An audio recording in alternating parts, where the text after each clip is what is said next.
We saw anonymous source after anonymous source based on second or third hand accounts. And time again, stories would come out and people would reach out to me and say, you know, I've spoken to this reporter about who you really are, and I was willing to go on the record. But they didn't print my quote. They didn't print any of my quotes. Or I've worked with you for 10 years, or I was your accountant, or I was your chief operating officer, or I was your board member, or I was with you on 100 different tour stops for Concerned Veterans for America. No one called me. No one asked about your conduct on the record or off the record. Instead, a small handful of anonymous sources were allowed to drive a smear campaign, an agenda about me, because our left-wing media in America today. Well, I would think they would verify these, it's anonymous to you, and it's anonymous to the public, but the sources themselves aren't necessarily like anonymous. They don't get like a tip being like, this person is bad, right? Like, I'm sure that there's verification of the people to ensure that they are actually people who have worked with him before the story was posted. They wouldn't just post like random, like a note on the sticky note on the door being like, Pete Hegseth was a bad person or whatever, and then they run it. I'm sure there's other steps to take to ensure that there is some truth or validity to the allegations. Sadly, doesn't care about the truth. All they were out to do, Mr. Chairman, was to destroy me. And why do they want to destroy me? Because I'm a change agent and a threat to them, because Donald Trump was willing to choose me, to empower me, to bring the Defense Department back to what it really should be, which is warfighting. So I'm willing to endure these attacks. But what I will do is stand up for the truth and for my reputation. False attacks, anonymous attacks, repeated ad nauseum, printed as nauseum, as facts. We have provided to the committee, Mr. Chairman, and I know you're going to share, on the record statement after on the record statement from people who have served with me, worked with me at Fox News, Concerned Vets, Vets for Freedom, you name it, from the top of the chain to the bottom, who will say, I treat them with respect, with kindness, with dignity. That's men, that's women, that's black, that's white, that's every background. I have prided myself as a leader of respecting people, being professional. That is the balance of mine. I'm not a perfect person, as has been acknowledged. Saved by the grace of God, by Jesus and Jenny. I'm not a perfect person, but redemption is real. And God forged me in ways that I know I'm prepared for. He's going to cry. I'm honored by the people standing. He's going to do it. He's going to fake cry. I believe. I look forward to leading this Pentagon on behalf of the warfighters. Thank you, Mr. Hegseth. Dang it, he didn't cry. Frankly, I would have lost. I'm not a betting man. Millions of Americans watching who would agree that they've experienced that same sort of redemption. So I do appreciate that. That's crazy, dog. That's crazy. Sure, whatever. It involves a little bearing of the soul, but thank you for that. Now let's talk about top-line defense spending. I have a plan. I think you've read it. I issued another plan for Freedom's Forge, which you've also had a chance to look at. And you have noted correctly that the current trend line of defense spending falling below 3% of our GDP is a threat to national security.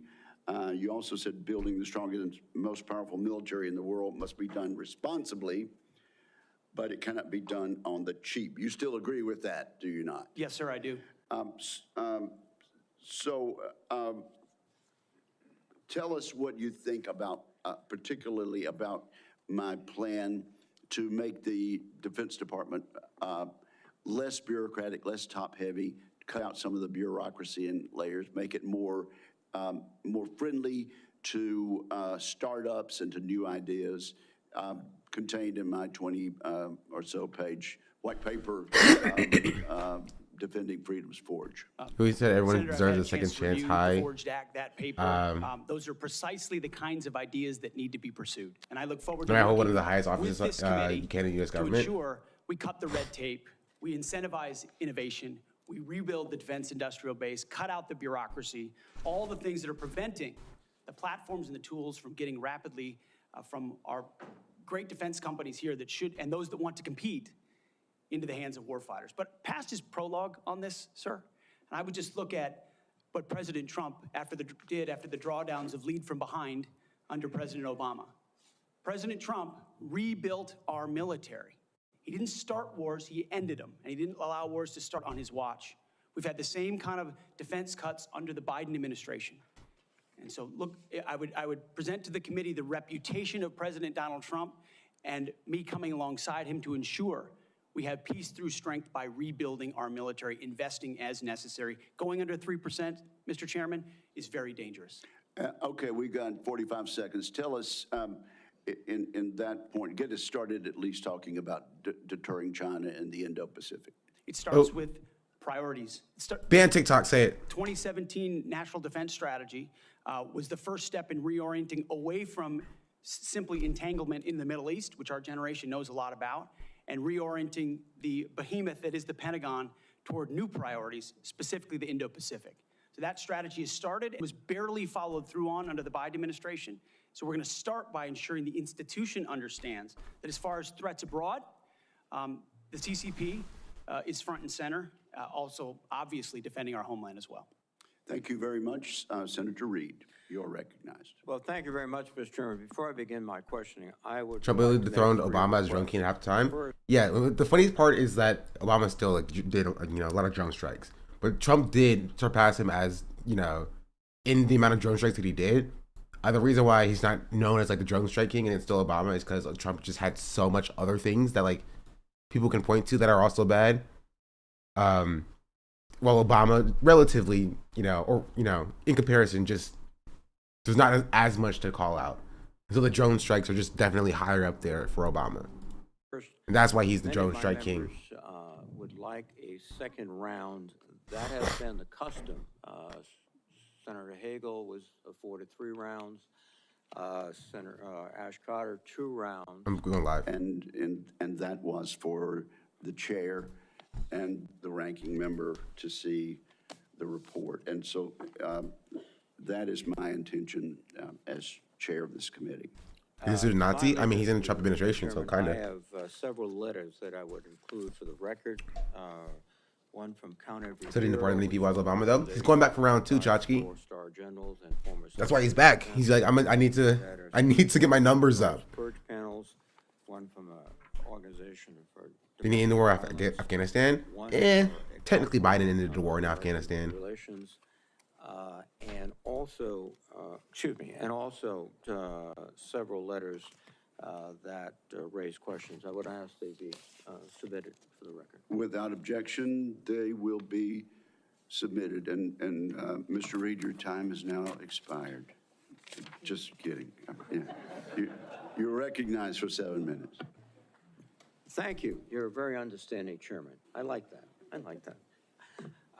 Ms. Hegg said, you've written, and it's quote, "Oh yeah, and fire any general who hasn't carried water for Obama and Biden's extra constitution and agenda-driven transformation for our military. Clean house and start over." It's come to my attention that current serving military personnel have received emails threatening them with being fired for supporting the current DOD policies.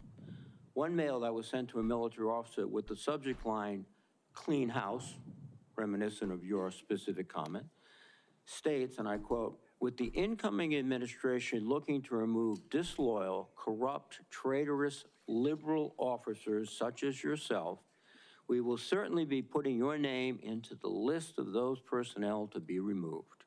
We know you support the woke DEI policies and will ensure you never again influence anyone in the future. You and the redacted spouse's name will be lucky if you're able to collect your military requirement," end quote. Now, I want to remind everyone that these policies that are being referred to date back decades, to the 1940s and 50s with respect to racial discrimination particularly, and administrations of both parties, including the Trump administration and their first party, caused those policies to be enforced. Mr.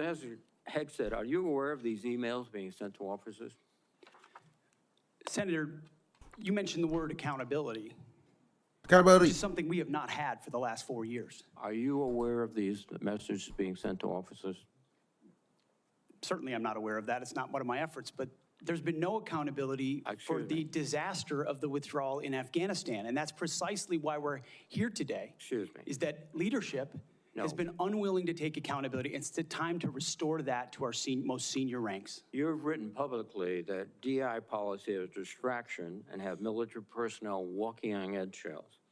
Do you believe that emails like that are essentially threatening both a serving officer and a spouse and claiming that they'll lose their pension will have a distraction and detract from the lethality? Senator, you mentioned the 40s and 50s, and you're precisely right. The military was a I kind of hate just how these hearings just give these people a soapbox. You know what I mean? Like, most of these hearings are not even like trying to hold them accountable. It's just like giving them a soapbox to spout, spew whatever they have to say, right? And they don't even have to really answer the questions.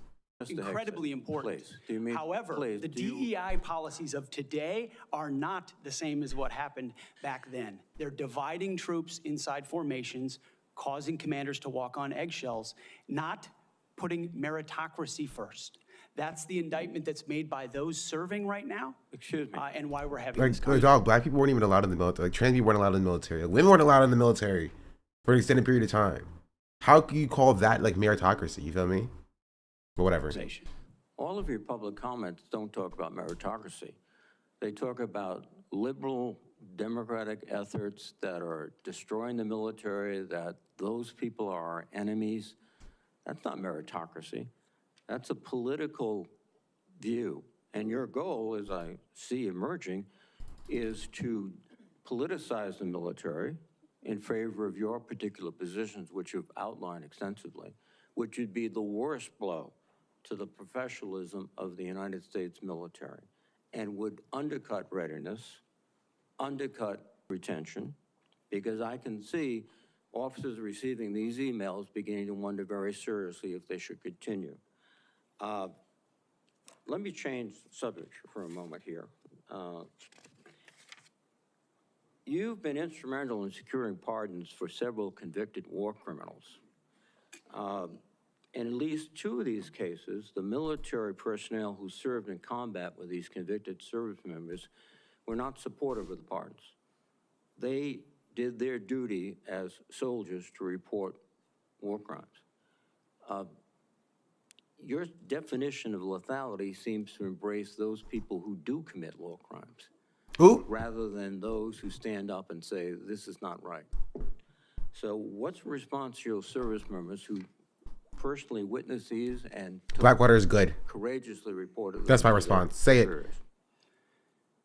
Senator, as someone who's led men in combat directly and had to make very difficult decisions, I've thought very deeply about the balance between legality and lethality, ensuring that the men and women on the front lines have the opportunity to destroy with and close the enemy, and that lawyers aren't the ones getting in the way. Bro. I'm not talking about disavowing the laws of war or the Geneva Conventions or the Uniform Code of Military Justice. Bro. Sir, I'm talking about restrictive rules of engagement that these men and women behind me understand they've lived with on the battlefield, which has made it more difficult to defeat our enemies.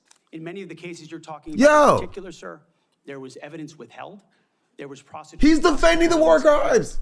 And as someone who looks case by case and defaults. He's to the saying war Blackwater is crimes, the men and super women good, who dog. on their boots.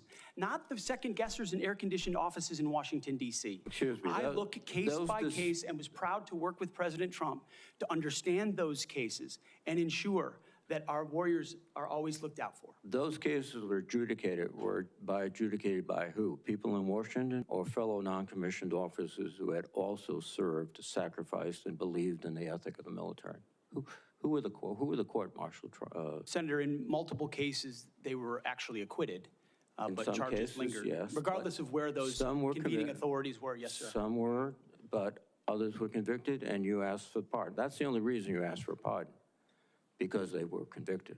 Oh, But the other factor, too, is you've already disparaged in writing the Geneva Convention, the rules of law, all of these things. How will you be able to effectively lead a military in which one of the principal elements is discipline, respect for lawful authority. You have made statements to your platoon after being briefed by a JAG officer. Well, by the way, would you explain what a JAG off is? Did he have to say it like that? Why not? Because the men and women watching understand. Well, perhaps some of my colleagues don't understand.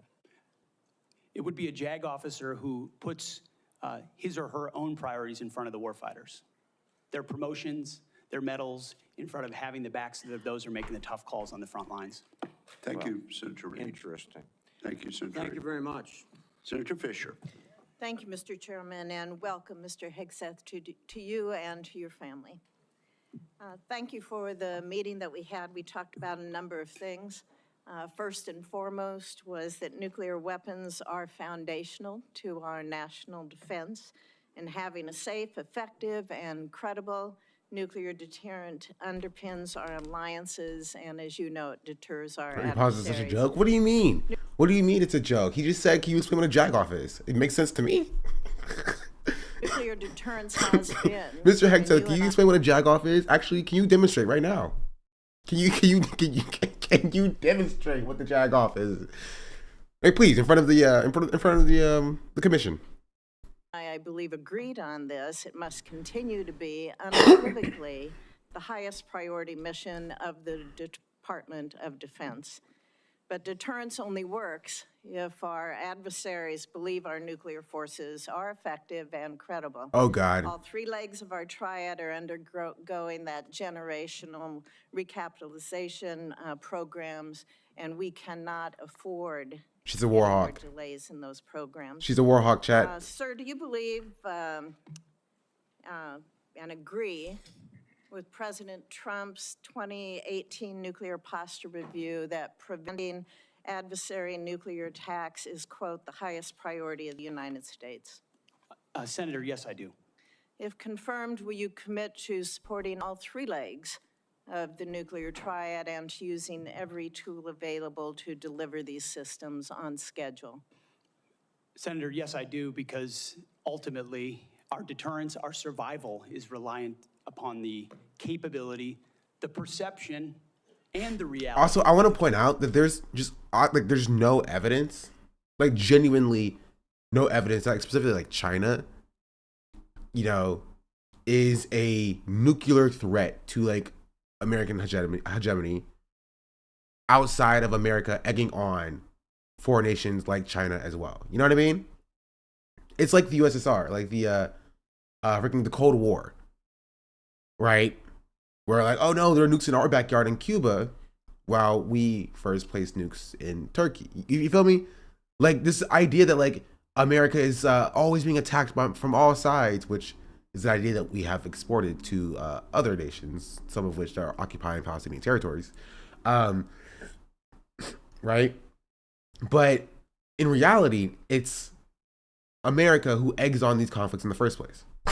Capability of our nuclear triad. Oof. We have to invest in its modernization for the defense of our nation. While former secretaries of defense have stated that nuclear deterrence is the highest priority, we haven't really seen that translated into budget requests or using the tools like the Defense Production Act. You've spoken about increasing lethality. Bro, she wants nukes, dog. She wants so many nukes. She's like, why has nobody been giving me nukes? You're talking about DEI and the Democrats are talking about defunding the military, but I want my nukes. Spoken about getting programs done faster. How would you actually implement a culture change so that we can see these Just the DD. delivery What's up? schedules, Hello, welcome in YouTube chat. move forward, be rewarded? I can tell you in most every briefing we have, the schedules we're on are too late. So what would you do?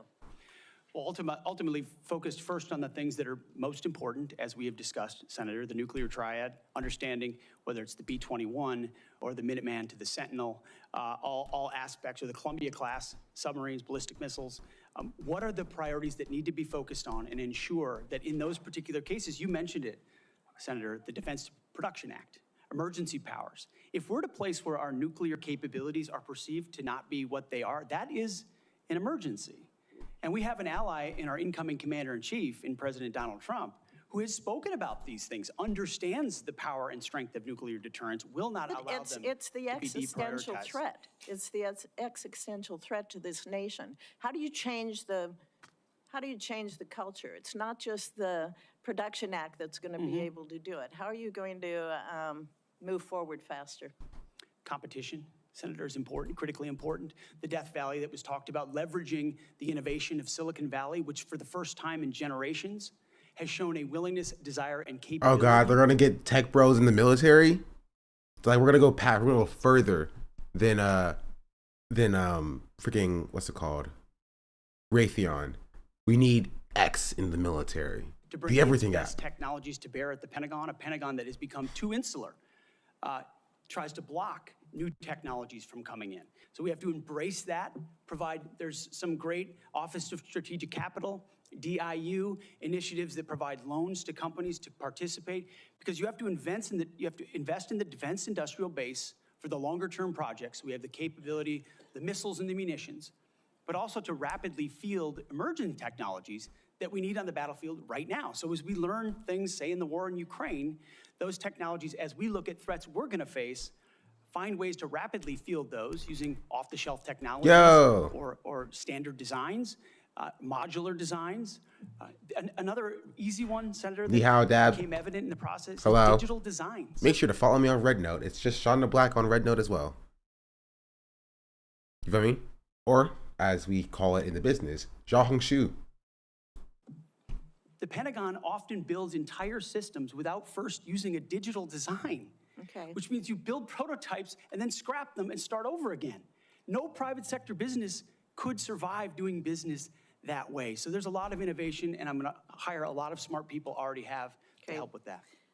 In the 2025 NDAA, it was established to a new position, the Assistant Secretary of Defense for Nuclear Deterrence, Chemical and Biological Defense Policy and Programs. And that was established so we could cut through Mandarin a lot learning of stream? the True. bureaucratic stovepipes that we see in the office of the Secretary of Defense. If confirmed, will you direct the Department of Defense components to expeditiously implement this reform? It sounds, I would want to look directly at exactly what that reform is. It is I great. take your word that it's great, Senator. I will review it robustly, and I look forward to implementing it. Okay, thank you. Bro, During the she's first like, okay, Trump thank you. Finally, somebody's giving me my nuclear weapons. That's all I wanted. Administration, the 2018 Nuclear Posture Review concluded that the U.S. needed to once again develop and deploy a nuclear-armed sea-launched cruise missile known as SLICM to offset significant Russian and Chinese advantages in theater-range nuclear capabilities.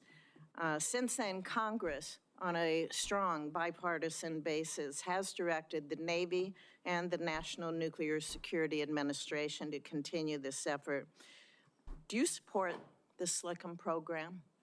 As of right now, Senator, based on what I know, I do, but one of my answers I'll have repeatedly throughout this morning is getting an opportunity to look under the hood, classified material, get an understanding of true capabilities vis-a-vis enemy capabilities. Because what we know right now on the nuclear, Senator, what I know on the nuclear side is that Russia and China are rushing to modernize and build arsenals larger than ours. We need to match threats to capabilities, and the systems we elevate will be tied to I don't understand how you can see this as like a good thing. If it was true, right? How is it like, okay, well, we have 100 nukes, they want 110 nukes, we need 150 nukes, they want 190 nukes, we need 300 nukes, they need 900 nukes, they need 1,000 nukes, you know, we need 50 million nukes. Like, how do you sit here and think that like this is a good way to spend our money? It's like, okay, have you seen Interstellar and the concept of like the space race and like the moon landing being faked in order to get the Soviets to spend all their money on going to the moon and not on like actual weaponry? And then they bankrupted themselves trying to go to the moon, and we never actually went to the moon. That's a conspiracy theory that some people believe, and it's featured in Interstellar. I think it's infinitely more likely that like you have Russia and China or whatever posturing as though they're increasing their nuclear capabilities in order to get the U.S. to bankrupt itself, not bankrupt itself, like you know, but like spend all of its money on nukes that they don't necessarily even need in the first place, because like nobody else is getting nukes, and then China can focus on building infrastructure, you know, public transportation, housing, building their cities, their electric vehicles, and increasing their capacity and their development in those ways, in economic ways. And then we're surprised when China has such a stranglehold on production, because they're not spending all their money on freaking nuclear weapons. Those capabilities are needed based on the adversaries. In your book, The War on Warriors, with the chapter, The Oh, that Deadly voice. Obsession with Women Warriors, that, quote, not only are women comparatively less effective than men in combat roles, but they are more likely to be objectified by the enemy and their own nation in the moral realms of war. Mr. Hegseth, should we take it to believe that you believe that the two women on this committee who have served honorably and with distinction made our military less effective and less capable? I'm incredibly grateful for the two women who've served our military in uniform, and including in the Central Intelligence Agency, contributions on the battlefield, indispensable contributions. Senator, I would like to clarify, when I'm talking about that issue, it's not about the capabilities of men and women, it's about standards. And this committee has talked a lot about standards. Standards that we unfortunately... So you're saying, okay, but so you're saying that women don't meet the standards of the military, therefore they're bringing down the capabilities, no? Yeah. over time have seen eroded in certain duty positions, certain schools, certain places, which affects readiness, which is what I care about the most, readiness I on the battlefield. appreciate that, and so my but comments however, point time and time again to standards. your statements publicly have not been to that effect. After your nomination, you did state to a group of reporters that you, quote, support all women serving in our military today who do a fantastic job across the globe, including combat. So what I'm confused about, Mr. Hegseth, is which is it? Why should women in our military, if you were the Secretary of Defense, believe that they would have a fair shot and an equal opportunity to rise through the ranks? If on the one hand, you say that women are not competent, they make our military less effective, and on the other hand, you say, oh no, now that I've been nominated to be the Secretary of Defense, I've changed my view on women in the military. What do you have to say to the almost 400,000 women who are serving today about your position on whether they should be capable to rise through the highest ranks of our military? Senator, I would say I would be honored to have the opportunity to serve alongside you, shoulder to shoulder, men and women, black, white, all backgrounds, with a shared purpose. Our differences are not what define us. Our unity and our shared purpose is what define us. But how does it address the implication that you think women are lowering the standards of the military? You know what I mean? Like, I would honor to serve beside you, but I still think you're holding us back. You know what I mean? Like, it's, come on. Be treated fairly and with... I'd like to submit Chapter 5, The Deadly Obsession with Women Warriors, for the record. Mr. Hegseth, Without objection, it will be submitted. and are you accepted. familiar with the Women, Peace, and Security agenda at the Department of He Defense? doesn't want to get rid of women in the military. He wants to make them Yes, ma'am, I am. This is a be law that comfort was women in signed during non-combat President-elect positions. Yeah, Trump. like he wants them to be like the cooks and the you know, the maintenance people, like the Rosie the Riveter types. You feel me? Like while the men are out there doing the fighting in infantry and stuff, we you know, the women are back there, you know, maintaining our machines, and we come back and we're like, the nurse, they patch us up, they patch up my Humvee right there, and we get back out there. You feel me? That's what that is what he wants from women. He thinks that they're bringing down the standards of the military or whatever, which is kind of weird because you're not in any active conflicts officially. So why do we need a robust infantry base when we are not in any active conflicts? It just doesn't make any sense. Trump's first term. It was legislation that I sponsored with Republican Senator Capito of West Virginia. It was co-sponsored by Marco Rubio, the nominee to be the President-elect's Secretary of State. It was led in the House of Representatives by Kristi Noem, the President-elect's nominee to be the Secretary of Homeland Security. It mandates that women be included in all aspects of our national security, including conflict resolution and peace negotiations. And at the Department of Defense, it has been the law for 8 years under both the Trump and Biden administrations The DOD has incorporated women throughout its decision-making as a result. Just up Senator Fisher's nuke lady campaign downouts to Israel and security investors. No wonder she's such a war hawk. Yeah. Every single combatant commander across 2 administrations has told this committee that this law and its implementation at the Department of Defense provides them a strategic advantage operationally. Based on your comments, it appears that the example that you would like to set, not only for women in this country, but for women across the globe, 50% of the world's population, as the prospective nominee to lead the most combat-credible military in the entire world, is that women should not have an equal opportunity in our military. So will you commit to preserving the Women, Peace, and Security law at DOD and including in your budget the requisite funding to continue to restore and resource these programs throughout the DOD? Sounds like DEI. If he said yes to this, he's a hypocrite.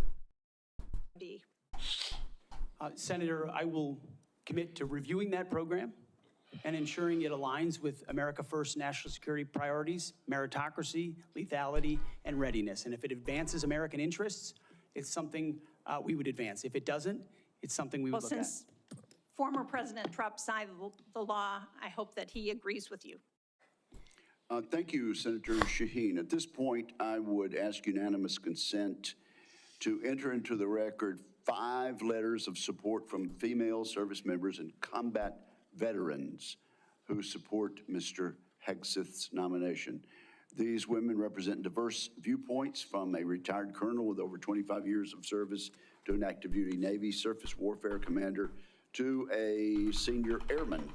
They support Mr. Hegseth and comment on his focus on merit, warfighting readiness, military training status, and the warrior ethos. So without objection, it will be entered into the record. And now I'm honored to recognize Senator Cotton for 7 minutes. Oh, not Tom Cotton, bro. He Mr. sucks. Hegseth, let's continue on this line of questioning about what's sometimes referred to as women in combat. I think that phrase is something of a misnomer. Many members of this committee I hate him so much. served in combat in the last 25 years, to include women and men. I'm sure all those men served with women, whether they were military police officers or they were pilots or whether they were intelligence analysts or medics or what have you. You served. I assume you served with women who were on the front lines as well. Is that correct? Yes, sir. And were those women anything other than skilled, brave, and honorable in their service? They were some of the best soldiers I worked with, So Senator. women have been serving in combat for a long time. Women have even been serving in combat units like infantry battalions for a long time in roles like medics or mechanics or what have you. So what we're talking about here specifically is women in ground combat roles in jobs like infantrymen or artillerymen or special forces. He's like, there's men in those names. There's only need to be men. Only men. Until about 10 years ago, that wasn't the case. Under Secretary Panetta, those roles were opened up to women to serve in. Has President Trump indicated at all that he plans to rescind or alter that guidance? You're correct to point out, Senator, that these are the decisions that the Commander-in-Chief will have the prerogative to make. He has not indicated to me that he has plans to change whether or not women would have access to these roles. However, I would point out, They shouldn't. ensuring that standards are equal and high.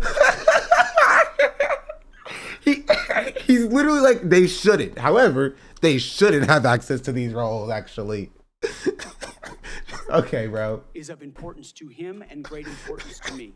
Because in those ground combat roles, what is true is that the weight of the ruck on your back doesn't change. The weight of the 155 round that you have to carry doesn't change.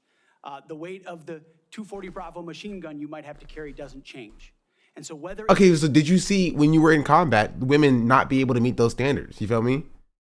Like, that's the implication, no? Am I misunderstanding what he's implying? He's implying that women can't do that.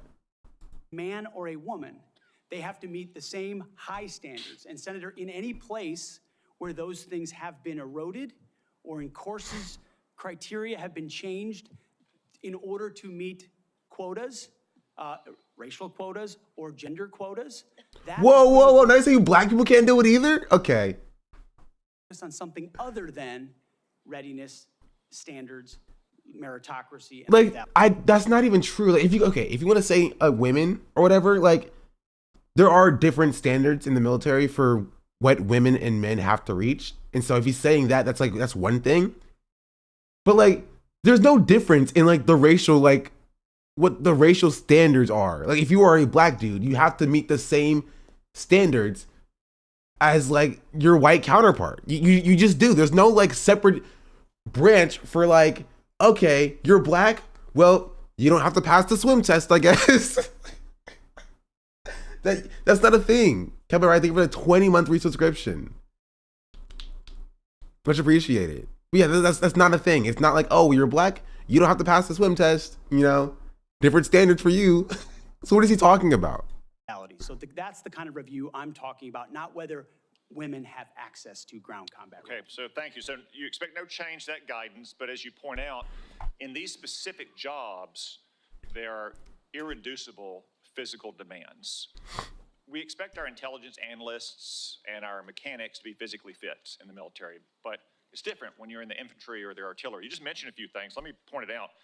An artillery shell weighs almost 100 pounds. An Abrams tank round weighs around. So are you implying that women who are currently in these roles are unable to fulfill that position? If they're going to say have this take, then stand by it. You know what I mean? Be like, yes, women in these roles, women in infantry are holding us back. Say it. Say what you believe. But they won't say what they believe. You feel me? Because it makes them look bad and like misogynistic. Right? With the implication that no woman can like, you know, carry an artillery round or whatever. Pounds. The M240 Bravo machine gun with its tripod weighs almost 50 pounds. The average weight of a full... It's also kind of funny because like there are some jobs, like regular like service jobs, that make you be able to lift like maybe not 50 pounds, but like 25, 30 pounds as a like requirement to work at McDonald's. You know what I mean? That's pretty interesting. Ammo, water, commo, body armor. Commo? Soldier is over Commo? 100 pounds. Nothing Camo? can change any of those things, right? That is physical reality. Like camouflage? Go ahead. Yes, Senator. And I would say the requirements to handle those things in a ground combat unit, as far as standards, can look different than those of a medic or a drone pilot. And so it's not that it has to be the same standard throughout. It's standards to maximize efficacy of that particular position. Let me read a quote here from one Army officer.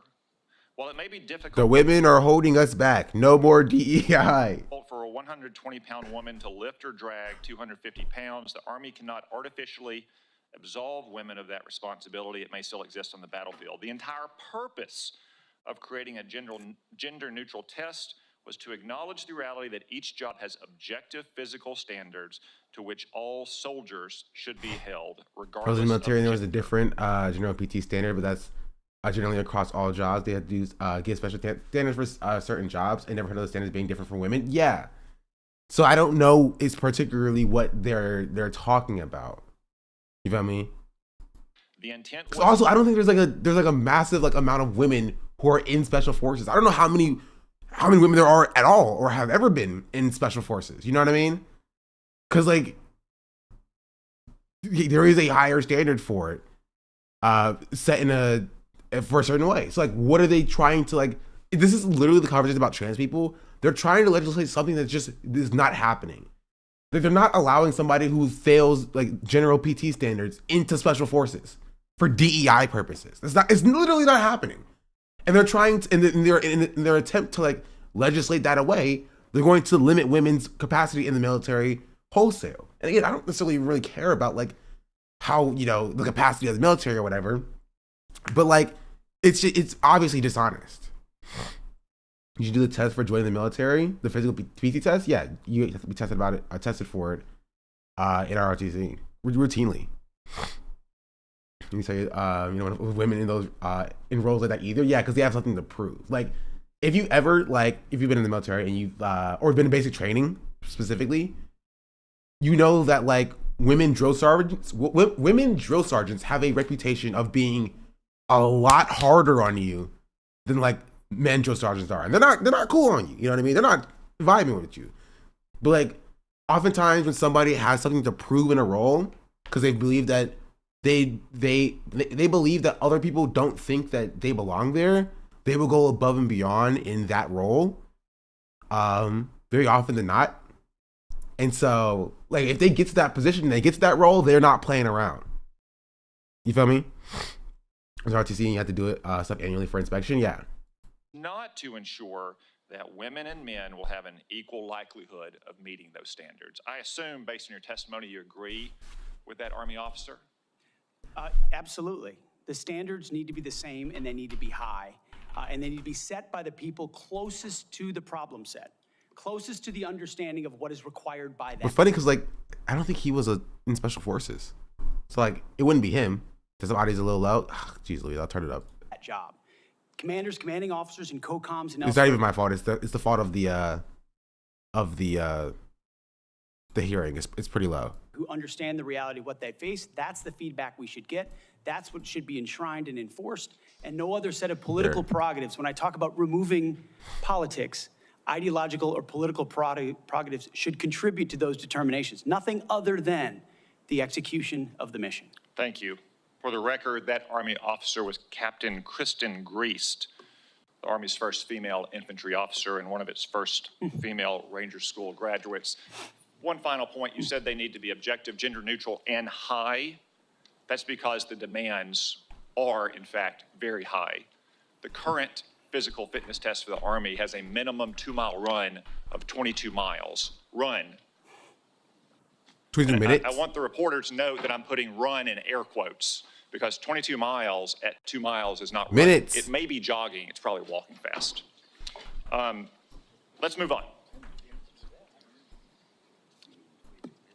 Wait, has Tom Cotton served in the military? Big 22 minutes. We've got a big He said it twice. audience He's stupid. Here. Many of them LOL, seem dummy. to be patriotic supporters of you, Mr. Hegseth. Some of them No, he seem to be hasn't. liberal critics of you. Has he done it? I would note that it's only the liberal critics that have disrupted this hearing. Has he done it? Has he done the 2-mile run in 22 minutes? As was my custom during the Biden administration, I want to give you a chance to respond to what they said about you. I think the first one accused you of being a Christian Zionist. I'm not really sure why that is a bad thing. I'm a Christian. I'm a Zionist. Zionism is that the Jewish people deserve a homeland. Oh, it's Ethan Klein take. Ancient Holy Land where they've lived since the dawn of history. Do you consider yourself a Christian Zionist? Senator, I'm a Christian, and I robustly support the state of Israel and its existential defense, and the way America comes alongside them is a great ally. Thank you. Because another protester, and I think this one Oh, that's weird. I didn't know Joe Biden was here. was a member of Code Pink, which, by the way, is a Chinese Communist front group these days, said that you support Israel's war in Gaza. I Which he support does. Israel's existential war in Gaza. I assume, like me and President Trump, you support that war as well, don't you? Senator, I do. I support Israel destroying and killing every last member of Hamas. And the third protester said something about 20 years of genocide. I assume that's our wars in Iraq and Afghanistan. Do you think our troops are committing genocide in Iraq and Afghanistan? Senator, I do not. I think our troops, as you know, as so many in this committee know, did the best they could with what they had. The outcomes, and tragically, the outcome we saw in Afghanistan under the Biden administration put a stain on that, but it doesn't put a stain on what those men and women did in uniform. Just kill millions of people. So, sure. As you know full well, Senator. Thank you, Mr. Hegseth. Honestly, if I was this guy, I'd be kind of pissed at like Tom Cotton by like making me express my views when it wasn't necessary. Like legitimately, I'd be like, bro, stop. Just let me get by with people not knowing who I am and what I know and what I do. Please, just let me talk about DEI in the military. Don't let me talk about things that like, may upset people on my side too. Thank you, Senator Cotton. At this point, I ask unanimous consent to offer to the record a letter submitted by Omar Abbasi, son of former city council president of Samarra, Iraq, who worked with Mr. Hegseth in Iraq. Without objection, that will be entered. Senator Gillibrand. Thank you, Mr. Chairman. Thank you, Mr. Hegseth. I do want to thank you for your service, and I want to thank you for your willingness to serve in this capacity. Thank you, Senator. I have many concerns about your record, and particularly your public statements, because they are so hurtful to the men and women who are currently serving in the U.S. military, harmful to morale, harmful to good order and discipline. If you are saying that women shouldn't be serving in the military, and I'm going to read you your quotes, because the quotes themselves are terrible. You will have to change how you see women to do this job well, and I don't know if you are capable of that. So I want to press on these issues that my colleague— Is he getting a tattoo this in? Jean Shaheen brought up, because she said it so well. So first of all, you answered your questionnaire. Do you believe that any American who wants to serve in their country— Okay, why would they lie to me? In the military questionnaire, do you believe that any American who wants to serve in their country in the military and can meet objective standards set by the military should be allowed to serve without limitation? You've said yes to that question. But then in all of these other circumstances, you've denigrated active duty service members. We have hundreds of women who are currently in the infantry, lethal members of our military serving in the infantry. I hate both parties, bro. Like, we're arguing with this fascist dude who is like, women should not be allowed in the military. And then this other person who's like, no, women should be allowed to kill brown people too. And I just hate both of them for different reasons. Oh my goodness, dog. Oh my goodness. But you degrade them. You say, we need moms, but not in the military, especially in combat units. So specific to Senator Cotton's question, because Senator Cotton was giving you layups to differentiate between different types of combat. And specifically, as secretary, would you take any action to reinstitute the combat arms exclusion for female service members, knowing full well you have hundreds of women doing that job right now? And the standards, your 2 mile run— I mean, she's not wrong. This is misogynistic. In the framework of like the American Empire, he's misogynistic.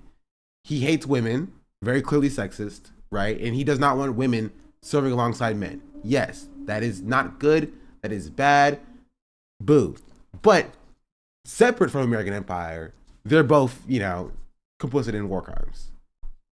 Tom, women can also be is complicit in war crimes. about the Army Combat Fitness Test. It is not the requirements to have an MOS 11 Bravo, which is the infantry. These are the requirements today for people serving in the industry, men and women. They are gender neutral, and they are— She's not wrong here. Like, this is what we're talking about. Like, there's a standard to enter the Army, right? There's a standard for going into infantry roles that are different than entering the Army. And while the standards are different to be in the Army for men and women, right? Not entirely different, not that different, but like they're different. There's still a standard that needs to be met if you go into infantry, you go into special forces, that, he's implying that doesn't exist. Very difficult to meet. They have not been reduced in any way, and our combat units, our infantry is lethal. So please explain specifically. And then she's like, listen, we kill a lot of people, all right? Women kill people too. Because you will be in charge of 3 million personnel. It is a big job. And when you make these public statements, and I get you were not Secretary of Defense then, I get you were on TV, I get you were helping veterans, I get it was a different job. But most recently, you said this in November of 2024, knowing full well you might have been named as Secretary of Defense. So please explain these types of statements, because they're brutal and they're mean. Is there even a question in here? Yeah, the question is like, why? She's not wrong, right? In the mindset of the American Empire, she's entirely correct. He's a misogynistic, sexist pig, right, who doesn't want to serve with women and thinks that women are lowering the standards of the military, and that's gotten reduced down to in certain jobs, right? And he's wrong. He's objectively wrong in that. You know what I mean? He's wrong. He's incorrect. That's just not. He's not true.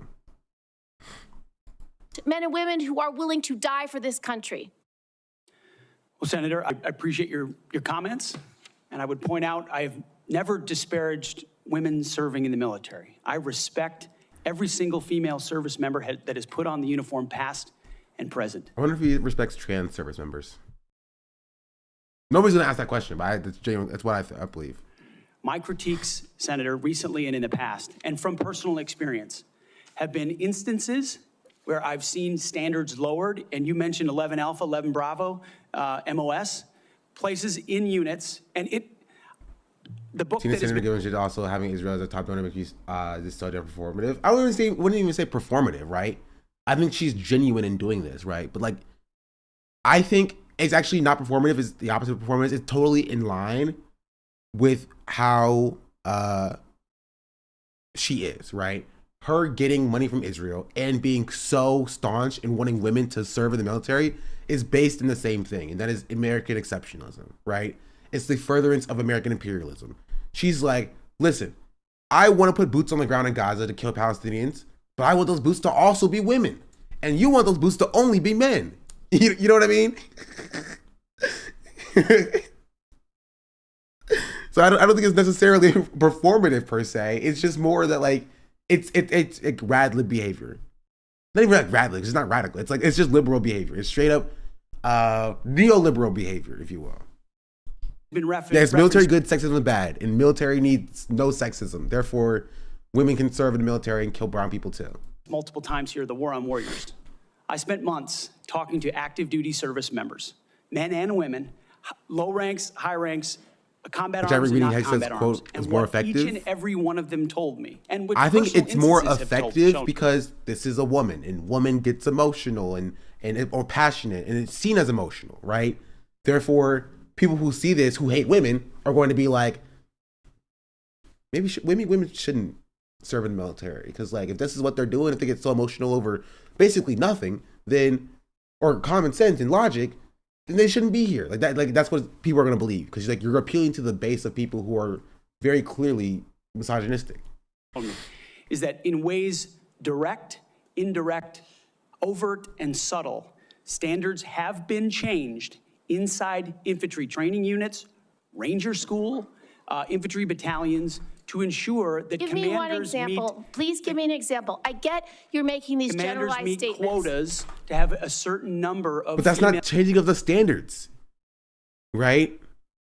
If the standard is you need to do 100 push-ups or whatever, minimum, to be like in infantry, but if there's a quota or like a you know, diversity effort to like increase, like at least allowing 3 women in the program. Yeah, you might not get somebody who can do 150 push-ups, but you take a woman who can do 110 push-ups instead, in order to, you know, allow them the opportunity to be in that position in the first place. It's a very basic understanding of what DEI is, or like affirmative action is. It's not that you can't meet the standards. It's that it's that you can meet the standards, but you might take somebody who might be a little bit less, you know, over the standard threshold, a little bit worse than like somebody who's like up here, in order to make the space more diverse, right? You take somebody with a 1540 SAT score instead of a 1600 or like a 1550, because like that person is black. You wanted more diversity in the scholastic career. Male infantry officers or infantry enlisted, and that disparages those women. Commanders do not have to meet quotas for the infantry. Commanders do not have to have a quota for women in the infantry. That does not exist. It does not exist. Who? And your statements are creating the impression. Isn't he under oath? If he's lying under oath, can he go to jail? Throw him in jail, please. Throw him in jail. That these exist, because they do not. There are not quotas. We want the most lethal force, but I'm telling. Oh, I hate these people so much. I hate these people so much, bro. you, having been here for 15 years, listening to testimony about men and women in combat and the type of operations that were successful in Afghanistan and in Iraq, women were essential for many of those units. When Ranger units went in to find where the terrorists hiding in Afghanistan or in Iraq, if they had a woman in the unit, they could go in, talk to the women in a village, say, where are the terrorists hiding? Where are the weapons hiding? And get crucial. I hate both of these people for different reasons, bro.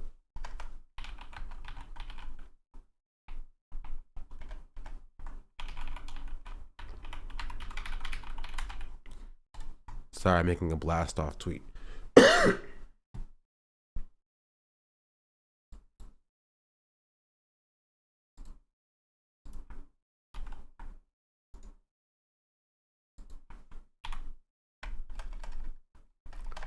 She's like, women can kill terrorists too. And he's like, no, women can't kill terrorists too. And she's like, no, we've proven that we're able to kill terrorists. And he's like, no, women can't kill terrorists. They're only there because of quotas. And she's like, no, I can kill a terrorist. Like, maybe have we thought about maybe like not escalating foreign conflicts potentially? Have we considered that? Maybe. Information to make sure that we can win that battle. So just, you cannot denigrate women in general, and your statements do that. We don't want women in the military, especially in combat. What a terrible statement. So please, do not deny that you've made those statements. You have. Who's breathing into the microphone? Please stop that. We take the responsibility of standards very seriously, and we will work with you. I'm equally distressed you would not meet with me before this hearing. We could have covered all of this before you came here, so I could get to the 15 other questions that I want to get to. So women, you have denigrated. You have also denigrated members of the LGBTQ community. Did you know that when Don't Ask, Don't Tell was in place, we lost so many crucial personnel, over 1,000 in mission-critical areas. We lost 10% of all our foreign language speakers because of a political policy. You said in your statement, you don't want politics in the DOD. Everything you've said in these public statements is politics. I don't want women, I don't want moms. What's wrong with a mom, by the way? Once you have babies, you therefore are no longer able to be lethal? I mean, you're basically saying— Oh my goodness, bro. Like, take everything she's saying and it can be applied to like women in like the workforce in general, and I would agree with her. You know what I mean? Like, literally this line of argumentation, I would agree with it if it wasn't like about freaking murdering brown people overseas. You know, you feel me? Because like she would be correct in that like DEI initiatives or whatever the Republicans like to say don't actually do what they claim that they do, and that they are essential in order to increase diversity in like the workplace. But like the work that she's claiming that women can also do is literally murdering brown children as well. You feel me? She agrees the military are murderers? Yeah, they all agree military. They all understand that the military are murderers. Yeah, they get that. They think it's a good thing. They're like, yes, the military murders people, but it's good because they're the bad people. Women used knitting designs to signal to people certain things. It took men a long time to catch on. And when they did, they banned knitting designs in the country altogether because it was just too complicated for men to understand if something was contraband or not. That's so funny. I hate sexism, but also hate imperialism. It's hard to take a side on. I mean, I'm still on like her side technically because he's like pro-sexism and pro-imperialism, and she's anti-sexism and pro-imperialism. So if I had to choose, I would choose neither. But if I was forced at gunpoint to choose, I would still choose neither. But if I was forced with my family at gunpoint to choose, I'd probably pick her side. You know what I mean? Women, after they have children, can't ever serve in the military in a combat role. It's a silly thing to say. It's a silly thing to say beneath the position that you are aspiring to. To denigrate LGBTQ service members is a mistake. If you are a sharpshooter, you're as lethal regardless of what your she's gender like doing like wokeness as well. She's like, no, gay people can also kill brown people too. Respect. I wasn't familiar with her game. I thought that she was only for women, but no, she's for gay people also killing brown people. W. W. And it's so funny because I do think there's a conversation about like the role that a chef or something plays in like the furthering of the American empire and how much responsibility a like freaking, you know, a paper pusher has in the military for like the furthering of war crimes that the military commits. But this conversation is literally just about the people who are doing the murdering. You feel me? That doesn't even exist in this conversation because this conversation is very focused on the people who are doing the murdering. And that is the, that's the infantry, that's the special forces, that sort of thing. Identity is, regardless of who you love. So please know this to be a true statement. So you say it was a political thing. You say it undermined us, social engineering. I don't know why someone having to publicly say or not publicly say who they love is social engineering. I think having that policy in the first place was highly problematic. And as you said in your statement, do you agree anybody should be able to serve in the military if they meet the standards? Senator, as the president has stated, I don't disagree with the overturn of Don't Ask, Don't Tell. Great, because I don't want you thinking, can't serve if you're a mom, can't serve if you're LGBTQ, and then last, can't serve if you're a leftist. The statements you... Oh, okay. All right, I wasn't... Gillibrand, I was not familiar with your game. You're saying that leftists can kill brown people too? I'm in. I'm in. Said about people who have views differently than you, that we're the enemy. Are you saying that 50% of the DOD, if they hold liberal views or leftist views or are Democrats, are not welcome in the military? Are you saying that? Senator, I volunteered to deploy to Afghanistan under Democrat President Barack Obama. I also volunteered to guard the inauguration of Joe Biden, but was denied the opportunity to serve because I was identified as an extremist by my own unit for a Christian tattoo. Thank you very much.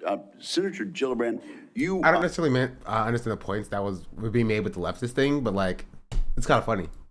You held up a document and referred to it during your questioning. Would you like that entered into the record? It may be one without my marks.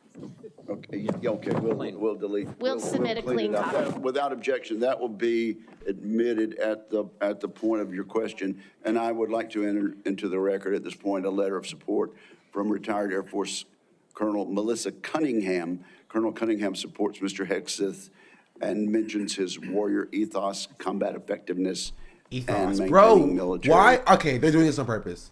They are mispronouncing words on purpose just to get like clicks and views. I promise you. For the TikTok bait. I promise you. Ethos? There's not even an A in the word. Whatever. Training standards. So without objection, both of those will be admitted, and I now recognize Senator Rounds. Thank you, Mr. Chairman. First of all, good morning. I'd like to thank you for your service to our nation in uniform and also your work on behalf of your fellow veterans and for your willingness to enter into this maelstrom of public service. I think the presence of so many veterans who have showed up to support you speaks volumes. I also want to recognize your family's service and sacrifice. You know as well as anyone that it's not just the man that enters the arena, but it's the entire family who also works their way through this process as well. I appreciated our meeting with you and with your wife, Jennifer, this last month. I thought that we had an excellent conversation, and I appreciate your statement and your answers to the advanced policy questions, especially your desire to bring a renewed focus on warfighting and lethality back to the Pentagon. I also respect and I appreciate my friend and colleague, Senator Gillibrand, and some of her questions, and I know that she had a number of them in there. You had an opportunity to respond very briefly. Were there any other responses that you would like to make or clarifications that you would like to make before I move on to my questions? Senator, thank you very much for the opportunity to meet and for the question. I would also acknowledge you were mentioning female engagement teams, which have shown a great deal of success on the battlefield. It would be and universally acknowledged as such. I've been in Iraqi homes where the language and gender barrier was real, and the ability to have someone there to help in that process would be a massive accelerant in mission success. So I recognize that reality. I also recognize that. But we should still ban women from serving. Respect. Respect. Female engagement teams assigned to a SEAL team or a Green Beret team meet different standards also, which is okay because of the duty positions involved in that job. As far as politics, Senator, it has been the joy of my life to lead men and women in military outfits. When you're in combat or in training, there's a lot of conversations that happen. And you start to realize that a lot of people you're serving with share your political ideals or they don't. You find out there's Republicans, there's Democrats, there's libertarians, there's independents, there's vegetarians, everything in between. None of that matters. It never mattered in how I led men and women, how I interacted with them, what missions we undertook. Politics has nothing to do with the battlefield, which is why President Trump has asked me to say, let's make sure all of that comes out. This is about warfighting capability, setting standards high, and making sure we give our boys, our men and women, everything they need to be successful on the battlefield. So politics can play no part in that, and I look forward to infusing But he's that, doing the politics, no? as we always have inside our units. I appreciate you making that very clear. And one of the areas that we want to do our best is to provide for the equipment and the technical capabilities so that no young man or woman enters into a battle as a fair fight and that they always have the advantage. Those are the Bro, is this a new thing? Is this a new thing, bro? Like that Americans or like American military members have to enter fights with a very inherent advantage? Is that not like, you know what I mean? Like, oh, you can't win a fight without the other party being in flip-flops and having decades old weaponry. You need to have nukes. You need to have 2,000-pound bombs. And that's a point of pride. That's a point of pride. I don't get that. I don't get that. You shut your whore mouth? Wait, are you Dream? the types of Shout out questions I'd Dream like in to chat. get into right now. And I want to That's a start. deep cut meme for you, those of you who don't get it. It's we'll talk about it later. Dream called two different women a whore and got almost canceled for both of them. by He got slapped. talking about something that sometimes gets a little bit into the weeds, but I think it's critical. Mr.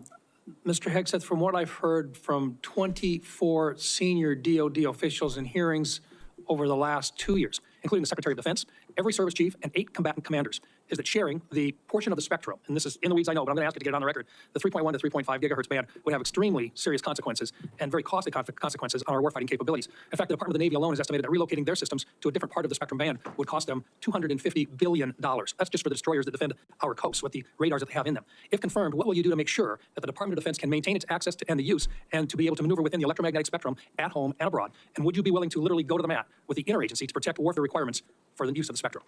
Well, Senator, thank you for the question. And my job, Spectrum. in part, will be to go to Chat, we're getting deployed. Please no. Don't deploy the spectrum. Leave me alone, okay? I don't want to fight. I don't want to fight. the mat when necessary. Wait, which spectrum? I should probably ask what spectrum you're talking about first. I believe are an absolute requirement for the Department of Defense and the men and women in uniform. There's no doubt about that. In this particular case, as far as spectrum, I look forward, as I've said before, getting a full class, because this issue has come up a number of times in meetings. It's critically important with how our warfighters communicate across all services. So I'm going to get a classified briefing immediately about how it would impact the spectrum if it were to allow other companies or it to be Rest assured, China, Yeah, I want to know how it would impact the spectrum too.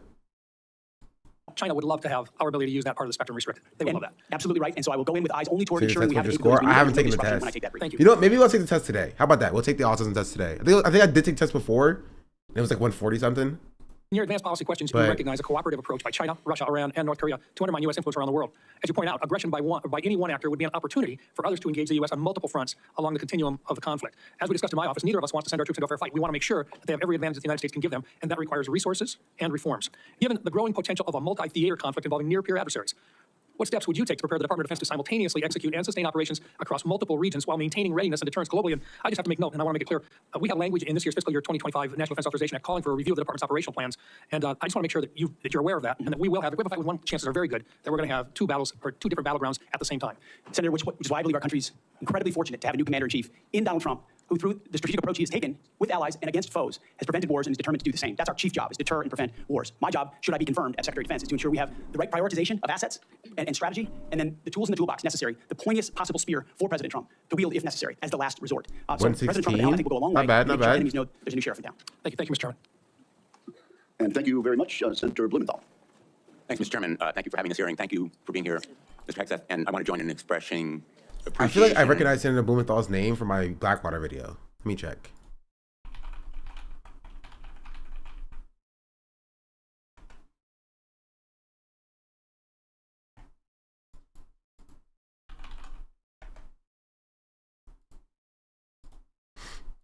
Respect for your He's been on it for a while. service to our country, and thanks to all the veterans who are here today, and thank you for your service as the ranking member of the Veterans Affairs Committee. I hope we can focus on doing better for our veterans and doing better I can't find it. in management of the Department of Defense. There's always room for improvement.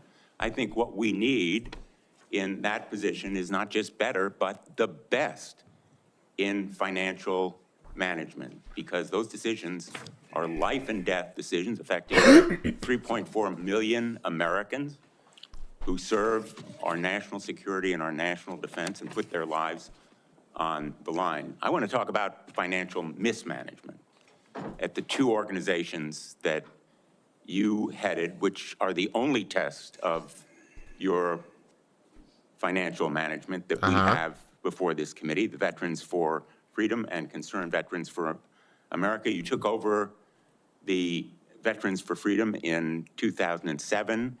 In 2008, you raised Get off your phone. $8.7 million, but spent more than $9 million. I'm so behind. Creating a deficit. By January 2009, you told donors that the organization had less than $1,000 in the bank and debts of $434,000. By 2010, revenue at the Veterans for Freedom had dropped to about $265,000. The next year, it had dropped further to $22,000. You don't dispute these numbers, do you? Senator, I'm extremely proud of the work me and my fellow vets did at Vets for Freedom. A bunch of young vets with no political experience, a small group, working hard every single day. We raised donor funds. And we have letters submitted for the record from almost everyone that worked with me every single day, including our chief operating officer, who will attest that every dollar we raised was used intentionally toward the execution of our mission, which is supporting the warfighters. Exactly why we're here today, the warfighters in the Iraq surge. There was a campaign in 2008, Senator. If Barack Obama versus John McCain. We believe John McCain would be the right person to win, and so we spent tax more. returns from that organization. I'm glad they're for the record. I'm going to ask to be entered into the record, Mr. Chairman. Without objection. These tax returns are yours. They have your signature, and I'm going to ask that members of the committee review them because they're the only documents. I've asked for others. I've asked for the FBI report that would presumably document, it should have documented, this kind of financial mismanagement. And these are the 990s from that organization. By the year of 2011, donors had become so dissatisfied with that mismanagement, they in effect ousted you. They merged that organization with Military Families United. And thereafter, you joined a second organization as executive director. In between, Senator, I went to Harvard I want to University ask for 2 you years and questions. Afghanistan. I want to ask you questions about Concerned Veterans for America. Again, another set of tax returns, the 990s from that organization. I asked they be made part of the record, Mr. Chairman. Without objection, both of those returns are now part of the record. 2011 to 2016. At the end of 2013, shortfall of $130,000. At the end of 2014, shortfall of $428,000. You had a surplus the following year, but then another deficit of $437,000. By the time you left, that organization had deep debts, including credit card transaction debts of about $75,000. That isn't the kind of fiscal management we want at the Department of Defense. We can't tolerate at the Department of Defense. That's an organization with a budget of $850 billion, not 10 or 15 million, which was the case at those two organizations. And it has command responsibility for 3.4 million Americans. The highest number that you managed in those two organizations was maybe 50 people. Let me ask you, how many men and women now serve in the United States Army? What is send strength? Senator, I would like an opportunity to respond to Well, the I've asked you a impugning of my question. leadership of a How many veterans men and organization. women Concerned currently Veterans for serve? America, you're on the VA committee, sir, and I appreciate your service there. The VA Accountability Act and the Mission Act were all brainchilds of Concerned Veterans for America. We used our donor money very intentionally and focused to create policy that bettered the lives of veterans. Mr. Hegseth, I'm asking you a very simple question. How many men and women currently serve in the United States Army? Senator, the United States A Army lot. 450,000 on active duty, sir. And how many in the Navy? And the Navy is 425, sir. Well, it's 337 this year. How many in the Marine Corps? 175,000, sir. 172,300. Those numbers dwarf any experience you had by many multiples. I don't believe that you can tell this committee or the people of America that you are qualified to lead them. I would support you as the spokesperson for the Pentagon. I don't dispute your communication skills, but I believe that we are entitled to the facts here. I've asked for more documents. I assume you'd be willing to submit to an expanded FBI background check that interviews your colleagues, accountants, ex-wives. No, maybe Miss Gillibrand Blumenthal. I like his avenue of questioning here. I do like it. It's smart to say you have no experience. You have experience being a spokesperson. You have no experience leading people. I think that will actually work better than Gillibrand's argumentation. Former spouses, sexual assault survivors, and others, and enable them to come forward. Senator, I'm not in charge of FBI background checks. But you would submit to it and support it. I'm not in charge of FBI background checks. Thank you, Senator Blumenthal. I at this point want to submit a letter from Captain Wade Zirkle, the founder of Vets for Freedom, and the person who hired Pete Hegseth to run the organization. Although the 2008 financial crisis dried up fundraising for nonprofits, Captain Zirkle says, and I quote, Pete responded to this crisis with decisive action by reducing staff and renegotiating all debts I like this guy. with creditors until they were fairly resolved, an impressive feat and a testament to Pete's character. Pete departed VFF in 2010 to take on a new role with Concerned Veterans for America. Pete departed on good terms. Without objection, that will be added to the record. Senator Ernst, you're recognized for 7 minutes. Thank you, Mr. Chair. And I ask unanimous consent to enter into the record a letter submitted by Mr. Mark Lucas, who is a fellow Iowan and Iowa Army National Guard member. Mr. Lucas and I served together in the Iowa Army National Guard. He succeeded Pete Hegseth as Executive Director of Concerned Veterans for America. And in his letter... Also, sorry to cut her off. I hate to be sexist and cutting a woman off. Misogynistic Sean, I guess. Sexist Sean. Alliteration. Did y'all see this, chat? Linus Tech Tips on Jimmy Fallon. Bro, what is this fit? Honestly, they deserve each other. I hate Jimmy Fallon. Mr. Lucas says that Mr. Hegseth, quote, laid a strong foundation that postured CVA for long-term success, end quote. And that Mr. Hegseth, quote, continued to be an invaluable asset to both me as a leader and the organization, end quote. So I would ask for unanimous consent to enter this Washington Times article and the letter from Mr. Mark Lucas into the record. Without objection. Okay, thank you, Mr. Chair. Good morning, Mr. Hegseth, and thank you very much. I appreciate your service to our nation. It's something that I know you are very proud of, and it is something that we have in common and that we share. You and I have had many productive conversations. And just for our audience, we have had very frank conversations. Is that correct, Mr. Hegseth? Senator, that is a correct characterization. You know that I don't keep anything hidden, pull no punches. My colleagues know that as well. So I do appreciate you sitting down and allowing me the opportunity to question you thoroughly on those issues that are of great importance to me. Just to recap those issues, 3 that are very important. One is the DOD and making sure that we have a clean audit. The second is women in combat, and we'll talk a little bit more about that in a moment. And the third was maintaining high standards and making sure that we are combating sexual assault in the military. Okay, so Mr. Hegseth, I'm going to address the issue because this will tie into some of the financial concerns that have been raised here as well. And it's why, I trusting my fellow Iowan, asked for unanimous consent of his letter to go into the record. But like me, a lot of Iowans are really, really concerned and upset about the wasteful Washington spending and, of course, in our Pentagon. It's an issue that I've been combating for years. So there's significant room for greater efficiency and cost cutting within the department, and the DOD is the only federal agency that has never passed an audit. As the Senate Doge Caucus Chair and founder, that's unacceptable to me, and it should be unacceptable to you as well. So I appreciate that you mentioned that in your opening statement. What are those steps that you will take to ensuring the Pentagon has a clean audit by the year 2028? Senator, I appreciate your work on this topic. They're not going to have a clean audit. I'm sorry. The Pentagon is never going to pass a clean audit. They won't. The Pentagon and the American enterprise and the expansion of American imperialism is based upon fraud. It won't happen. Which you've been involved in for a long time. You mentioned Concerned Veterans for America. I just want to clarify, we have very generous donors who set a very clear budget that we stuck to every single year. So the latitude there was restricted, and we worked very hard and diligently inside it. It's going to be worse probably by 2028. Yeah, it gets worse year over year. It's going to be horrible. time. I think when we met, Senator, I said 2014 was the first year. We discovered a 2013 op-ed I wrote about the need for a Pentagon audit, because an audit is an issue of national security and frankly respect to American taxpayers who give $850 billion over to the Defense Department and expect that we know where that money goes. And if that money is going somewhere that doesn't add to tooth and instead goes to fat or tail, we need to know that. Or if it's wasted, we need to know that. So I think previous secretaries of defense, with all due respect, haven't necessarily emphasized the strategic prerogative of an audit. And myself, my deputy SecDef, and others already know that a Pentagon audit will be, the comptroller, others, central to ensuring we find those dollars that can be used elsewhere legally under the law inside the Pentagon. So you have my word, it will be a priority. Okay, thank you. Okay, moving on to women in combat, and I had the privilege of serving in uniform for over 23 years between our Army Reserves and our Iowa Army National Guard. Did serve in Kuwait and missions in Iraq. And so it is incredibly important that I stress, and I hope that if confirmed, you continue to stress, that every man and woman has opportunity to serve their country in uniform and do so at any level as long as they are meeting the standards that are set forward. And we talked about that in my office. I do believe in high standards. Now, I was denied the opportunity to serve in any combat role because I have a lot of gray hair. And the policy has changed since then, okay? So I've been around for quite a while. But for the young women that are out there now and can meet those standards, and again, I'll emphasize they should be very, very high standards. They must physically be able to achieve those standards. Garmin, they were 100 gifted bits. 100 gifted bits to me. So that they can complete their mission. But I want to know, again, let's make it very clear for everyone here today. As Secretary of Defense, will you support women continuing to have the opportunity to serve in combat roles? Senator, first of all, thank you for your service, as we discussed extensively as well. It's my privilege. And my answer is yes, exactly the way that you caveated it. Yes, women will have access to ground combat roles, given the standards remain high, and we'll have a review to ensure the standards have not been eroded in any one of these cases. That'll be part of one of the first things we do at the Pentagon, is reviewing that in a gender-neutral way, the standards, ensuring readiness and meritocracy is front and center. But absolutely, it would be the privilege of a lifetime, if confirmed, to be the Secretary of Defense for all men He's and still women. not yet demonstrated that the roles have been changed. You know what I mean? Who fight so heroic. They have so many other options. They decided to put their right hand up for our country, and it would be an honor to have a chance to lead them. Thank you. And just very briefly, we only have less than a minute left, but we have also discussed this in my office. A priority of mine has been combating sexual assault in the military and making sure that all of our service members are treated with dignity and respect. This has been so important. Senator Gillibrand and I have worked on this, and we were able to get changes made to the Uniform Code of Military Justice to make sure that we have improvements and on how we address the tragic and life-altering issues of rape, sexual assault. It will demand time and attention from the Pentagon under your watch if you are confirmed. So as Secretary of Defense, will you appoint a senior level official dedicated to sexual assault prevention and response? Senator, as we have discussed, yes, I will.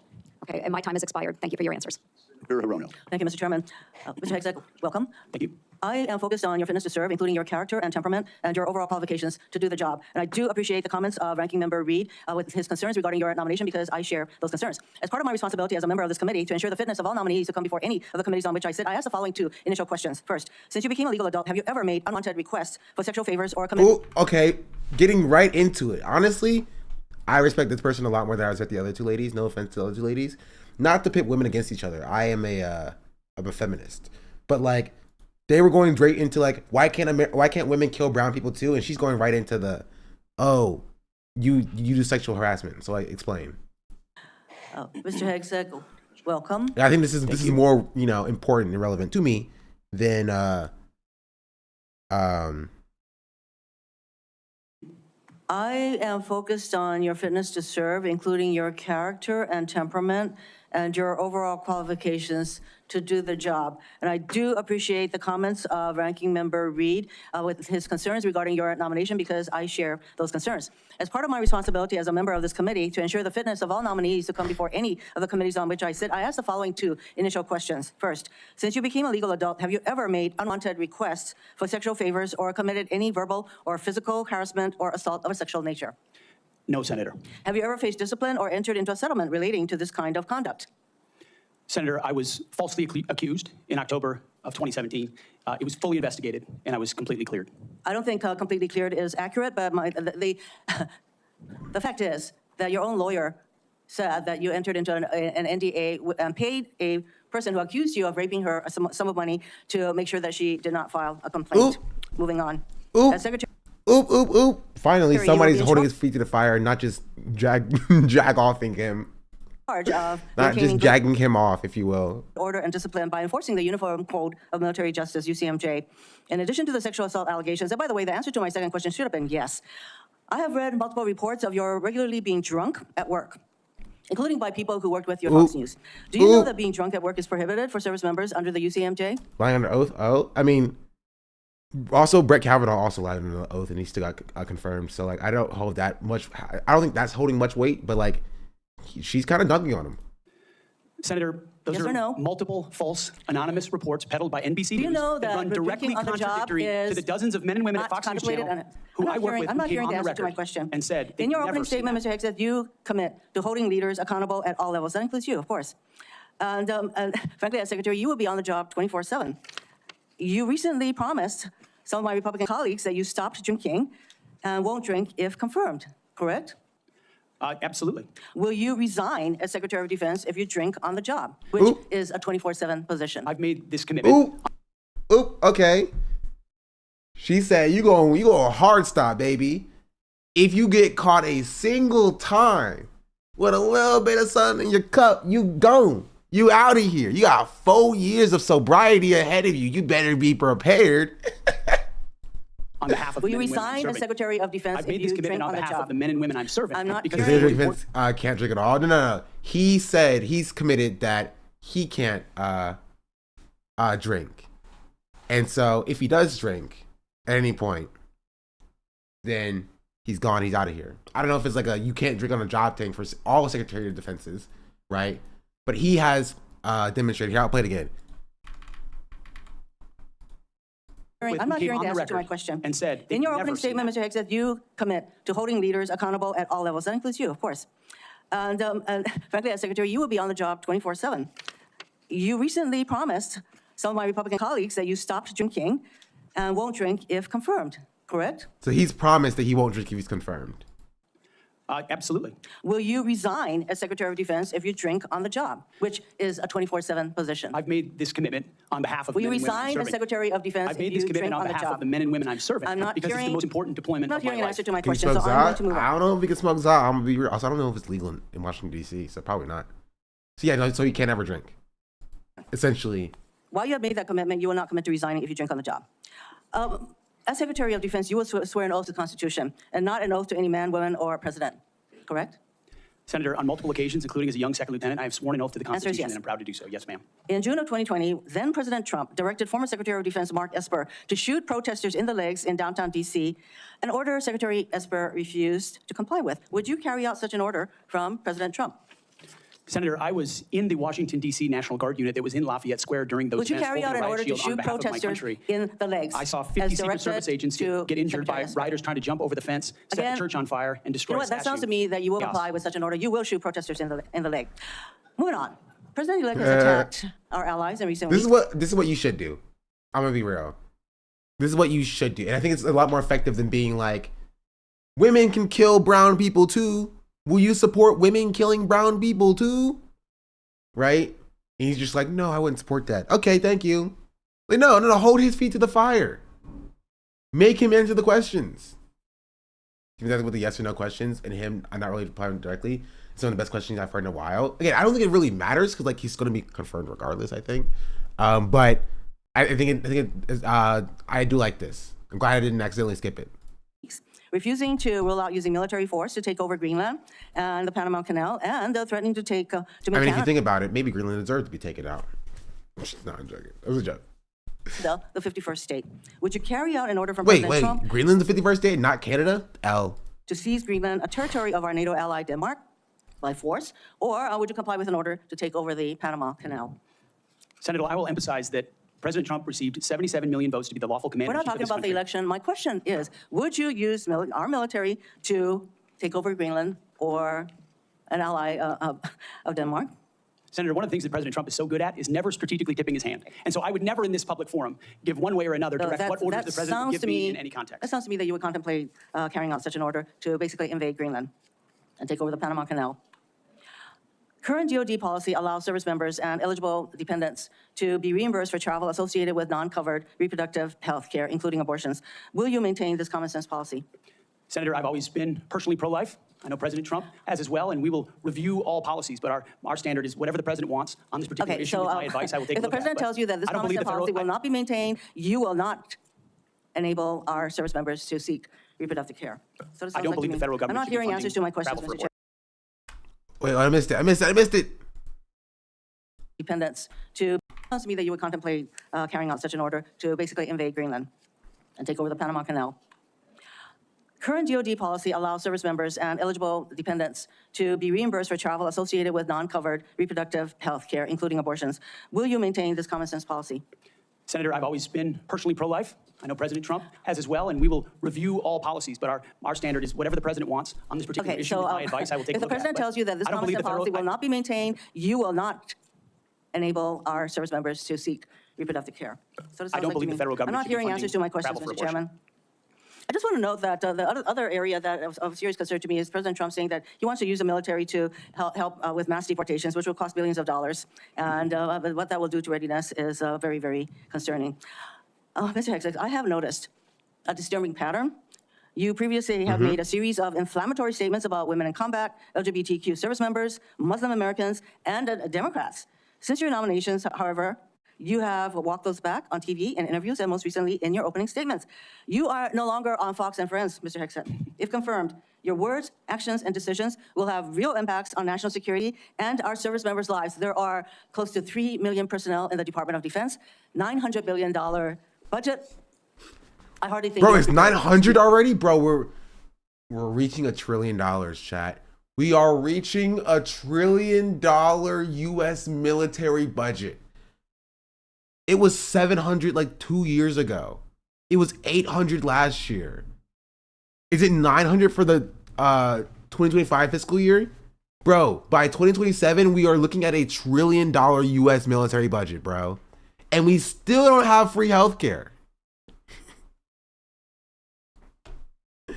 Okay. Do the job. Thank you, Mr. Chairman. Thank you. That wasn't a question, Mr. Hegseth. Thank you, Senator Rona. Senator Sullivan. Thank you, Mr. Chairman and Mr. Hegseth. Congratulations on your nomination, and thank you and your family for your service and sacrifice. Thank you, Senator. Now for the most important question you will receive all day. In 1935, before the Congress, the father of the United States Air Force, General Billy Mitchell, was testifying about a certain place in the world. Billy Mitchell? Like the Donkey Kong guy? The gamer?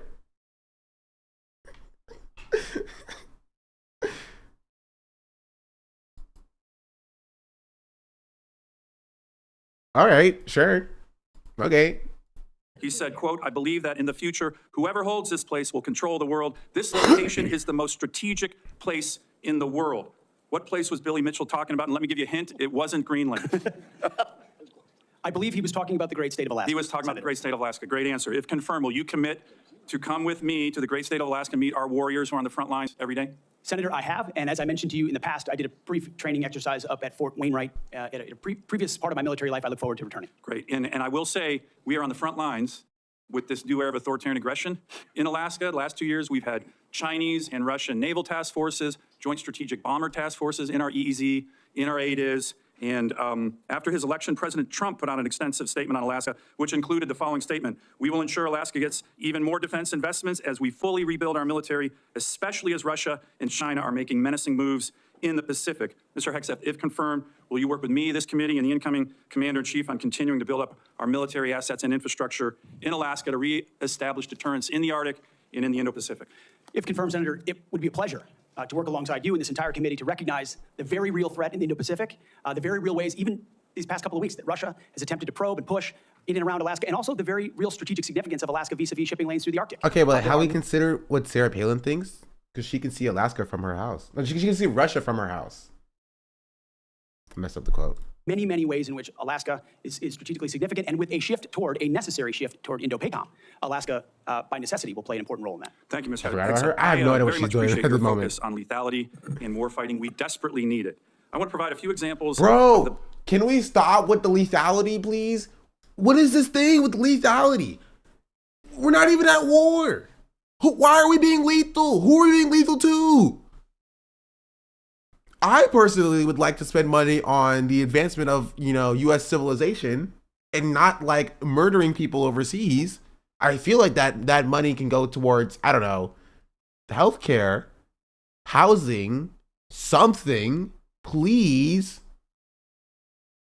Biden woke military, which is not focused on readiness or lethality and want to get your comments on it. Nobody wants an extremist or racist in our military, but one of the most disgraceful and shameful things I've seen over the past 4 years as a senator on this committee and as a Marine Corps Reserve officer was on day one, the Biden administration played up a false and insulting narrative that our military was chock full of racist and violent extremists. This reached a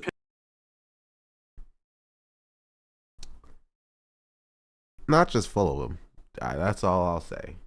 pinnacle in this committee when Biden's Undersecretary of Policy, Colin Kahl, the number 3 guy at the Pentagon, testified that one of his top goals would be to, quote, ending violent extremism and systemic racism within the ranks of the military. He had no data on this. The media loved it, fanned the flames, wrote baloney stories on this false narrative. Disappointingly, some of my colleagues on the other side of the aisle here reinforced this ridiculous narrative, one even suggesting that almost 10% of our uniformed military was extremists, 200,000 members, ridiculous, by the way, from this committee on the other side of the aisle. Mr. Hegseth, unlike Undersecretary Kahl, you have a lot of experience with our military. Do you believe the military is a systemically racist organization? And if confirmed, will you... Dog, I think someone with a Nazi tattoo is going to say yes to that. You feel me? Allegedly a Nazi tattoo. ...commit to defend, not denigrate our troops? Senator, I was also offended by those comments because anyone who's been on active duty in the So National thank you for Guard, man, the woman in tier units 2 for 3 months in advance, reaching 19 months cumulatively so far. Thank you, much appreciated. Understand that is fundamentally false. By the way, there's 3 studies, to his credit, Secretary Austin put out one of them, that said exactly what you just said. Fundamentally false. Senator, they knew it. Anyone who'd been in a unit knew it. One could argue that if not the least, one of the least racist institutions in our country is the United States military. Yes, historically, when I think about anti-racist institutions, I think about the U.S. military. Indeed. Sure. And definitely not something sort of like the poverty draft that courts young, black and brown youth who have little opportunity, and instead of giving them opportunity, provide them with a gun and make them kill other black and brown youth overseas. Definitely not racist. That's actually anti-racist when you think about it. Being a racist in our military has not been tolerated for a very long time. One of the greatest civil rights organizations in America. Would you agree the U.S. military is one of the most forward-leaning, probably one of the greatest civil rights organizations in American history? No.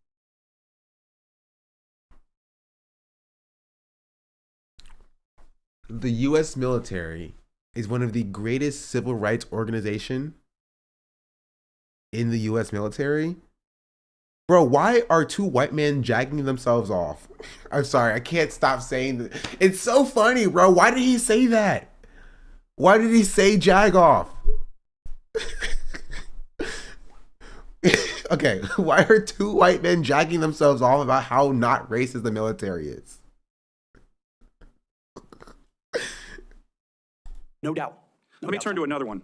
Last year at a hearing before this committee, I called on the Biden Secretary of the Navy to resign because he's failing in his ability to build ships. We are being completely outbuilt in terms of ships by the Chinese, and yet this Secretary of the Navy has been focused on climate change, not building ships in lethality. Mr. Hegseth, if your Secretary of the Navy ends up focusing on climate change more than shipbuilding and lethality, will you commit to me to fire him? My Secretary of the Navy, should I be confirmed, sir, will not be focused on climate change in the Navy, just like the Secretary of the Air Force won't be focused on LG-powered fighter jets, or the Secretary of the Army will not be focused on electric-powered tanks. Let me ask you, we're going to be focused on lethality and defeating our enemy. And I appreciate that. Bro, okay, bro. The other thing President Biden did, his first executive order as president, was to focus on transgender surgeries for active duty troops. This is all, I'm describing the woke military here under Biden over the last 4 years. If confirmed, and you issued an order... Oh no, not the trans surgeries for the illegal undocumented aliens in the U.S. military. No, they're forcing bottom surgery on the U.S. military members. No. If you join the military, you get free bottom surgery. Free, not even free, required bottom surgery. Gosh darn it. Saying we are going to rip the Biden woke yoke off the neck of our military and focus on lethality and warfighting. How do you think the troops will react?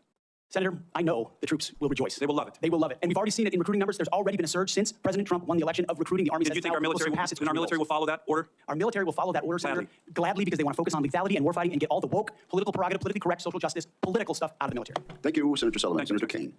Thank you, Mr. Hegseth. I'm looking forward to this opportunity to talk. I want to return to the incident that you referenced a minute ago that occurred in Monterey, California in October 2017. At that time, you were still married to your second wife, correct? I believe so. And you had just fathered a child by a woman who would later become your third wife, correct? Senator, I was falsely charged, Hey, fully you- investigated and completely cleared. So you think you were completely cleared because you committed no crime. That's your definition of cleared? You had just fathered a child 2 months before by a woman that was not your wife. I am shocked that you would stand here and say you're completely cleared. Can you so casually cheat on a second wife and cheat on the mother of a child that had been born 2 months before, and you tell us you were completely cleared? Hold on, wait. I want to hear Tim Kaine cook him. Come on, Tim Kaine. Tim Kaine in the membrane, baby. Senator, I was falsely charged, fully investigated and completely cleared. So you think you were completely cleared because you committed no crime. That's your definition of cleared? You had just fathered a child 2 months before by a woman that was not your wife. I am shocked that you would stand here and say you're completely cleared. Can you so casually cheat on a second wife and cheat on the mother of a child that had been born 2 months before, and you tell us you were completely cleared? How is that a complete clear? Ooh, bring up how he called himself a proud Christian earlier, but now he's committing adultery. You feel me? Twice. 3 broken homes. Senator, her child's name is Gwendolyn Hope Hegseth, and she's a child of God, and she's 7 years old. And she was, and you cheated on the mother of that child less than 2 months after that daughter was born, didn't you? Ooh. Ooh. Ooh, that hurt my soul. That hurt my soul. Why would you do that to him? Those were false charges. Well, It was fully investigated, and I was completely cleared. And I'm so What? Charges? There's no charges here. You're not charged. You're not being arrested, bro. But is it wrong? Is he? What do you mean false charges? You were never charged for that. Did it happen or did it not happen? Is it true or is it not true? grateful for the marriage I have to this amazing woman behind me. You've admitted that you had sex at that hotel in October 2017. You said it was consensual, isn't that correct? Anything, You've admitted that it was consensual, and you were still married, and you just had a child by another woman. Again, How do you explain your judgment? completely false charges against me. You fully investigated, and I was completely clear. You have admitted that you had sex while you were married to wife 2 after you just had fathered a child by wife 3. You've admitted that. Now, if it had been a sexual assault, that would be disqualifying to be Secretary of Defense, wouldn't it? It was a false claim then and a false claim now. If it had been a sexual assault, that would be disqualifying to be Secretary of Defense, wouldn't it? That was a false claim. So You're talking about a hypothetical. So you can't tell me whether someone who has committed a sexual assault is disqualified from being Secretary of Defense? Senator, I know in my instance, and I'm talking about my instance only, it was a false claim. But you acknowledge, and it was but fully you acknowledge investigated. that you cheated on your wife and that you cheated on the woman by whom you had just fathered a child. You have admitted that. I will allow your words to speak for themselves. You're not retracting that today. That's good. I assume that in each of your weddings, you've pledged to be faithful to your wife. Oh my goodness, stop. He's already dead. He's picking up the vows. He's like, I have your vows. Right here, actually, it says, till death do us part. And I'm sorry, Mr. Hegseth, you're not dead yet. That's crazy. To do that, haven't you? Assume that in each of your weddings, you've pledged to be faithful to your wife. You've taken an oath to do that, haven't you? Senator, as I've acknowledged to everyone in this committee, not a perfect person, not claiming to But be. no, I just asked a simple question. You've taken an oath, like you would take an oath to be Secretary of Defense in all of your weddings to be faithful to your wife. Is that Oh, no. Oh, that's crazy. He's saying you've taken an oath, like you're going to take an oath to be this new position, the Secretary of Defense, but you broke that oath. So you're not very good with keeping to your oaths, are you, Mr. Hegseth? Okay. That's wild. I have failed in things in my life, and thankfully I'm redeemed by my Lord and Savior Jesus Christ. In finalizing divorces from your first and second wives, were there non-disclosure agreements in connection with those divorces? Senator, not that I'm aware of. If there were, would you agree to release those first and second wives from any confidentiality agreement? Senator, it's not something I'm aware of. But if there were, you would agree to release them from a confidentiality? Senator, that's not my responsibility. Did you ever engage in any acts of physical violence against any of your wives? Senator, absolutely not. But you would agree with me that if someone had committed physical violence against a spouse, that would be disqualifying to serve as Secretary of Defense, correct? Senator, absolutely not have I ever done that. You would agree that that would be a disqualifying offense, would you not? Senator, you're talking about a hypothetical. I don't think it's a hypothetical. Violence against spouses occurs every day. And if you as a leader are not capable of saying that physical violence against a spouse should be a disqualifying fact for being secretary of the most powerful nation in the world, you're demonstrating an astonishing lack of judgment. The incident in Monterey led to a criminal charge, a criminal investigation, a private settlement, and a cash payment to the woman who filed the complaint. And there was an agreement off of a New Hampshire agreement, correct? Payment to the woman who filed the complaint. That's crazy. He's cooking him, bro. He's cooking him. That's wild, bro. Okay. It's kind of crazy how both Hillary Clinton and Kamala Harris's VP picks are just significantly better than they are. Like, significantly better than they are. Like, if either one of them were heading the ticket, they would have won in a landslide. A landslide. Also, they're both named Tim. And there was also a non-disclosure agreement, correct?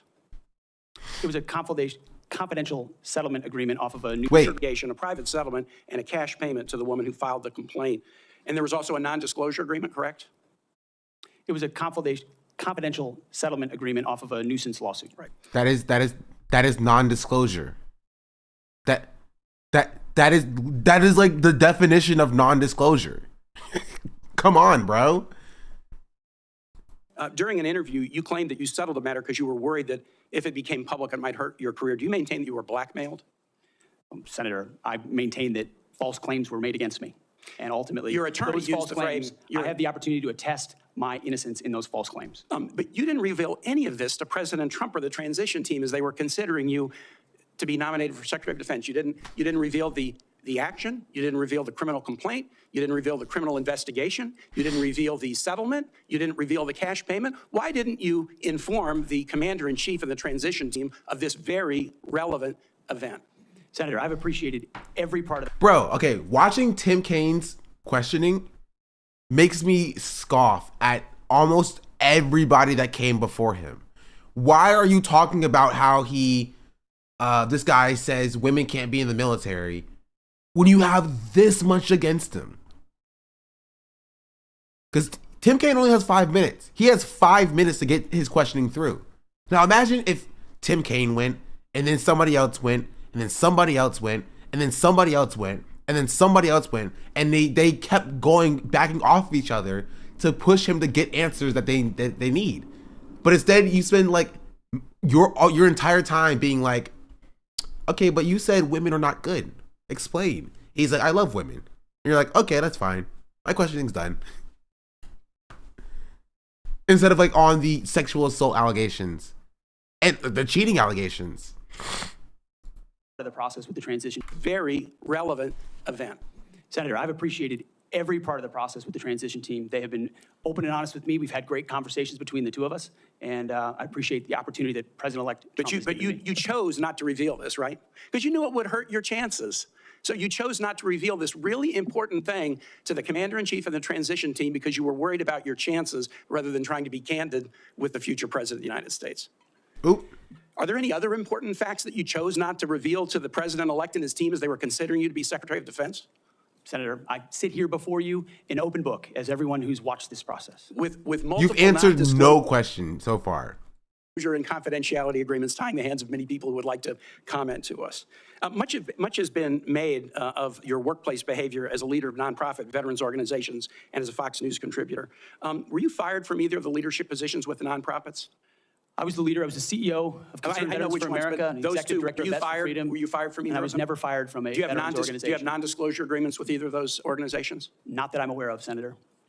Many of your work colleagues have said that you show up for work under the influence of alcohol or drunk. I know you've denied that, but you would agree with me, right, that if that was the case, that would be disqualifying for somebody to be Secretary of Defense. Senator, those are all anonymous false claims, and the totality They're not anonymous. The letters on the record here. They're not anonymous. On the record, We've seen records with names attached to them. I told you. I literally said it earlier in this stream, and I'm glad Tim Kaine called him out on it, right? When he says anonymous, it's anonymous to us. It's anonymous to the public. But it has to be verified. It has to be verified to, right, the senatorial committee or to the people doing the investigating, because they're not just going to publish something that's legitimately anonymous. They're not going to publish a sticky note on the door that said, Pete Hegseth is a bad guy, right? They know who it is. They have testimony. They just cannot publish who said the testimony because the person who said it wants to be anonymous. It's not that they don't know who it was. It's not that it is anonymous to them. You feel me? And I'm glad somebody finally called him out on it because he's been saying this for the last hour we've been watching this. For America and Fox News One of your colleagues working said, hard every day on behalf of One of my your mission. colleagues said that you got drunk at an event at a bar and chanted, "Kill all Muslims." Another colleague, not anonymous, we have this, said that you took coworkers to a strip club. You were drunk, you tried to dance with strippers, you had to be held off the stage, and one of your employees in that event filed a sexual harassment charge as a result of it. Now, I know you denied these things, but isn't that the kind of behavior that, if true, would be disqualifying for somebody to be Secretary of Defense? Senator, anonymous false charges. They're not anonymous. And I'll just conclude and say this to the chairman. You claim that this was all anonymous. We have seen records with names attached to all of these, including the name of your own mother. So don't make this into some anonymous press thing. We have seen multiple names of colleagues consistently throughout your career that have talked about your abusive actions, Chairman, I think attitudes, he's words, over and his time. statements. He's way over his time. I now yield. And thank you very much. I now ask unanimous consent to enter into the record a family court order concerning the appointment of parenting time between Mr. Hegseth and Mrs. Samantha Hegseth. It states that there were no claims of domestic abuse or probable evidence of abuse in the relationship. In the relationship. That's not what he was talking about, though, but sure. Sure. Sure. All right. Look at him. Look at his face. Look. He's not looking at the chairman. He's looking at Tim Kaine. Look at his eyes. And that will be added to the record. And we now move to Senator Kramer. Thank you, Mr. Chairman. Thank you, Mr. Hegseth, for your service, for your willingness to endure this. And I'm sorry for what has been happening to you, particularly the very idea that you should have to sit there and answer hypothetical potential in somebody's imagination. What are you, stupid? Like, that's his job. That's what do you think the confirmation hearing is? Stop jagging him off. Please. Literally, the entire point of the confirmation hearing is that you get to ask questions. It's not a courtroom, right? You can't object to a question. The senators get to ask whatever questions that they so choose that they think is relevant to the discussion, and he has to answer them, or not, I guess, right? So stop jacking him off, please. Crimes that may take place at some point. And The jag off Olympics, exactly. By you, if you were a murderer or if you were a rapist, unfair, and I'm embarrassed for this behavior. But first, I want to say thank you for your strong proclamation, unapologetic proclamation of faith in Jesus. Oh, you hear that, chat? Sorry, I just heard a sat here bunch and of listened to your opening slurping. statement and thought, wow, this is a guy who in today's culture is willing to stand up and say the first thing is first. Faith in Jesus Christ. And I was reminded of what Christ said. Did you not just hear what Tim Kaine said, bro? He cheated on his, he had a first wife, and then he cheated on the lady, the second person. He got pregnant and just gave birth like weeks later.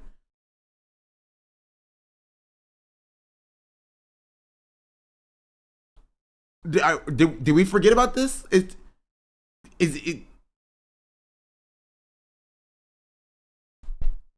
According to his own admission. Matthew, seek ye first the kingdom of God and his righteousness, and these things shall be added unto you. You are going to have a great future. Drinking Christian values, like, it's a to-do list. He claims he stands for Christian values. Yell them out. Yeah. Secretary, and I look forward to... like, literally Christian in name only. Like, literally in name only. Also, like, you know, in, like, saying so, I guess. That day happening. And this guy's like, good enough for me. Let me come suck you off or drag off. I also want to get back to, you mentioned, and it got rather dismissed quickly, pivoted, as a lot of things do. You'd mentioned that you were not able to serve with your National Guard unit in the protection of the inauguration of Joe Biden because of a tattoo, a Christian tattoo. Can you elaborate just a little bit on what is this very offensive, extremist, racist tattoo that you have? It's a tattoo I have right here, Senator. It's called the Jerusalem Cross. It's a historic Christian symbol. In fact, interestingly, recently I attended briefly the memorial ceremony of former President Jimmy Carter. On the floor of our national cathedral, on the front page of his program, was the very same Jerusalem cross. It is a Christian religious symbol.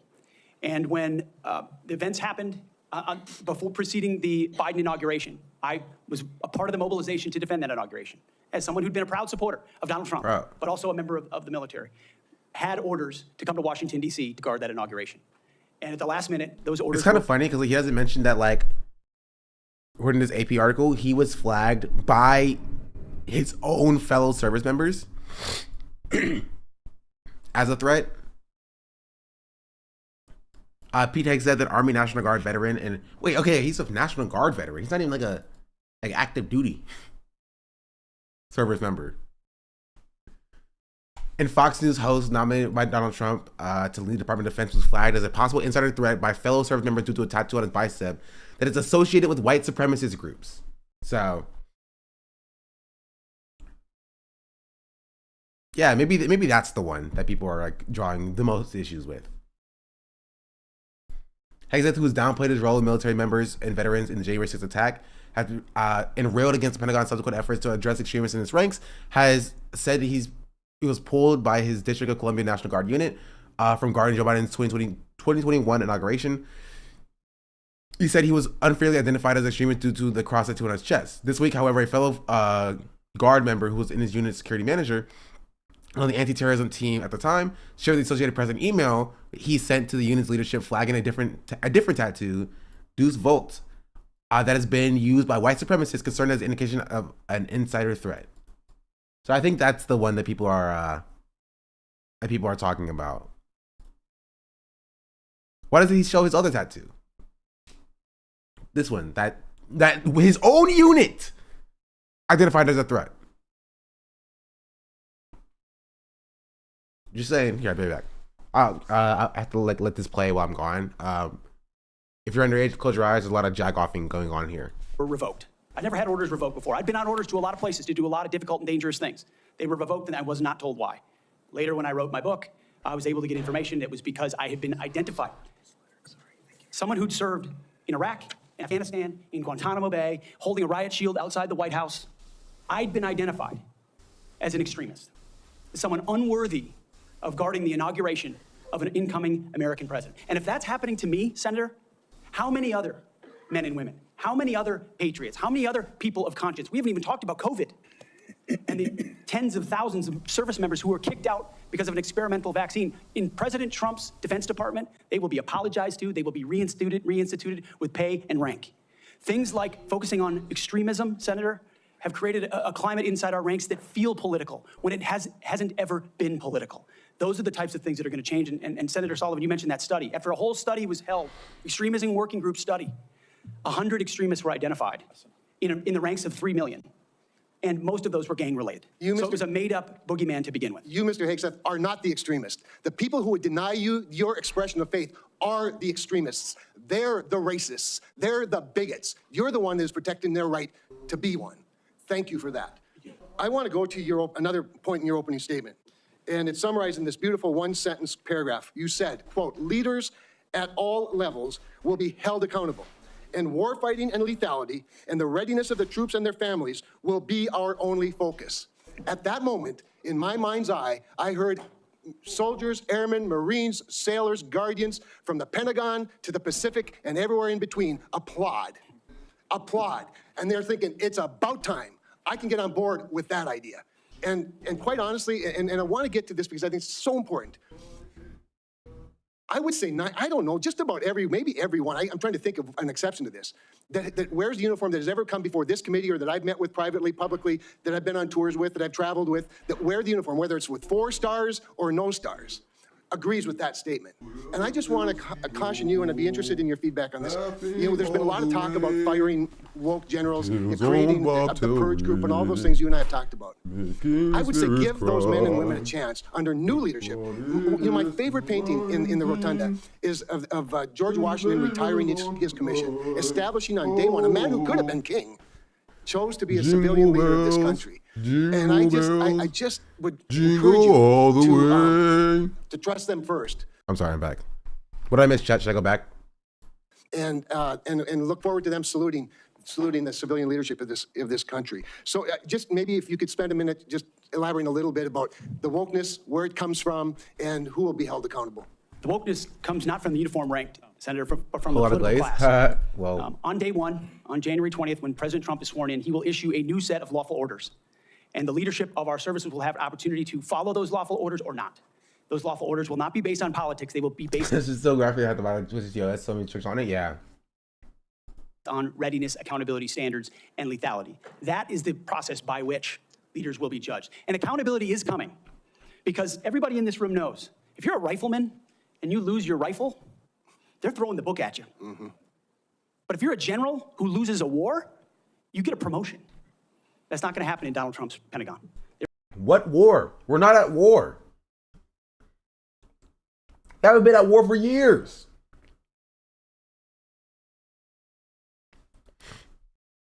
There will be real standards for success. Everyone from the top, from the most senior general to the most lowly private, will ensure that they're treated fairly, men and women, inside that system. I also just want to commend you for your answers to Senator Fisher's questions about nuclear deterrence, but I also appreciate the fact that you emphasize reputational deterrence, because deterrence is not a weapon system, it is an attitude, and you project an attitude of deterrence. Thank you. Stop jacking him off, please. Thank you, Mr. Chairman. Thank you, Senator Kramer. Senator King. Thank you, Mr. Chairman. Mr. Hessek, welcome to the committee. Thank you, Senator. You've made several references to your religion today. I share that devotion to Christianity, but I must say I've been reminded somewhat of Saul on his way to Damascus. You seem to have been converted over the last several weeks and several months. You wrote in your book just last year that, but if we're going to, this is the book War on Warriors, but if we're going to send our boys to fight, and it should be boys, we need to unleash them to win. Later on, our boys should not fight by rules written by dignified men. Which is it? Is it only boys can fight? I mean, you've testified here today that you believe in women in combat, but you didn't just last year. How do you explain your conversion? Senator, my testimony is clear.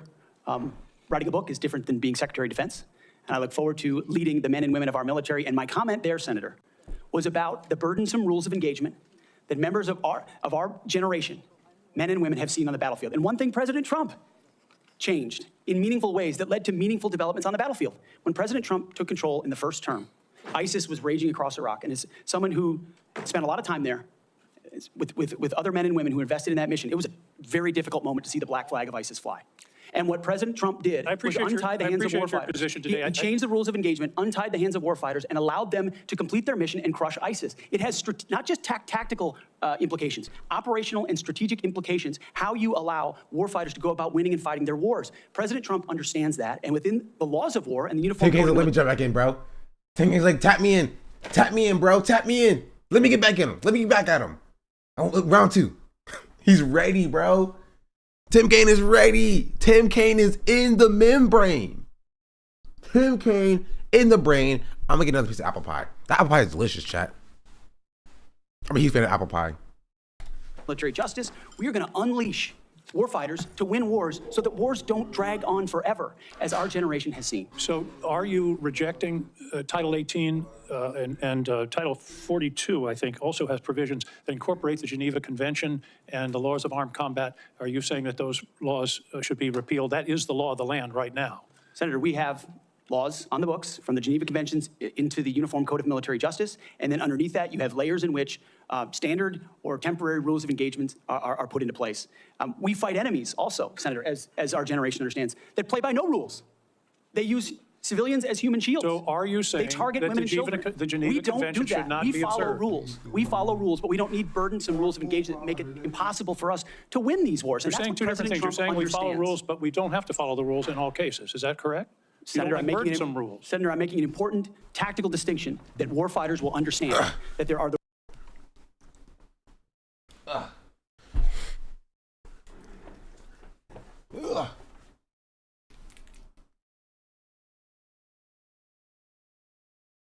rules we also, Senator, as that incorporate the Geneva Convention. Flag of ISIS flag in the is clear. Let's fight here today that you believe in women in combat. Later on, our boys should not fight by rules written by test last year. The book is different. was about the burdensome rules of engagement that members of our generation, men and women, have seen on the battlefield. And one thing President Trump changed in meaningful ways that led to meaningful developments on the battlefield. When President Trump took control in the first term, ISIS was raging across Iraq. And as someone who spent a lot of time there with other men and women who invested in that mission, it was a very difficult moment to see the black flag of ISIS fly. And what President Trump did was untie the hands of warfighters. He changed the rules of engagement, untied the hands of warfighters, and allowed them to complete their mission and crush ISIS. It has not just tactical implications, operational and strategic implications, how you allow warfighters to go about winning and fighting their wars. President Trump understands that, and within the laws of war and the Uniform Code of Military Justice, we are going to unleash warfighters to win wars so that wars don't drag on forever, as our generation has seen. So are you rejecting Title 18 and Title 42, I think, also has provisions that incorporate the Geneva Convention and the laws of armed combat? Are you saying that those laws should be repealed? That is the law of the land right now. Senator, we have laws on the books from the Geneva Conventions into the Uniform Code of Military Justice, and then underneath that you have layers in which standard or temporary rules of engagement are put into place. We fight enemies also, Senator, as our generation understands, that play by no rules. They use civilians as human shields. So are you saying they target that women and children? the Geneva Convention should not be observed? We follow rules. We follow rules, but we don't need burdensome rules of engagement that make it impossible for us to win these wars. You're saying two different things. You're saying we follow rules, but we don't have to follow the rules in all cases. Is that correct? Senator, I'm making an important tactical distinction that warfighters will understand, that there are the rules. Tactical. Okay. We swear an oath to defend, which are incredibly important, and this committee understands and helps set them. And then there are those echelons above reality, from, corps to division to brigade to battalion, and by the time it trickles down to a company or a platoon or a squad level, you have a rules of engagement that nobody recognizes. And then it makes you incredibly difficult to actually do your job on the battlefield. That's the kind of assessment and look that an Army major will give to this process if I was confirmed to be the Secretary of Defense. Your quote is, true understanding of that. Your quote in 2024, our boys should not fight by rules written by dignified men in mahogany rooms 80 years ago. That would be the Geneva Convention. America should fight by its own rules, and we should fight to win or not go in at all. Are you saying that the Geneva Convention provisions, which clearly outlaw torture of prisoners, should not apply in the future? Senator, how we treat our wounded, how we treat our prisoners, the applications of the Geneva Conventions are incredibly important. But we would all have to acknowledge that the way we fought our wars back when the Geneva Conventions were written are a lot different than the asymmetric, non-conventional environment of counterinsurgency that I confronted in Iraq and Afghanistan. I was the senior counterinsurgency instructor in Afghanistan. My job was to understand how the Taliban and al-Qaeda operated so that NATO units coming in could be informed of what was happening. They knew our rules of engagement, and when they were more restrictive... Does the time the answer cut into the questioner's time? Yes. Yes, it does. Which is why he's trying to waste our time. Which is why why you saw Tim Kaine cut him off as well, right? Of them, and it put our men and women in a more dangerous and difficult place. And you believe for future wars we fight, we need to have someone atop the Pentagon, sir, who understands how those ripple effects Well, I just want to understand your position. Your position is torture is okay. Is that correct? Waterboarding torture is no longer prohibited given the circumstances of whatever war we're in. Is that correct? Senator, that is not what I said. I've never been party to torture. We are a country that fights by the rule of law, and our men and women always do. And yet we have too many people here in air-conditioned offices that like to point fingers at the guys in dark and dangerous places, the gals in helicopters in enemy territory who are doing things that people in Washington, D.C. would never dare to do, or send, in many cases. In one of your interviews, you said they're willing to do this. You're talking about Donald Trump and Senator Cruz. They're willing to do something like waterboarding if it's going to keep us safe. Are you okay with waterboarding? Senator, the law of the land is that waterboarding is not legal. But you want the law of the land to change. You can't simultaneously sit here and be like, no, these rules of engagement and these stupid regulations that we are holding us back from committing our mission, right? From completing our mission. And then you're like, okay, so you want the laws to change? Like, I never said that. That's the law of the land.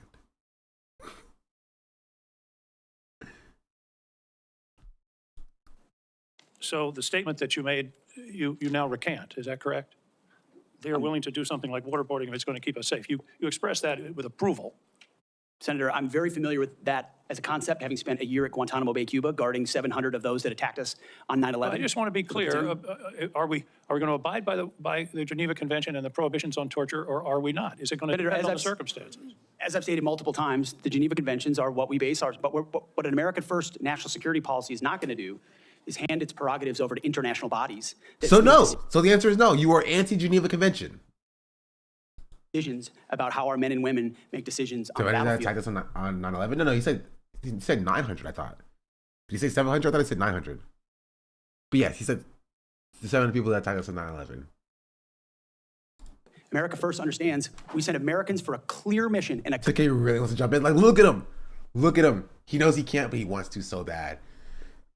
But actually, I think, can you yield your time to somebody else, chat? clear objective. We equip them properly for that objective. Right, we give them everything they need, and then we Watch stand the game. If he gives him a little tap, then you know he's gonna jump in. behind them with the rules of engagement that allow them to fight decisively to defeat America's enemies, which is why we say I just have a few quietly seconds in left, this Mr. conference Husbeck, if you could. I was very disturbed in your opening statement where you talked about the priorities that you have. We will work with our partners and allies to deter aggression in the Indo-Pacific from the communist Chinese. There's not a single mention in this statement about Ukraine or Russia. Is this code for we're going to abandon Ukraine? Senator, the president, that's a presidential level policy decision. He's made it very clear that he would like to see a end to that conflict.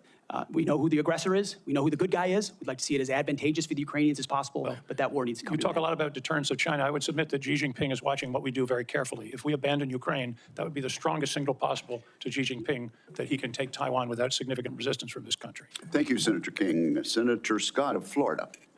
Mr. Chairman, I'd like to enter into the record 2 letters which testify to Mr. Hegseth's leadership record at Concerned Veterans for America. Oh, everybody's leaving. They're old. They need to take a little break, It's okay. First letter submitted by Mr. Darren Selnick, a senior advisor at CFA, stated that there's been no better leader, policy champion, or fighter for the military and veterans than Pete. He was instrumental in 2014 and 2017 in ensuring that veterans had healthcare choice. The second letter submitted by Mr. Kaysen Sparrow, digital media director of CBA from 2015 to 2017, stated, Pete brought incredible energy, focus, and a clear vision to the organization and showed everything that the team accomplished together. And I similarly asked to submit to the record a letter from Paul J. Roberts, retired Colonel, U.S. Army Special Forces, speaking to the unwavering integrity of Mr. Hegseth. Is there objection? Without objection, those 3 will be admitted. Senator Scott. All right. First, congratulations on your nomination. Thank you, Senator. And thank you for being willing to serve our nation. I served in the Navy. I'm really proud of my dad. He was crazy. He did all 4 combat jumps with the 82nd Airborne. He, after that, survived all that and fought in the Battle of the Bulge. And what they went through, it was hell. So I have a lot of respect for him and for everybody that puts on the uniform and serves in battle and has to lead people in battle. Because being on a ship, that didn't happen to me, but I had a lot of friends that happened to him. It clearly happened to my dad. I've served on this committee for 6 years, 2 years under President Trump and past 4 under President Joe Biden. I've seen how the Biden-Harris administration pushed the deal.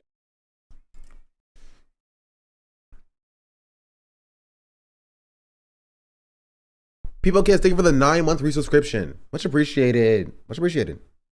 DoD to prioritize wokeness over being the most lethal military force in the world. It's our readiness, our national security, and our ability to recruit people who are willing to put their lives on the line for our country. Can you talk about some of the changes we can make to improve recruitment and rebuild our military into the most lethal force in the world? First of all, Senator, thank you for the question. Thank you for your time. I think the first and most important thing we could have done is elect Donald Happy Trump birth giving as the new commander-in-chief, because past his prologue, our warfighters understand what kind of commander-in-chief they're going to get in President Donald Trump, someone who stands behind them, someone who gives them clear missions, someone who ends wars decisively, and the issue of Ukraine was mentioned, and ensures new wars are not started. There was a minor incursion under Barack Obama into Crimea, followed by nothing under President Trump, followed by an all-out assault by Vladimir Putin into Ukraine under the Biden administration. That did not happen under Donald Trump. Donald Trump managed the Taliban. Under the Biden administration, Afghanistan collapsed tragically, ending the lives of 13 at Abbey Gate, who we remember every single day, and no one was held accountable for that. Chinese spy balloons were flying over the country. None of that happened under which Donald was never proven. I'll put that out there. Trump, and our warfighters understand that. So there's no better recruiter, in my mind, for our military than President Donald Trump. My job is to come alongside him, should I be confirmed, and continue to emphasize his emphasis on warfighting, on getting anything that doesn't contribute to meritocracy out of how decisions are made inside the Pentagon. What gender you are, what race you are, your views on climate change. Okay, but like also, he understands that he got this position because he's like a Fox News contributor, right? Like that's not the most accomplished Army person or soldier. He's on Fox and Friends, and that's how he got here in the first place. And that's Trump's favorite show. Change, or whether you are a person of conscience. He thinks he is? These type of people always do, you know? And your faith should have no bearing on whether you get promoted or whether you're selected to go to West Point or whether you graduate from Ranger School. The only thing that should matter is how capable are you at your job? How excellent are you at your job? I served in multi-ethnic units in every place that I worked, every place that I served. None of that mattered. But suddenly we re-inject DEI and critical race theory, dividing troops into different. Critical race theory, I haven't heard that in a while. Man, blast from the past, bro. Blast from the past. Honestly, you could draw a direct line to for the Democrats abandoning CRT and its defense to Trump's victory. But that's just me. Different categories, oppressor and oppressed, in ways that they otherwise just want to work together. That's why I've pointed out before, and I'll say it again, and because I'm sure it'll be quoted to me at some point. The dumbest phrase in military history is our unity is our strength. No, our shared purpose is our strength. Our shared mission is our strength. Is that not unity? Is that not, what? Is that, how is it meaningfully different? How is unity different than a shared purpose?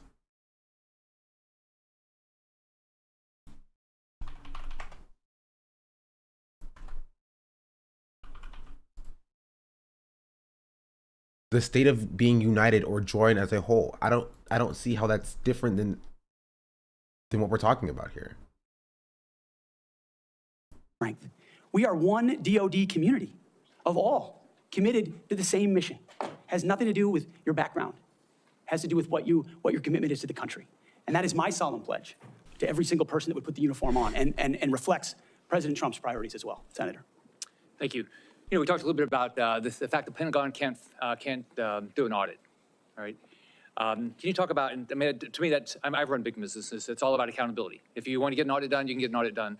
You might get a letter saying there's things you have to fix, but it all goes to accountability, and we haven't had it. So can you talk about how you bring accountability to the table, what you've done in the past, and what you're going to do with regard to bringing accountability to the Pentagon? I meant it when I said it in the opening statement, Senator. I know what I don't know. I know I've never run an organization of 3 million people with a budget of $850 billion. But what I do know is that I've led men and women. I've led people. And it's Vice Chairman Warren, not the speaker. Warren's up next. Leadership of people and motivation of people and a clear vision of people where you build a team, cast that vision, empower people properly. I want smarter and more capable people around me than me. And you will get that at the department. I cast a clear vision, build the plan, work it, we set the metrics, and everyone is held accountable. I know our incoming businessman president believes in accountability and holding people accountable. That will happen at the Pentagon. I mean, this has been a problem for a long time. Secretary Rumsfeld gave a speech on September 10th, 2001 that's mostly forgotten, but it was about the need for acquisition reform, cutting tail to give to teeth, the warfighters. And then 9/11 happened, and these are problems that have been persistent for a long time, but now we have new threats. And we need the urgency of this moment. As you said, Mr. Chairman, the most dangerous moment we've been since the end of the Cold War, and possibly since World War II. The urgency to do everything possible to get the capabilities into the hands of warfighters, emergency powers, Defense Production Act, whatever it takes, and an audit is certainly part of it. Why do you want to do this? Why do you want to do this job? What drives you? You have 30 seconds. Because I love my country, Senator. I don't care about this. We've been in the grace of God for all of them. Thank you, Mr. Hegseth. Senator Warren. Thank you, Mr. Chairman. And Mr. Hegseth, thank you. Thank you for your service. So if you're confirmed as Secretary of Defense, you will oversee our military, including about 250,000 women who currently serve on active duty in the Army, the Navy, the Air Force, the Space Forces, and the Marines. And I have serious concerns that your behavior toward women disqualifies you from serving in this role. Now, I've been trying to get answers from you for quite some time on this. You haven't wanted to meet or to answer any of my questions, so we'll just have to do it here and dive in. I want to pick up on some of the questions asked by Senators Shaheen and Gillibrand and Hirono, and I just want to make sure we have a list of some of the facts that I think are undisputed. I'm not going to talk about anonymous sources. I'm just going to quote you directly. We've got the video. We've got it in print. So going back to January 2013, you told a Fox News interviewer that women in the military simply couldn't measure up to men in the military, saying that allowing women to serve in combat roles would force the military to lower the bar. You picked up on that same theme in 2015, making remarks on Fox News, referring to women in combat as, quote, it would erode standards. June 2024, you said on Ben Shapiro's podcast, quote, oh, not Ben Shapiro getting mentioned. Oh, we're like 2 steps away from Hassan being brought up or something. You know what I mean? We were like 2 steps away from a song being brought up. Shouldn't be in combat at all. And then, of course, we've talked about it in 2024. You published a book, and you say on page 26 of your book, we need moms, but not in the military, especially in combat units. Page 48 of your book, you claim that women should not be in combat roles, because men are distracted by women. And then 10 weeks ago, you appeared on the Sean Ryan Show and said, I'm straight up just saying we should not have women in combat roles. Now, I presume you recall making all these statements? Senator, I'm not familiar with the article you're pointing to in 2013, but it underscores my argument completely, because in that 2013 argument, I was talking about standards. No, standards are what it's always been about, Let's not have Senator. this same fight Always again. been about Senate I've quoted standards. you directly. We've got the video. We're happy to show it. But I want to be clear here. For 12 years, you were quite open about your views, and your views were consistently the same. Women are inferior soldiers, sailors, Marines, airmen, and guardians. And in case anyone missed the point, and these are your words from 10 weeks ago, women absolutely straight up should not be permitted to serve in combat. And I notice on each of these quotes, those are said without qualification. It's not by how much you can lift or how fast you can run. They don't belong in combat, period, or your words, straight up. And then on November 9th, 2024, just 32 days after your last public comment saying that women absolutely should not be in combat, you declared that, quote, some of our greatest warriors are women, and you support having them serve in combat. Now, that is a very, very big about face in a very, very short period of time. So help me understand, Mr. I get it, Hegseth. about face, that's the military thing. What extraordinary event happened in that 32-day period that made you change the core values you had expressed for the preceding 12 years? Senator, again, I very much appreciate you bringing up my comments from 2013, because for me, this issue has always been about standards. And unfortunately, because of some of the people that have been in political power for the last 4 years, priorities other than standards, lethality, and meritocracy have driven decision-making. I'm quoting you from the podcast. Women shouldn't be in combat at all. Where is the reference to standards, that they should be there if they can carry, if they can run? I don't see that at all, Mr. Hegseth. What I see is that there's a 32-day period in which you suddenly have another description about your views of women in the military. And I You show the just video? wanna know, I don't think they have production like that, I'm gonna be real. what changed in the 32 days that the song you sang is not the song you come in here today to sing?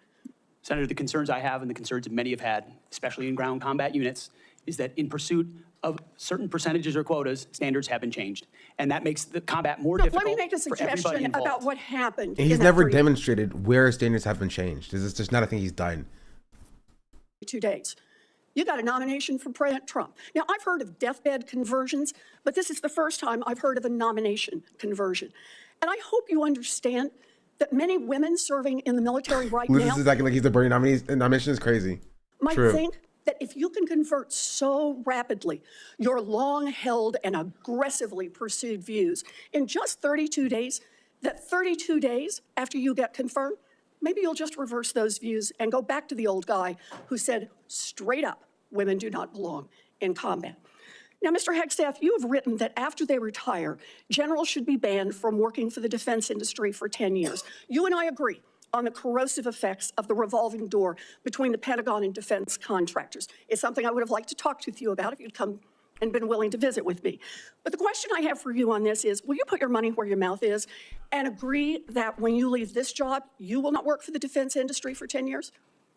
Senator, it's not even a question I've thought about, because You can it's think not about it one right now. It's not one, my motivation for this job I understand has never that. I been just about need what a could yes or no conceivably here. come next. Time is short. I just need a yes or no. I would consult with the president about what the policy should be In at the Defense other Department. words, you're quite sure that every general who serves should not go directly into the defense industry for 10 years. You're not willing to make that same pledge? I'm not a general, Senator. You'll be the one, let us just be clear, in charge of the generals. So you're saying sauce for the goose, but certainly not sauce for the gander? I would want to see what the policy of the Oh, president I'll is. bet you would. Thank you, Senator Warren. Senator Tuberville. Thank you, Mr. Chairman, and thank you for your hard work and your committee's hard work, Mr. Chairman. This has gone well. I'd like to submit this letter. I I hate Tommy topic Tuberville. conduct at Vets for Freedom for Hegseth. I'd like to submit that for the record, please. Without objection. General Hegseth, Mr. Hegseth, thanks for being here today and with your family. I know this is tough. That's what it's all about, though. You're a tough guy. Been here for a while. Never seen this many people that here for a support of a nominee. Like, they're laughing, but like, is it not crazy if you have a standard for the people under you that you would be that you are claiming that they should be held to, but you're not gonna be held to it yourself? You know what I mean? Like, yes, he's not a general, which, you know, maybe that should be a distinction that maybe the Secretary of Defense should be, but who knows? But despite that, you're going to be, as you know, Elizabeth Warren said, you're going to be above the generals. You're going to be the boss of the generals. And so you make a distinction that the generals themselves should not go immediately into like the defense industry after leaving their generalship or whatever. But you won't make that decision for yourself. And like, they're just like, you know, I'm not a general, so it doesn't matter. You feel me? I'm a Fox News host. But also he should still be entitled to like be the Secretary of Defense. Is kind of, you know, kind of silly. That's impressive. I met with a lot of them yesterday, and they are very passionate. So thank you for willing to take this on, and congratulations on your nomination. I'm worried about recruiting.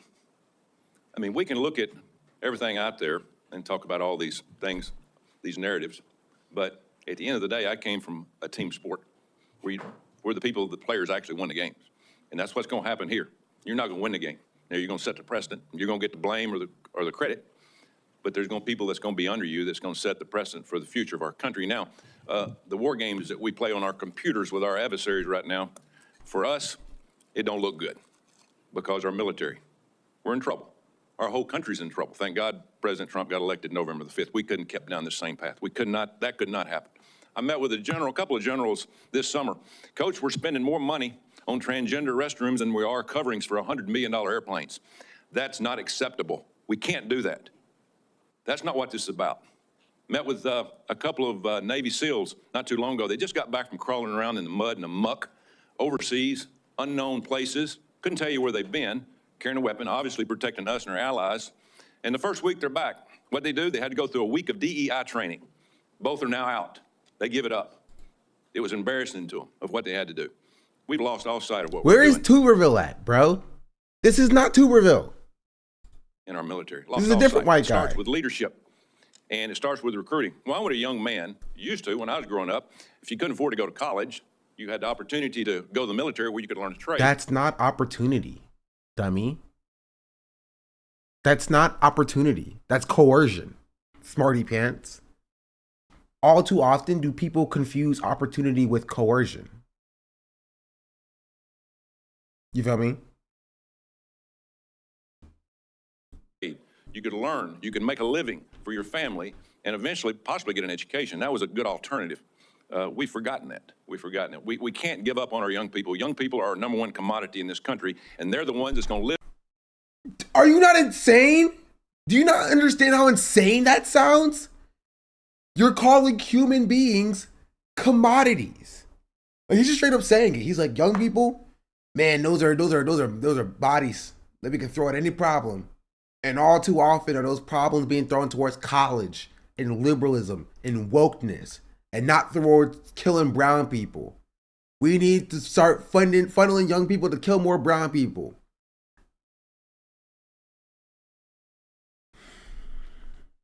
Live and die for the freedom of this country in the future. So again, thank you for taking this on. Recruiting. Our service academies are meant to serve as our primary commissioning source of officers. It now appears that they are a breeding ground for leftist activists and champions of DEI. Yes, West Point, the place that is known for like leftist activism and not rampant sexual assault. You feel me? And not targeted harassment campaigns. Thank you. Thank you so much, Tommy Tuberville. Thank you so much. And critical theory. Now, not all, but some. And also, some, like, does he know that like more officers commission via the ROTC program as opposed to the service academies themselves? It's ROTC, then the service academies, and then commissioning. So I'm just saying, just consider that. It's way too much. How are we going to eliminate this, Mr. Exton? How are we going to get this back on track to where we grow our leaders? I had a young man that forever he wanted to go to West Point. I got him a nomination, I got him accepted, and he turned it down. He says, Coach, I'm not getting involved with that mess. How are we going to overcome this? Sure. Senator, thank you for the Sure, I believe you. question, and I think it comes down to Honestly, I think leadership. West Point is such a funny concept. You feel me? Because if you don't know about West Point, chat, what you have to do is there's a huge application process. It's like college applications, but you need a letter of recommendation from an elected official. You know what I mean? You need a senator, House of Representative member, a general, or it's like general's not elected representative, but like somebody high up in like government to see dog catcher. Not that's too low, unfortunately. To the maritime academies and stuff, yeah. For all the service academies, you need like. So if you think about it, right? There's like 470 representatives, and there's 100 senators. That's 500 nominations. If you're not giving out more than one nomination, plus like every now and then, like you have like legacy admissions and stuff. So if your parents went to West Point, they can recommend you, if they have good standing or whatever. You feel me? But you have like a solid like 500 people being admitted to each service academy, or all the service academies. It's not very it's really how that works. I went to high school with Michelle Bachman's kids, and she was handing out those to anyone that asked. How is it not just a pro-nepotism feature? It is. It is. Because if your parents are like went to West Point, they can just connect you with the people that they know, and they can get give you a nomination. Like I knew my my representative, and I had a friend in high school who like just asked her for the nomination, and she wrote his nomination for him. You feel me? It's really a who you know thing. You have to like suck up to some elected official. But some people like will call up senators and be like, "Please give me a nomination. Please give me a nomination." There's definitely more than that, but I think, but yeah, we're not talking many numbers. Yeah, it's not a lot of people. Is my point. Clear leadership from President Trump through me. Should I be nominated? And that's what soldiers, sailors, airmen, Marines, and Guardians see is clear leadership. It says, this is what we believe. This is the mission we're going to give you. Here's the equipment we're going to give you, and here's how we're going to support you. Because the military, at a lot of levels, Senator, has been for generations a family business. You know, my grandfather served. My father served. I served. My daughter served. That chain has started to break with generations. Hate me if you want. I think that's good. My grandfather served because he was forced to, bro. He was drafted.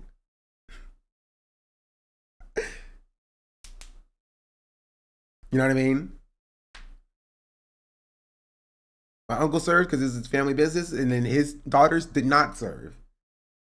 My grandfather served because he was drafted. My father did not serve. I didn't serve. I almost did because they almost got me. They almost put me in for the free college. You got to take pro-war crimes dude seriously. It's up for Secretary of Defense. Yeah, but you know. Military family equals generational trauma and abuse. I think it's less generational trauma and abuse. I think that's part of it. I think it's more just like a sort of sense of pride. Like you have a parent who went to a college and you want to go to that college to like continue the legacy, right? That's what it's built on. And now the military is facing a recruitment crisis because kids are on TikTok. You know what I mean? Kids nowadays are online and they see what military service is. Prior to millennials, if you're Generation X and you're growing up, you have your family and you have your community.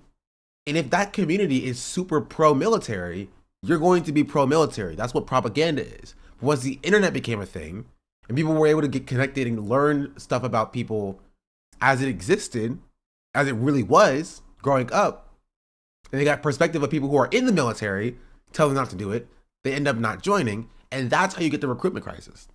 It's not wokeness, right? It's the fact that people don't want to be complicit in war crimes. People don't want to sell their body for 4 years, 6 years, 8 years at a time, right? Just for college that is no longer going to sustain them, even if they go to it. When college was actually a pathway to getting a decent career, and you're just kind of set for life, and you can buy a house, and the American dream was attainable, then that was one thing. Now, none of that's real, and so joining the military is only for people who want to kill brown people, essentially, right? Or people who've been propagandized into thinking that it's a good thing. There's no benefits, right? There's not. You can go to college, guess what? College is not going to give you anything. Your military is your only pathway. Once you're in it, you're kind of stuck in it because when you leave, you have nothing. And people now understand that, and that's why people aren't joining. That's the answer. And it's way worse now than it was 5 years ago when I was being coerced into joining. Right? 19 years old, trying to pay for my college. 18 years old, 17 years old, trying to pay for my college. It was bad then. Again, I was rolled up on when I was at the mall with the girl, right? They rolled up on me and was like, yo, you want to join the military? Four people deep in the car, hanging out the car, right? The freaking Corvette Camaro.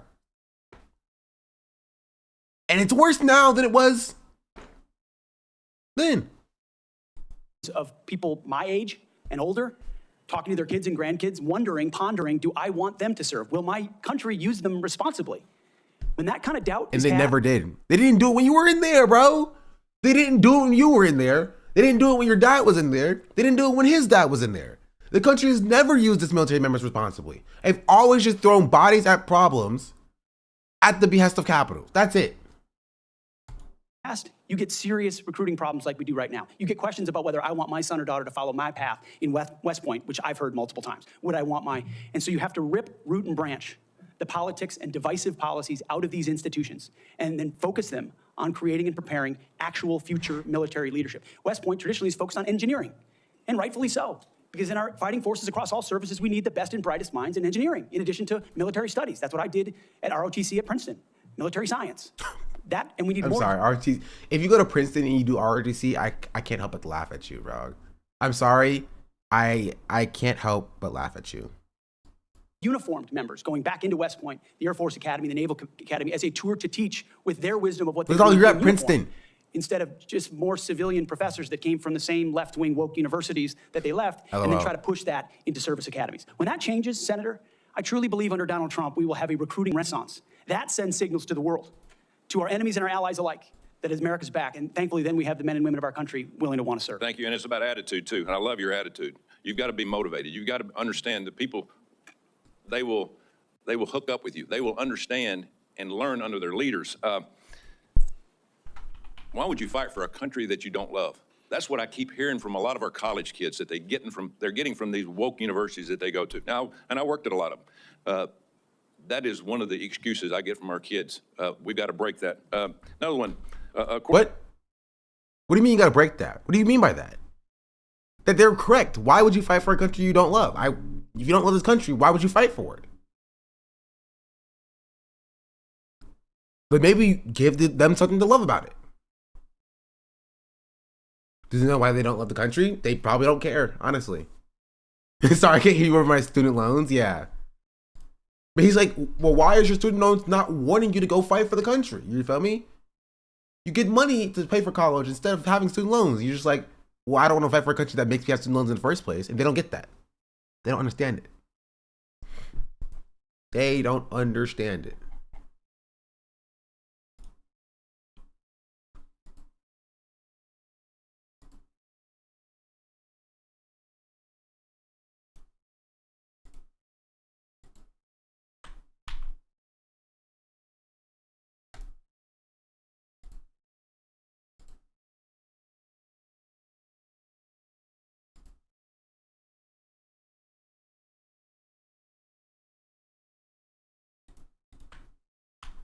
I've decided that I'm now posting my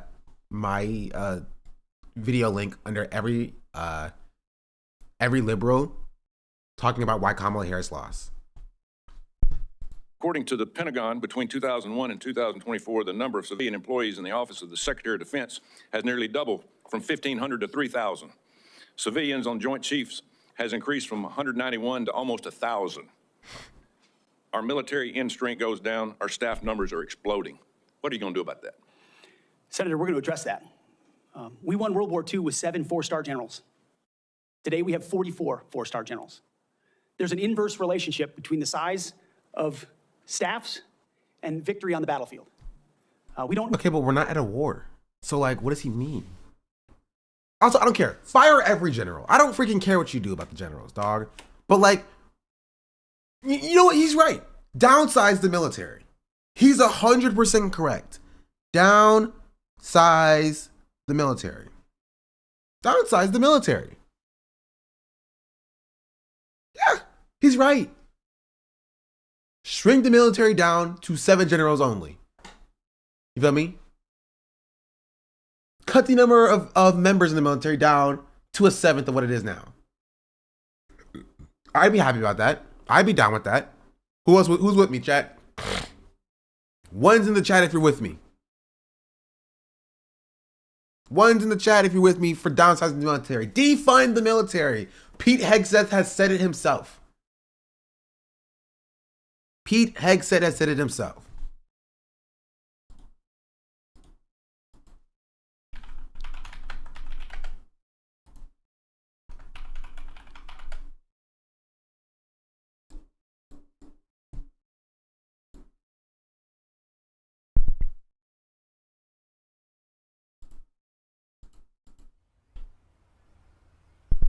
Hear me, chat. Hear me, chat. The military is too large. The military has gone woke. It is time for us to stand together against the wokeness of the military. 44 4-star generals in 2025, as compared to 7 4-star generals during World War II. It's time to downsize. Everybody salutes to the military because it's going away.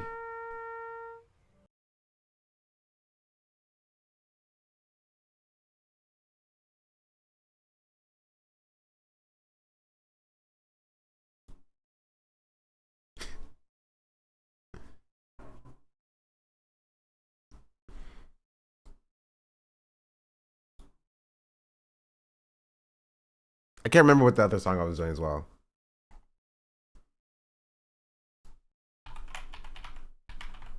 This is even the one I was looking for, but it worked out fine.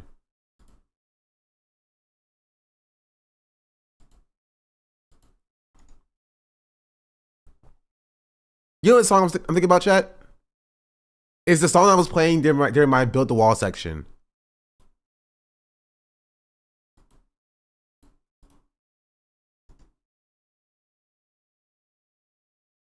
No? I was like, we need to build the wall around Florida. Build the wall around Florida. You know what I'm talking about.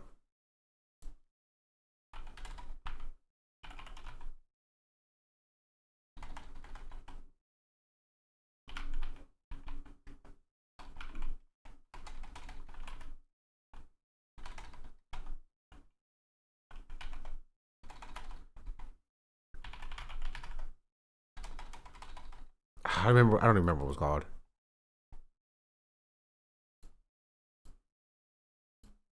I'll find it. Don't worry. Here, I'll play this while we wait. We need more bureaucracy at the top. We need more warfighters empowered at the bottom. So it's going to be my job working with those that we hire and those inside the administration to identify those places where fat can be cut so it can go toward lethality. Thank you, Senator Tuberville. Senator Peters. Thank you, Mr. Chairman. Mr. Hegseth, welcome to this committee. Thank you.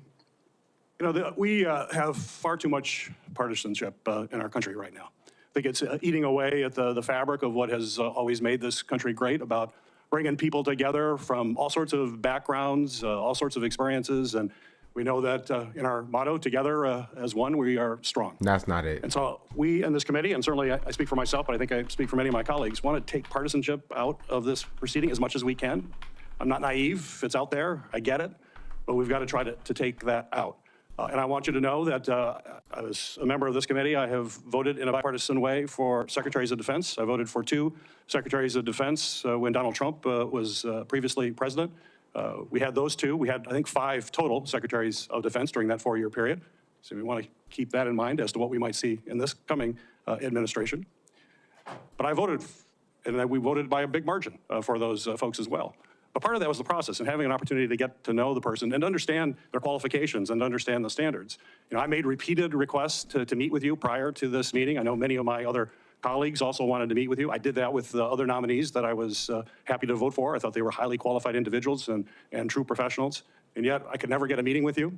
Was there a reason you were afraid to have one-on-one meetings with some of my colleagues before the hearing? Ayo. Senator, I know there was a great deal of outreach to multiple offices. Schedules get full. There's a lot going on. I was ready. And I welcome the I opportunity. found it. I found it. This is the clip.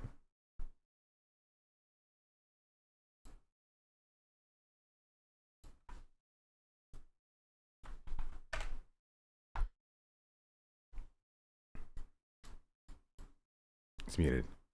We will build the army, chat. We will build the wall around Florida.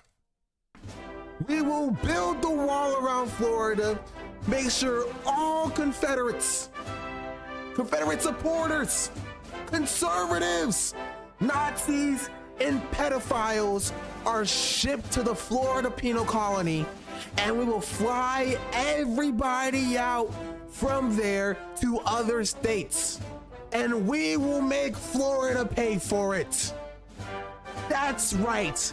A vote for me is a vote for no Nazis. A vote for me is a vote for no pedophiles.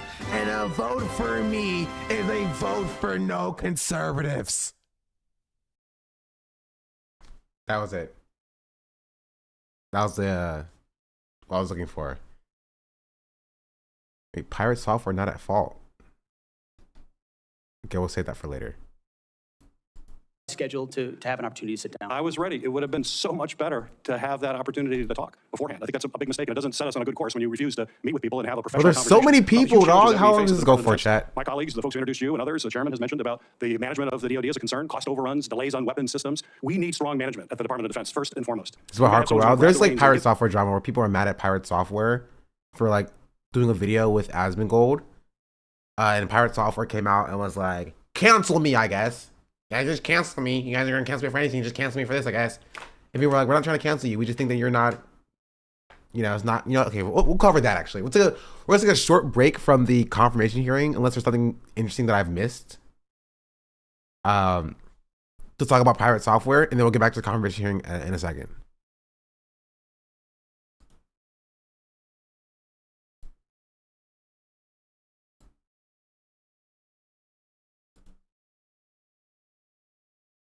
But in case you're wondering, okay, how do we get here in the first place? What are we talking about? Shaw, what are you talking about? First part of the time, at the same time, the Garen Bros are sending him death threats and shit because he fucked up in WoW and they take responsibility. Wait, really? Okay, I want send me that too. Send me that. I missed that.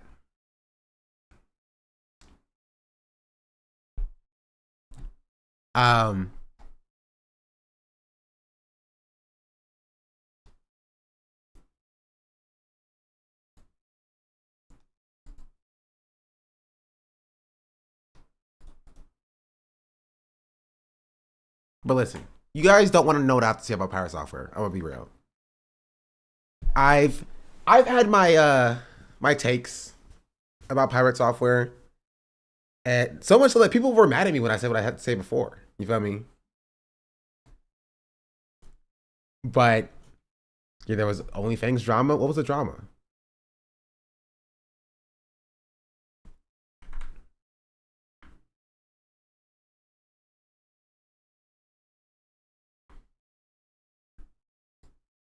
Pirate software is the lamest dude to be named Thor. That's crazy. Here, what is this? What is this video? I want to see his YouTube channel. Where's? Okay. So if you don't know, Pirate Software is a Twitch streamer, very popular, very successful. I think he won an award at TwitchCon, Streamer Awards. Got very famous for his like YouTube shorts. And because of like his like he did a very good job of like clipping parts of his stream off onto YouTube Shorts. His shorts popped off. He has a very like deep voice, so that also helped. Became very successful. He joined up with Ludwig to be a part of Off-Brand Games as a producer or something like that. He got very famous for beating the all-time hype train record. Also known for, I think, did he buy his mods a house or something? It was weird. Not weird, but I just don't remember what it was. But anyway, he's a very beloved person on stream. So just know this. He's a very beloved person on stream. Blondie, thank you for the Prime. W. Much appreciated. Chat, you can Prime too because it's free. Get me to a higher sub-train record than Pirate Software did or whatever. Anyway. He's a very beloved creator is the point. He's a very beloved creator. And he apparently did a video talking to Asmongold. Ashes of Creation talking to Asmongold. And that made a lot of people upset. It's made a lot of people mad. Here, let's see if I see the video. I do also want to see the WoW drama. But I kind of don't want to. Wait, this is the same title. Investigating the Pirate Software situation. Investigating the Pirate Software drama. I'd rather watch Soda Pop's video on it. Just because I'm curious. But he posted this video. Hey, what's going on? Right? 6.8K likes, 2.3K dislikes. I learned about from this video. Thor's audience hates Asmongold. This guy with the cockroaches in his house. Really fun watching Thor get attacked by his own loving and accepting community for talking to somebody they don't approve of. Go outside and realize you can have a polite conversation and share moments with people you disagree with. This is what happens when you grow up.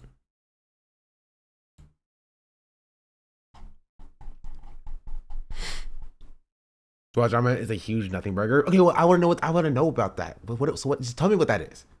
I feel like you can get mad at Hassan too if it's just associated with Asmon. Not necessarily, right? I think Hassan bringing Asmon on stream to like debate or talk about why the thing that Asmongold said being a bad thing is a bit different than just doing regular content with Asmongold. You know what I mean? I think there's a difference there. There's a difference there. Right? But I'm also not necessarily in the camp of like, oh, if you do content with Asmongold, you should be canceled or whatever. But I will say, right? I will say, but he has done regular content. Not anytime recently, I don't think. Like, you know what I mean? Not like with like Asmongold directly. You feel me? Like he's not like bring Asmongold on and like, talk about World of Warcraft or whatever. You feel me? The only time that I've seen Hassan like do content with Asmongold, it's about that situation. You feel me? But regardless, if it's I'm not like fully down with like guilt by association type beat. That's not the main issue. The reason why people are mad here is the same reason why people are mad or upset at Dream. You feel me? Like, I think it's the similar thing, right? You have an audience who had an idea of you are supposedly supposed to be super positive and super open and accepting community, but you didn't do something that betrays that open positivity to your audience, expecting your audience to be okay with it. And the audience is not okay with it, and then you're surprised about that. right? But in a very similar way, it's just that both Dream and Pirate Software don't understand the audience that they've created, right? They don't get it. And because they don't understand the audience that they've created, when they do something that betrays that audience, they're then surprised when that audience is, you know what I mean? They're then surprised when that audience kind of like bites them. Because they don't understand what the audience is. He's the most white tech bro, Nepo baby on the platform, to be honest. Well, he rebukes being called a Nepo baby. That I do know. We covered that previously. We've covered Pirate Software before. Because I drew issue with Pirate Software, the way he covered, or the way he used, like, Palestine to clickbait. You remember that, chat?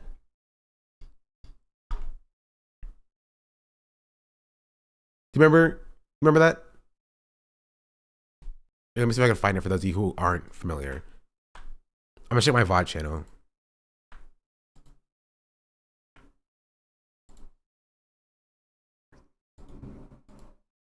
Zenith's range fans against Jason D100. Really?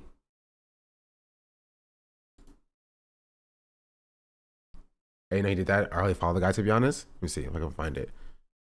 Pirate.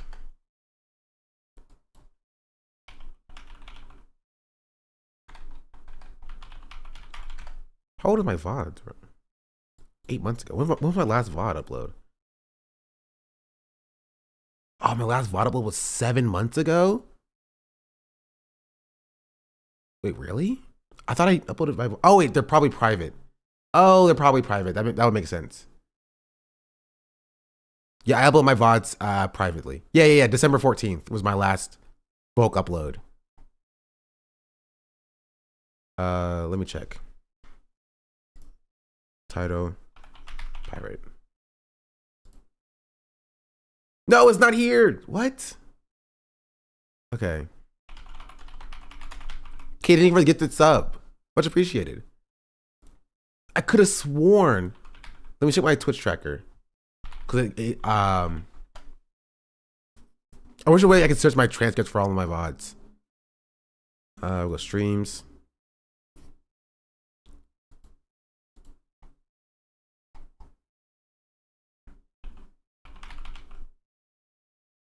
Okay, page 2, page 3, page 4, page 5, page 6. August 13th.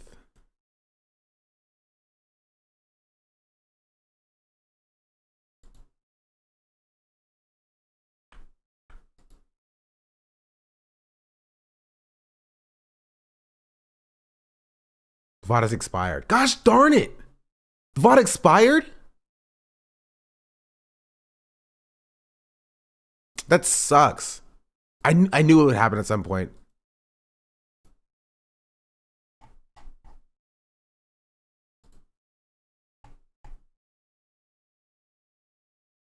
Yeah. Dang it.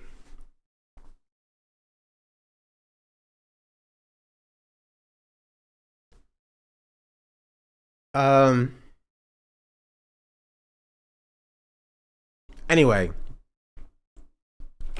I don't want to have to go recap the entirety of the Pirate Software stuff, and I have to be better about. This is why I'm streaming on YouTube, so my VODs will never expire. But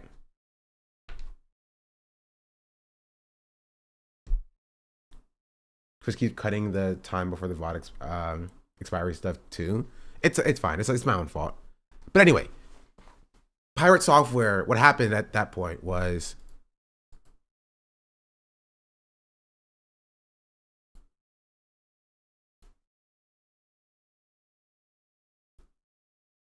anyway. What essentially what it was he made a post. I don't know if it was a community post about like Russian conflict or whatever. And like, but it was like clickbaity because people thought I was talking about Palestine. You know what I mean?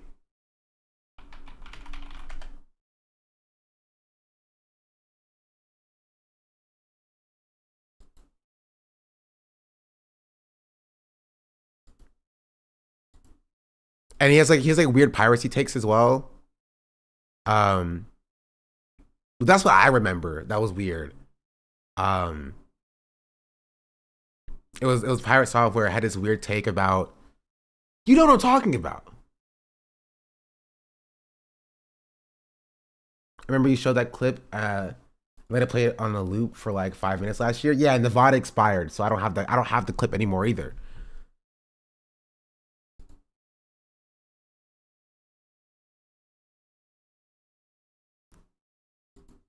But he made like a community post. Let me see. Let me go to his YouTube.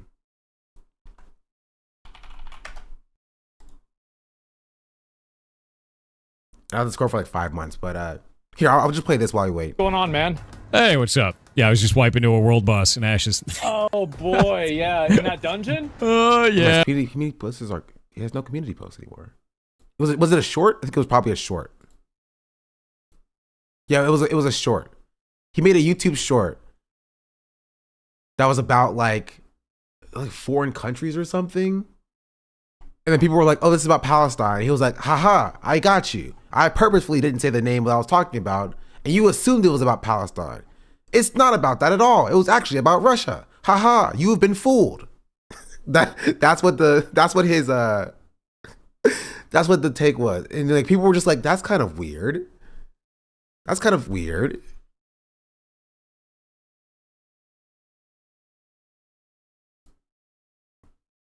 I have to see if I can try to find it.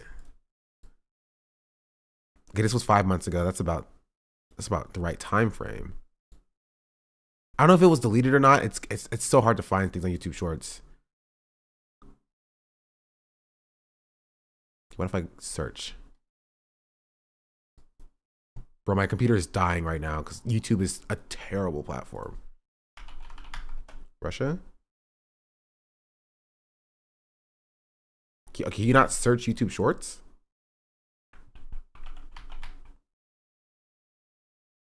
You think we made that up? No, I promise you. I promise you I am not making that up. It was a real thing that happened, and I talked about it on my stream, and I just can't find. I have the stream here. I just don't have the full VOD because the VOD was deleted. Because it was recorded on Tuesday, August 13th. And I only have 2 clips.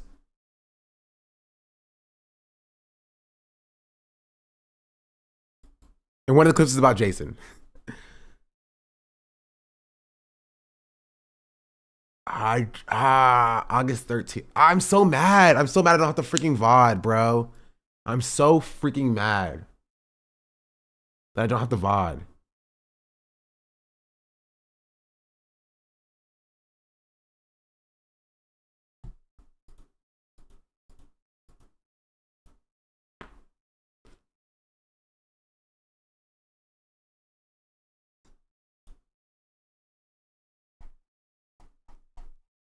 Here, watch this while I wait. That's so stupid. I think you deleted it. I can't find it either. Well, it has to be somewhere. Maybe. Oh, it makes me so mad. I promise you that is what happened. It was a short about Russia or something, right? Or it was a short about like a foreign country doing this and that and this and that. And people thought it was about Israel Palestine. And he was like, haha, you've been fooled. It's actually about Russia.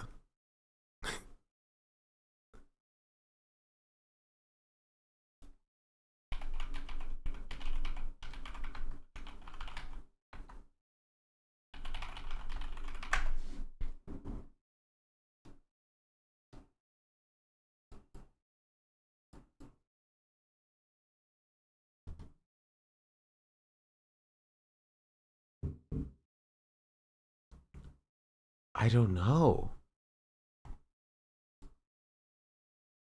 Maybe politics?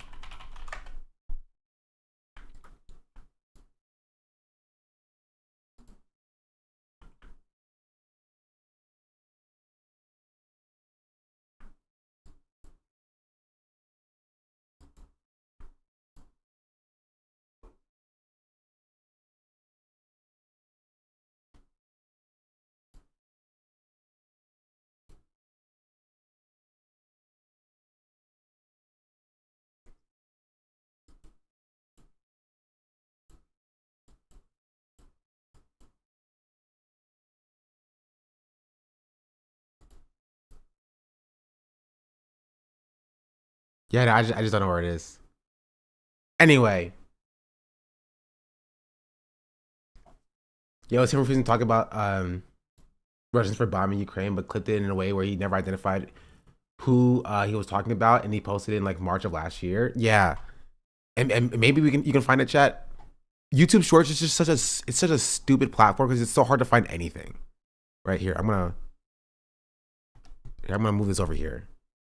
I'm gonna close all these other tabs because they're getting on my freaking nerves. I'll keep YouTube chat though. I'll close the rest of you. Okay. But I can't find anything. Also, these titles only have 2 words in it. I can't see a date or anything unless you click on the YouTube short.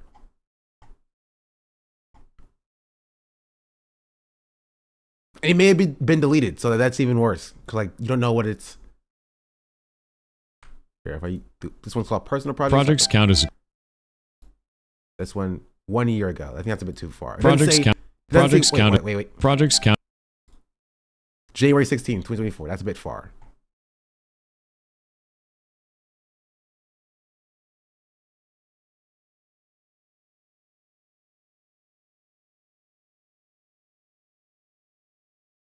Twitch costs. Let's see when this one was. So if you look at this. 11 months ago. That's January 29, 2024. A bit long. A bit far ago. It's almost impossible to find anything in this, dog. I think it may be deleted. I legitimately think it may be deleted.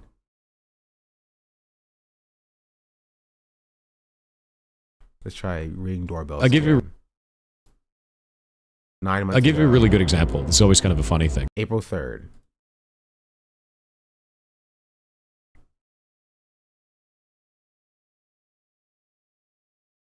Tricked. Wait, also, okay, wait. I go back to.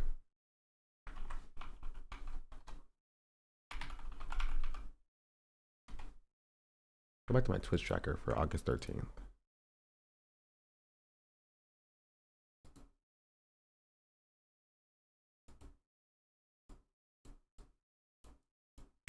Okay.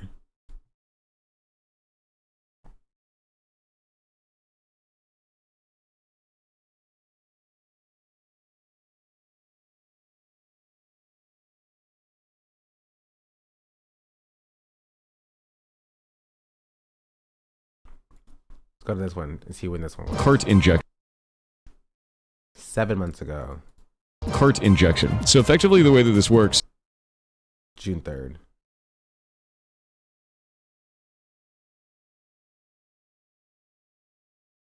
Yeah, I think it's deleted. I genuinely think it's deleted.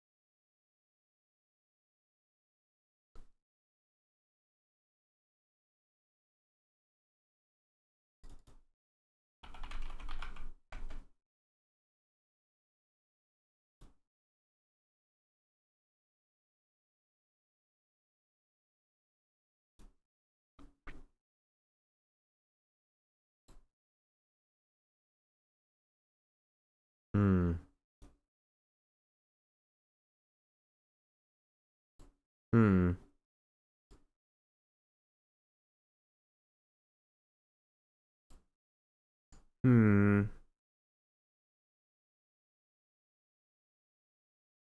It's fine. I'm not gonna find it. But that was the idea. That was the first thing that I was like, that's a bit weird. Another thing that got people very mad at Pirate Software was his take on stop making games.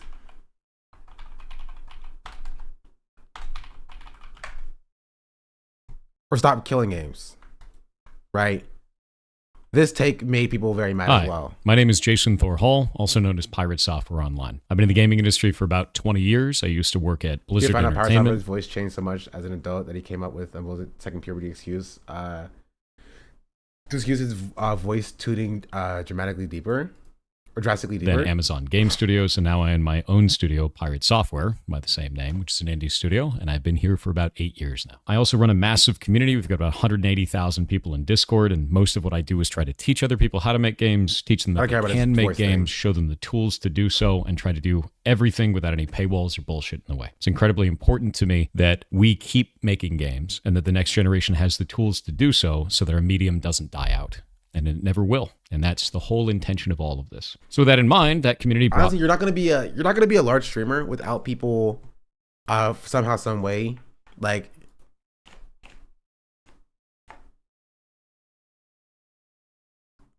you know, or you're being called out for something.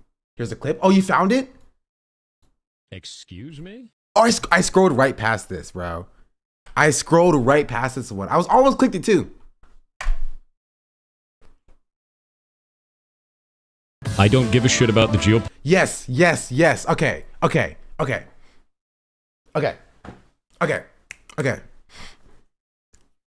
Context. This is going to be at the start. If this becomes a video, which it might. Context. This is the video that we saw a little while ago that essentially had Pirate Software talking about politics. He doesn't usually talk about politics, but this is the one time where like he had addressed politics, and this video came out 7 months ago, right? And I'm gonna let it play, and then we're gonna talk about it. I don't give a shit about the geopolitics. I'm not going to ever take sides in those because everyone loses in war. And the people involved did not choose to be born there. We all hit random on the character creator. We all spawned in different places we didn't choose. And I will never, ever segregate people in our community based on those things they did not choose. So your gotchas are worthless to me. I don't give a shit about them, and neither does anybody else in this community. And they never have. I don't give... So, war is bad take. We don't surface level, but like whatever. This is more conscious as well. This was happening around the same time Creators for Palestine was going on, where a lot of big creators started talking about Palestine. A lot of big creators started to speak out about Palestine. And so, because of how vague in general this YouTube short was, a lot of people assumed he was talking about Palestine. Right? Just to give you a date on this. Oops, I didn't mean to do that.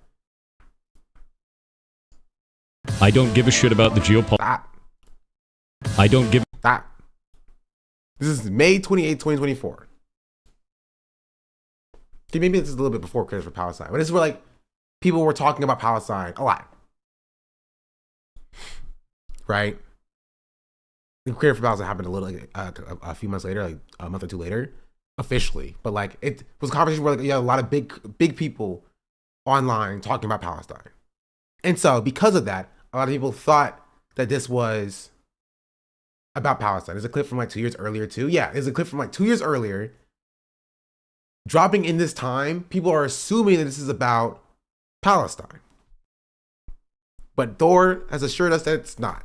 He posts a comment and he says, "My favorite part about publishing this short was reading the comments of people immediately assuming that I support a conflict between Israel and Palestine in some fashion. From there, it's a lot of absurd narratives. From there is a lot of absurd narrative bending to make it appear like as though I am apathetic to the conflict or promote hatred through inaction. Except none of this has to do with Palestine or Israel. This short was made in response to a viewer berating me for having our games translated to Russian. This translation was made nearly 6 years ago, which was long before the major conflict between Russia and Ukraine, and before the sanctions are now in place. If you somehow are upset about this, then you may need to touch grass. I choose to run a community where people are encouraged to be creative and work with one another to better themselves. I choose to judge people as individuals based upon their personal actions and not those of the government or other members of their culture. This has always been the case and will always be the case. I would not diminish or segregate any member of my community based on any current ideological requirements. We're here to make games, improve our lives, and share experiences and work together, no matter who you are or where you're from. Anything less is gatekeeping bullshit for internet clout." Right?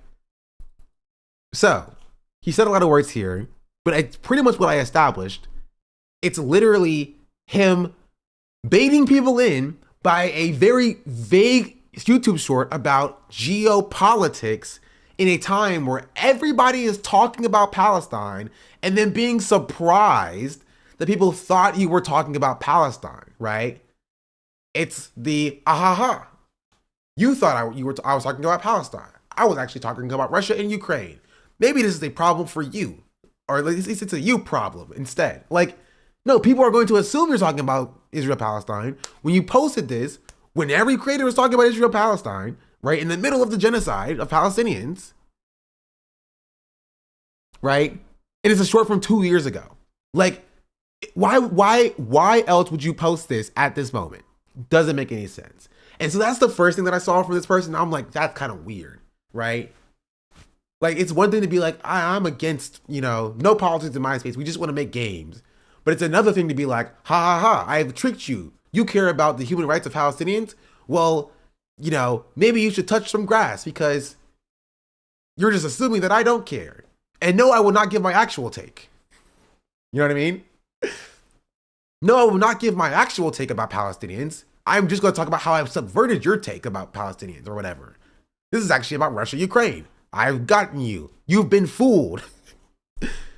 You've been fooled by me.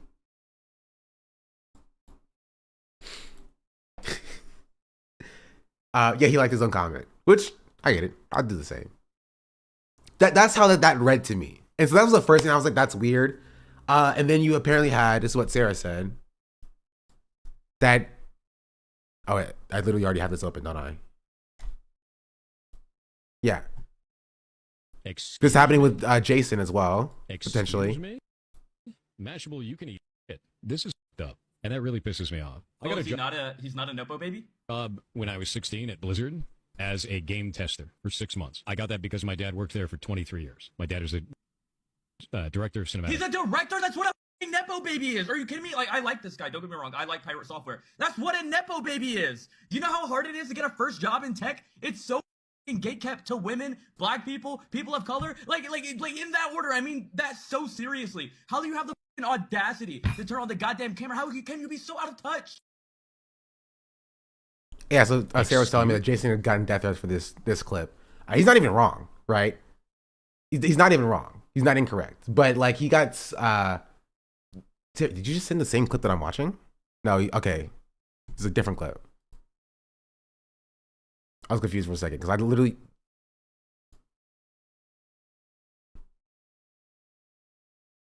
Chat, can somebody explain to me why more white guys get called Nepo babies than people of color? I was born yesterday. I don't know.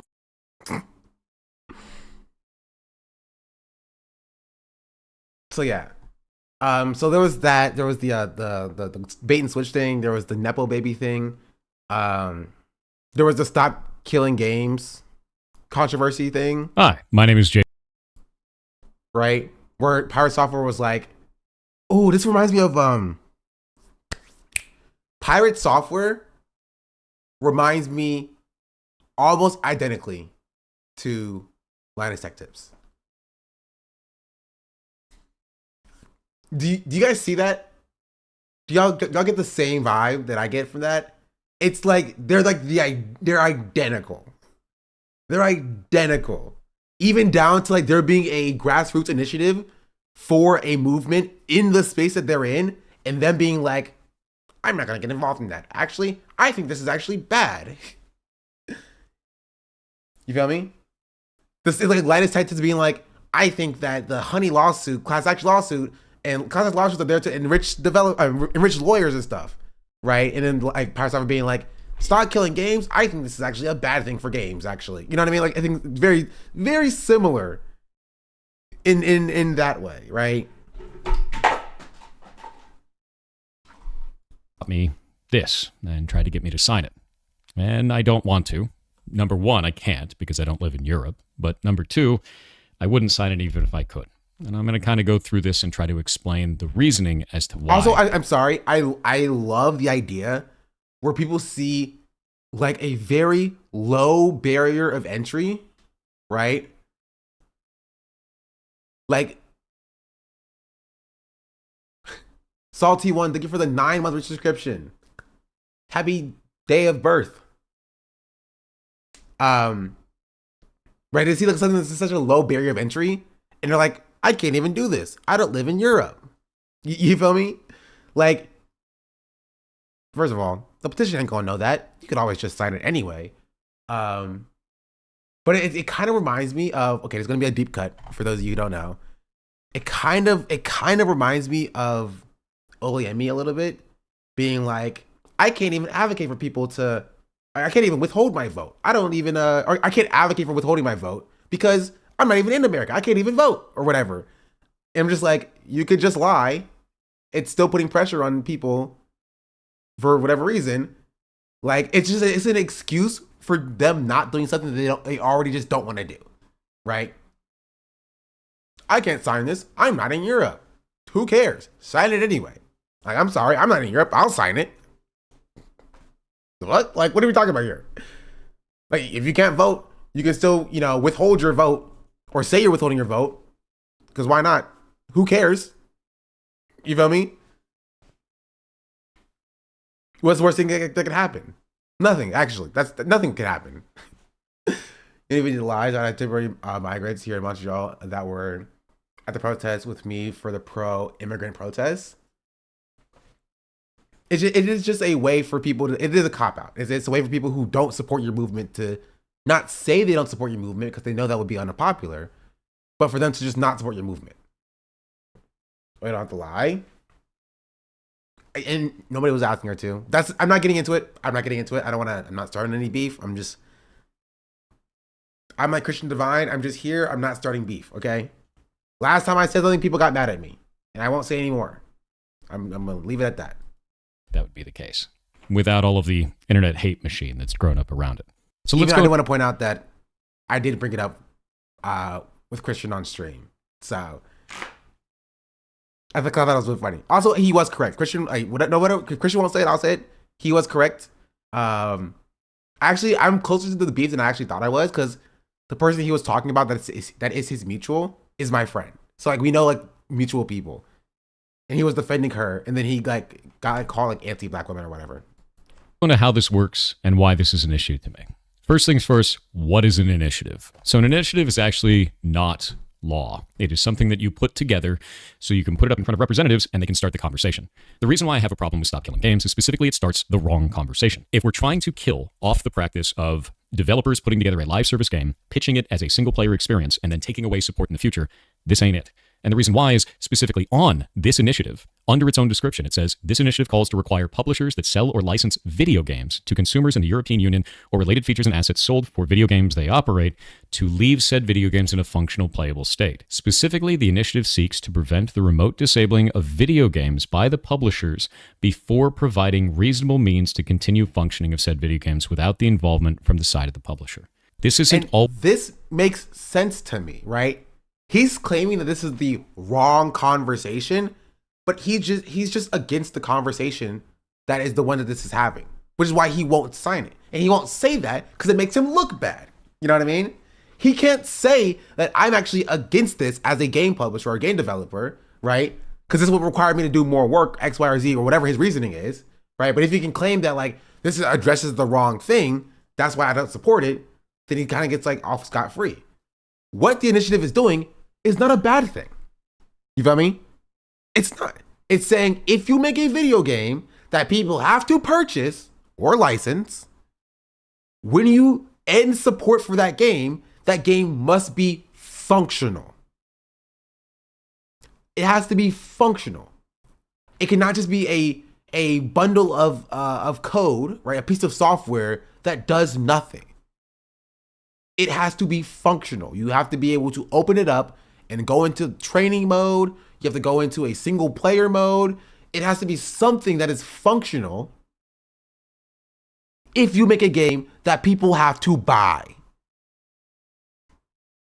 That is entirely reasonable.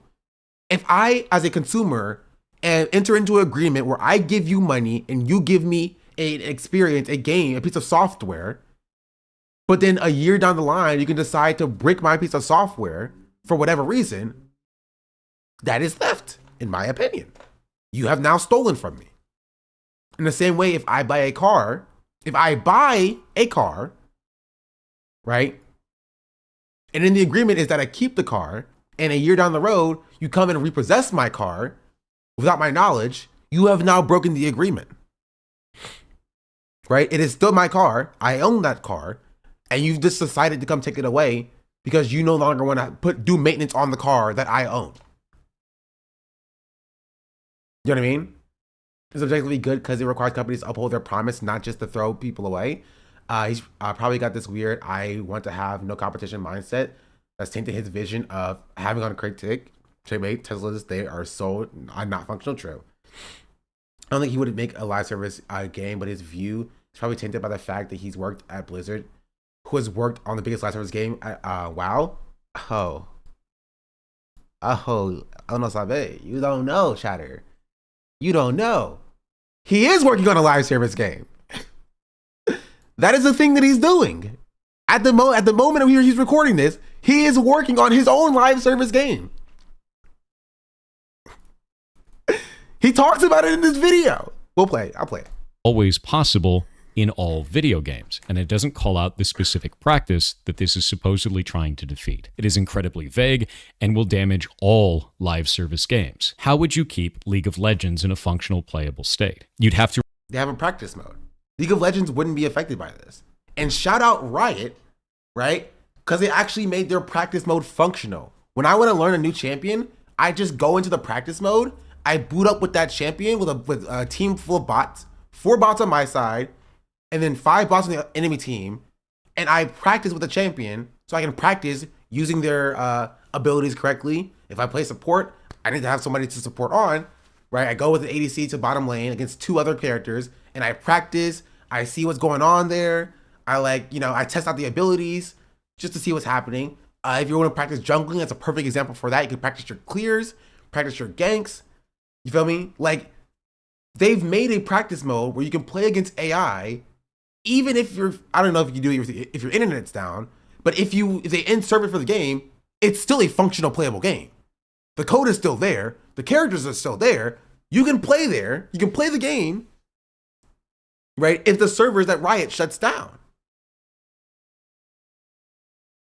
right? That's how League of Legends will continue. And that's all Stop Destroying Video Games, the initiative, is saying, right?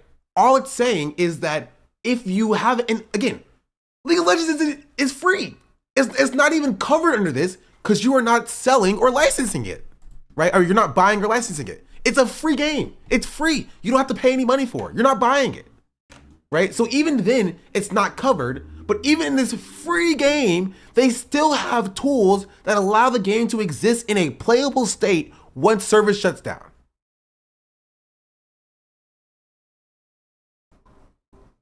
You know what I mean?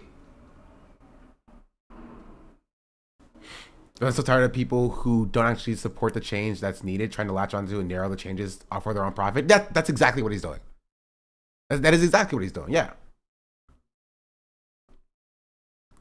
He's saying this doesn't solve what it's intending to solve, but he disagrees with what it's intending to solve. It's not that stop killing games or stop destroying games doesn't solve what it's intending to solve. It's that he doesn't agree with what it's trying to do. He understands it, he doesn't agree with it, and he's trying to refocus the conversation away from something he doesn't agree with. That's what's happening here. To re-architect the entire game. The game is what is called client-server. So in client-server models, there's a server and there's a client, and all of the math, all of the game, everything happens on the server. The client just displays it. And the reason we want to do it that way is so that you can't teleport around and do 1 billion damage. You don't trust the client. You trust the server. The client just displays what it's told, right?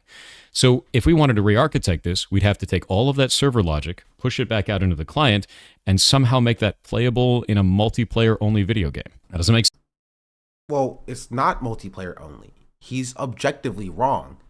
Even at the time of making this video, before they had revamped the practice tool, it also wasn't multiplayer only. You can still go into the practice mode and mess around with champions. That's all people are asking for. They're not asking for you to be able to do peer-to-peer connection to 10 other people and then also have anti-cheat and then also have, handling everything off client side. They just want either a playable single player right, mode, some single player mode, a training mode can work. For freaking Street Fighter 6, if you can't play online, you can go into the lab and you can practice your combos in the lab. That's all that's needed, right? That, or allowing private servers. If you don't want to have any single player mode, which I would argue you'd be hard pressed to find a game that doesn't have a single player mode, right? This specific initiative is only to address the few games that don't, like The Crew, where if you opened up The Crew in 2025 now, and you clicked the title screen button to start it, nothing happens. It will kick you back out. You can't even just drive around in the game that you own, right? All they have to do for The Crew is just have a client, like a singular driving map, right? That you can drive around to as a single, that's all. Literally, that's it. One map that sits on the client side that is single player that you can just drive around. That is literally, that's it. That is a functional game. That is a playable game. Nobody's asking for you to do like some robust AI system that has like GTA style pedestrian driving or whatever. They just want to be able to play the game that they've bought. That's it. He's actually simplifying it to the point where it's wrong. Math needs to be on the client too, but the server does math to verify and pick the best result across clients. Makes sense to me. So this isn't going to work for all games. Why is it Speaking of calling Street Fighter out? 6, why does mine look so good? All games. And it's really easy to say like, oh, that'll get worked out down the line.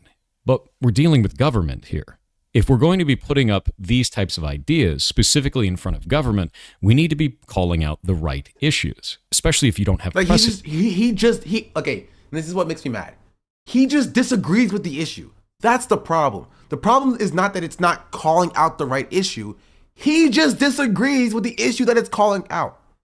And he won't say it. He won't say that he disagrees with the issue that's being called out, right? He's just saying, well, this doesn't address what actually should be addressed because I know best. I'm Pirate Software. Don't you know I have 2 million followers?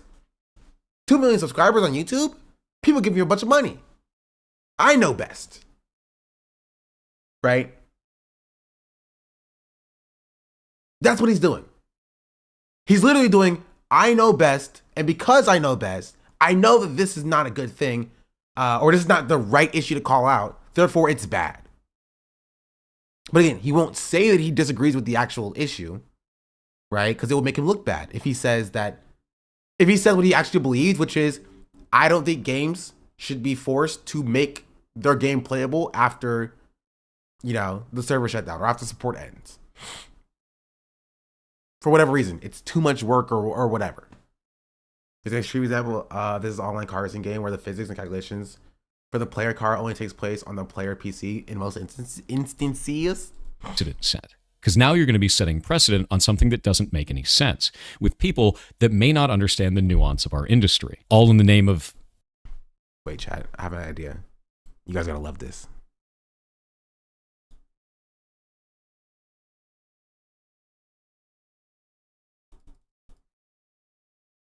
All right, this is perfect. Wait, hold on. All right, this is perfect. All right, let's go. Let's watch some Pirates Software real quick.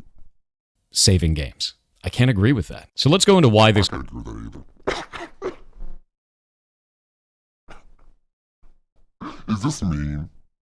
Am I being mean right now? I'm sorry. I am being mean. Okay. I'll stop.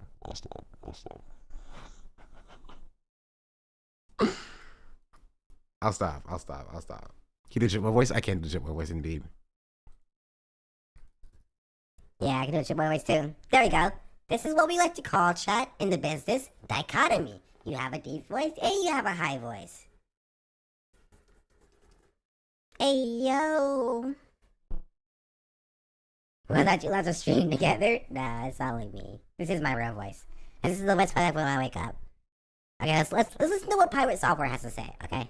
Because we all care about what Pirate Software has to say. We do. We care. We care. I care, okay? So tell us, why do you disagree with this initiative? this is happening, right? So why did this start in the first place? What is the Wait, if I make my voice actually, if I make my voice actually low, can I correct for the chipmunk voice? Could I correct for the can I correct for the chipmunk voice if I make my voice actually low? If I make my voice actually low, can I correct for the chipmunk voice?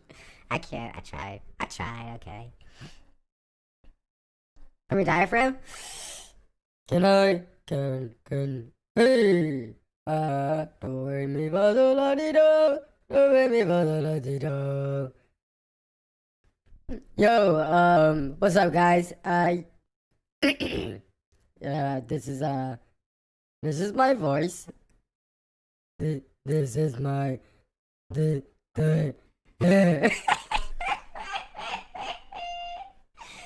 hurts so much. It hurts. It hurts my freaking throat, bro. Pause. That's what she said. But, like, it does hurt my throat, bro. Okay. You sound Dutch? Thank you. Wait. Did you know?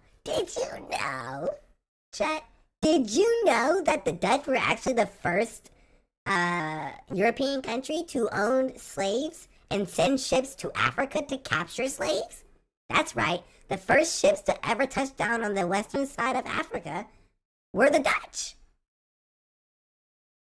The more you know. The more you know.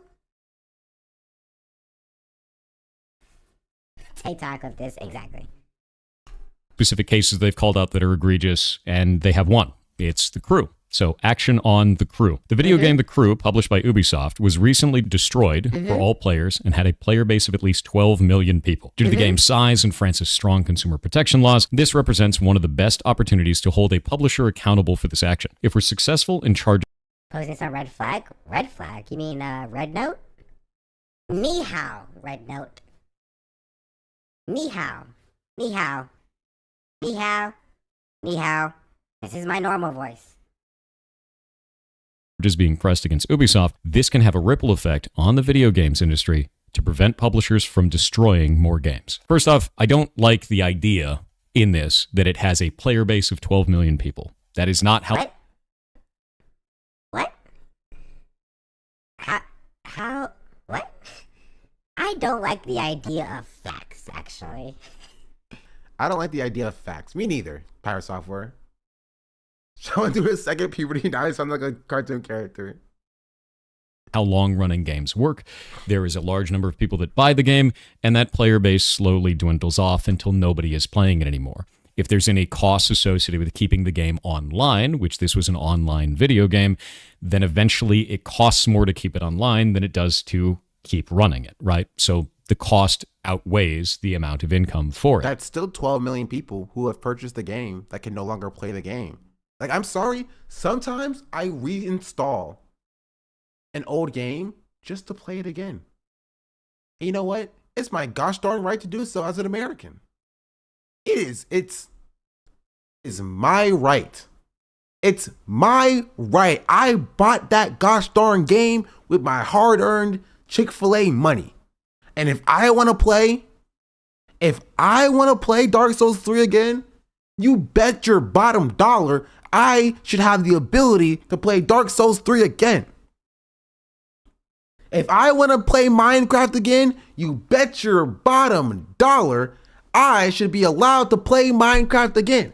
I don't think that me purchasing a game that I had the notion that I was going to own for the rest of my life, just for 5 years down the line, the company can pull the plug on and my game no longer works. And if they're going to do that, they should provide to me a way for me to play the game that I rightfully own. If I buy a car from somebody, right, and they show up a year later and they take my tires off, they should provide me with new tires because I bought the car with the tires on them. So it's either they give me a new car, they give me my tires back, or they give me new tires. Or if I'm going to be very charitable to them, they give me a voucher so I can buy my own tires again.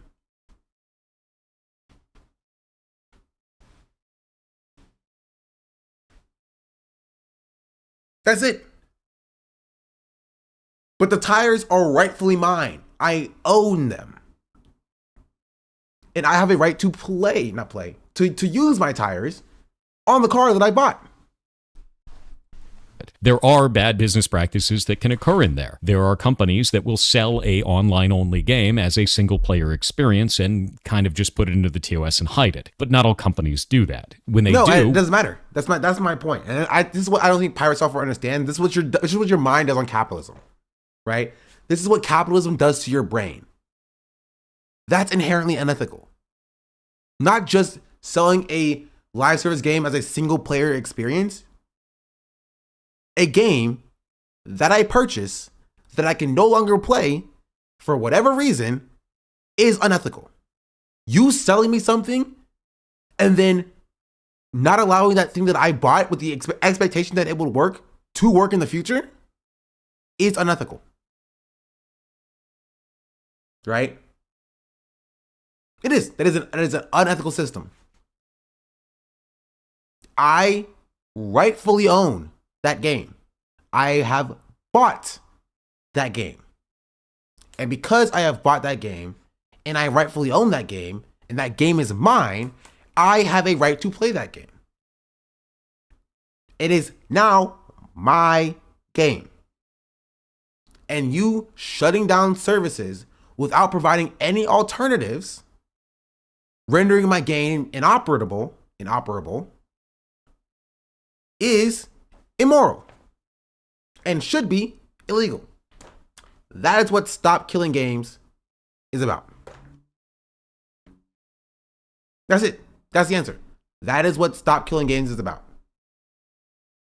And it makes sense to me. It makes a lot of sense to me. we should be calling out that specific company, not all companies. So let's take a look at this and find out more about the crew itself. If we pull up their Wikipedia, we can see that the crew was actually created in 2014, which, much to the hatred of all of us oldies on the internet, was 10 years ago. Oh. So this was an online-only racing video game developed by Ubisoft Ivory Tower and Ubisoft Reflections and published by Ubisoft. So all Ubisoft, right? With that in mind, it said it was a scaled-down recreation of the contiguous United States and included both role-playing and large-scale multiplayer elements. So it had a massive multiplayer component to it. It is an online-only service-based game, and they shut it down 10 years later. On March 31st, 2024, Ubisoft shut down the game's servers, rendering the game unplayable, which is normal for live service games. And that's inherently unethical. That's where we differ. Pirate Software thinks that's not only fine, but good. I think that's unethical. That is a bad thing. I purchased a game.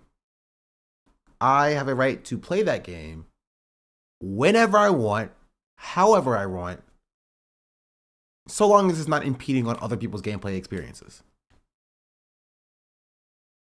Right? I don't think you can cheat in an online game and get away with it just because you own the game, because you are now impeding on other people's gameplay experiences. But if I were to wake up when I'm 99 years old and want to boot up the crew one last time before I die, you better gosh darn believe that I have a right to do so. You better gosh darn believe it. It's my God-given American right to do so. I don't want to play the crew 2. I don't want to play the crew Motorfest. I want to play the crew 1, 2014. And I should be my right to open up the crew 1 2014 and drive around in it.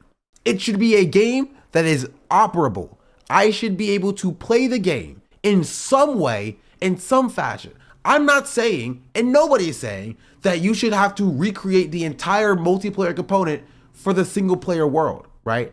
But I am saying that there should be some elements of the game, something there for me to play when I am not connected to the internet or when the game service shuts down. Something.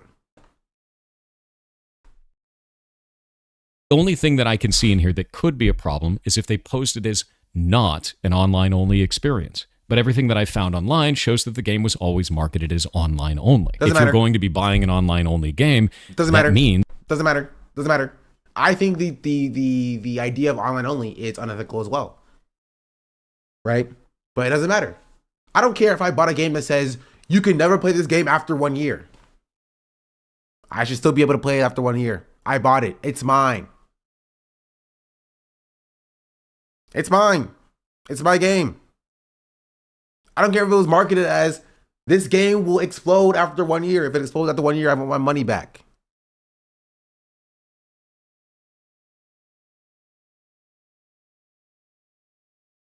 I should be able to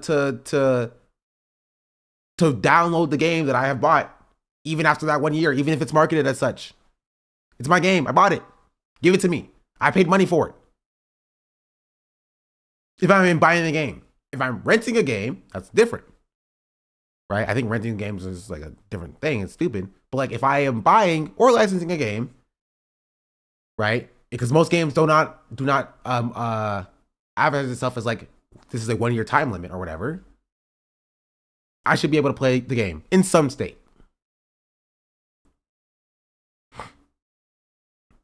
In some state. Still occasionally boot up Battlefield 3 and 4 to play the campaigns, but there's still active servers in 4. I still use Gamefly. Oh, shout out Gamefly. I mean, couldn't Steam do this with access to a lot of games on their marketplace? They can stop selling the game, yes. Right? I should still be allowed to play the game. Download and play it. I think if you're banned on Steam, you should still be able to download your games. Genuinely. I don't think you should be able to access the online multiplayer aspects. Sure. I don't think you should be able to buy more games. Sure. But if you buy games through Steam, I think Steam should still allow you to download those games. That's just a me thing. I don't know if I don't know what the process of the Steam has for it, but it can only run when it's online. And if the servers Steam need does to do that, okay, then perfect. Steam's better than whatever Pirate Software is talking about. shut down in the future, far in the future, it makes sense to me for the access to that game to be cut if it's online only. If it's a single player experience that has online only functionality specifically just to shut down the game in the future, and the online only doesn't actually add any gameplay functionality, I'd agree with you. That's a shitty business practice, but that's really rare. And in the specific cases where it does happen, we should call out that, not just all games and not all live service games. Further, there's more context to this too. The Crew itself came out in 2014, but it actually had a sequel that came out in 2018. And don't care. Doesn't matter. Don't care. Doesn't matter. Don't care. Doesn't matter. I have a right to play The Crew 1, a game that I bought. Then it had another sequel that came out. Don't care. Doesn't matter. I have a right to play The Crew 1, a game that I bought. In my opinion, if a game or movie or whatever is not being sold by the original sellers as creator, then it shouldn't be protected by copyright anymore. I'm down with that, honestly. Out in 2023. And if we go to the Crew's SteamDB, which again is not going to be all of the player base for this, it's only going to show the ones who were playing it through Steam. It was on multiple platforms. We look at the max here. It did start out with a sizable amount of community, and then it degraded. And it had a major drop-off in 2018. Doesn't matter. Doesn't matter. There's one person playing The Crew right now. That person should be allowed to play the game. That person is one person in game, should be allowed to boot up a single player only racetrack map and should be allowed to drive around on a game that they bought. I'll stand on that. I'll stand on that. Which is the same year that it launched a sequel. This is normal. When a sequel comes out, a lot of the player base, if the sequel doesn't suck, will move over to it. And then the servers effectively die. Doesn't matter. You can't run a live service game on this few players. You can't. Nobody is saying that they have to. That's the craziest part. Nobody is saying that you have to keep the servers running for one person. Nobody is saying that. Literally 0 people are arguing for that. None. None. Not a single person is arguing for that. What they are saying is that that one person should be able to play some aspect of the game that they've bought. or you provide access to private servers that they can play on. You have to update coming out tomorrow. Does Destiny still have updates going? That's funny. Shout out Destiny, the game. I like Destiny 1 better than Destiny 2 anyway. Because what about those old historic single player games? Should they be killed off too then? He'll say that they're single player, so that they don't count in this discussion. That's why even with all of their flaws, I've always seen Project Red's philosophy of making their games DRM free. Once you buy a game from them, you own it in perpetuity, not just until CD Projekt Red access support. Which is why, like, this is an anti-piracy take. It's also an anti-game preservation take, right? Also an anti-game preservation take, right? Because if you can't play a game after service ends for it, the game is not preserved. You feel me? It's not preserved. And you're totally fine with, like, games dying. Alright, for a guy named Pirate Software. Most of the time, especially not if there's anything else that goes into it. And if we go into that anything else, and we could see that there was license problems. So on December 14th, 2023, Ubisoft delisted the crew and its expansions from digital platforms, suspended sales of microtransactions. This should also be illegal. That's just me, though. And announced that the game's servers would shut down on March 31st. So they gave them 3 months. Usually I would say, hey, 6 months is probably a better deal. But if they're going to do 3 months, they're going to do 3 months. The only thing that I'd be interested outside of that is if there was a contractual obligation to do more than 3 months and they didn't follow it, if it was in the terms of service or not. Citing upcoming server infrastructure and licensing constraints. What were those licensing constraints? Well, it turns out that all of the cars in the game were licensed from the car companies. And a 10-year running game likely means that they had license to them for 10 years. And that means that it would likely reopen. Don't care, not my problem. That's my response. Don't care, not my problem. It's not my problem to worry about your licensing constraints. Right? It's also not my problem you didn't tell anybody about those licensing constraints. You feel me? I paid for the game. I should be able to play the game. Right? And again, nobody is saying you have to run the servers in perpetuity. What people are saying is that you should allow them just one game mode, a single game mode that allows them to drive around in an empty parking lot. That's literally all you need to do. That is literally the lowest bar to clear. You have to make an empty white void map, like the hyperbolic time chamber type map, and then allow somebody to drive around in that offline. That's it. That's literally it. That's all. That is all. But apparently that's too much for Pirate Software. And for It negotiation. just needs to have a playable, it just needs to be playable, right? It needs to be a thing where you press the start button, it, right, spins up, tries to connect to the server, fails, opens up the white void. And you can drive around with the cars in the white void to your heart's content. I was talking about it live right now. Talking about what? The drama? Kill them. Nothing Pirate Software could have possibly done would have changed. Not healthy behavior. It's not normal human behavior. And so, yeah. And so that's really it. And the guy getting death threats by the dozen, that's wild. Well, that's it, right? And so the thing is that, and the problem also is that a lot of other streamers, like I've talked to streamers about this issue privately, and a lot of them agree that like the response is overblown, but you probably won't see a lot of people defending Pirate Software because people don't want to be a target of the hate themselves.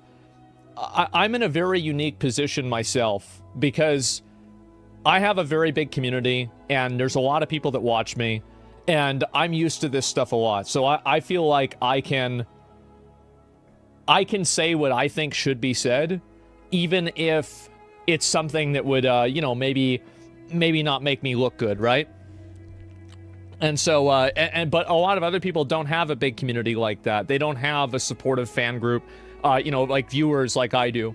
And so for them, they have to go with the flow. They have to, they can't speak out against these things because they just... We'll get back to this later. We haven't even gotten to that part yet. Well, we'll finish up this part.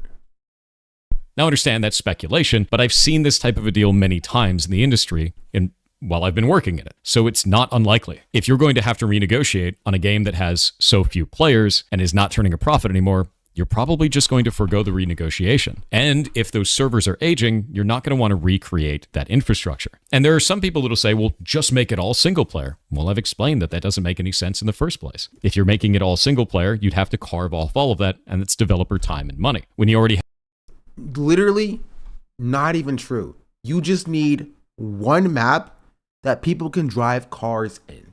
That's literally it.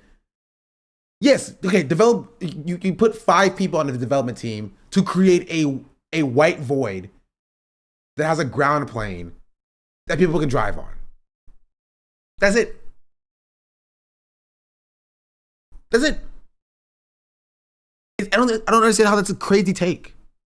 You don't have to make the entire game single player. You have to make a single player aspect to the game.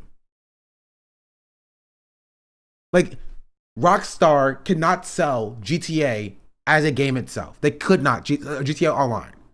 They couldn't do it under this notion of stop killing games, right? They would have to sell GTA Online with a GTA 5 add-on, right? But they don't even need all of GTA 5. They just need the tutorial GTA 5 mission. If they had the tutorial GTA 5 mission and then all of GTA Online, it would satisfy stop killing games. There just needs to be some aspect of the game that can be freaking played offline. Which honestly, you could also play GTA Online offline as well, I think. Or you can play it single player. I don't know if you can play it like offline, but you can play it without like being in a lobby with other people. have sequels out and the game has basically no players left anyway, it makes more sense to just move on. I don't find that to be a problem from the developer perspective, and I understand that people find that to be a problem from the player perspective. There's a lot of real options for music in GTA. It's always cheaper than the initial licensing. I would assume I could do bulk renewals for their prior releases. The thing is, they don't even need to do that. Like, it's a dumb conversation to have, because they don't even need to renew licenses, right? I don't think the car companies are going to force them to take the game down. Even if they stop selling the game, which is one thing, right? All they have to do is just, when they did sell the game, have a mode where you can just drive the car around by itself. You know what I mean? The only time I went to a Pirate Software stream, he personally gifted a sub to someone that was harassing his community and promoting eugenics on their Twitter to try to win them over. Very weird. Ideologies, and that's okay to have two different ideologies. I just won't agree with it because I understand the burden that puts if we raise that problem in the way that we are right now. If you try to tell me that every studio needs to run their live service game indefinitely or not want to run one at all, then no one's going to run. That's not what anybody is saying. And this is my problem with Pirate Software. He does shit like this all the time. He does shit like this literally all the time. Just purposefully misunderstanding what people are saying, right? Either because he doesn't want to engage with the actual argument because it'll make him look bad, or he's actually just misunderstanding what people are saying because, yeah, he's being obtuse, right? And that kind of leads into the discussion that we're having today. And that is about Pirate Software collaborating with Asmongold. That's how we got here an hour ago. Pirate Software is collaborating or made a video with Asmongold like 2 days ago. Right? Or yesterday. And this made a lot of people mad. This made a lot of people upset.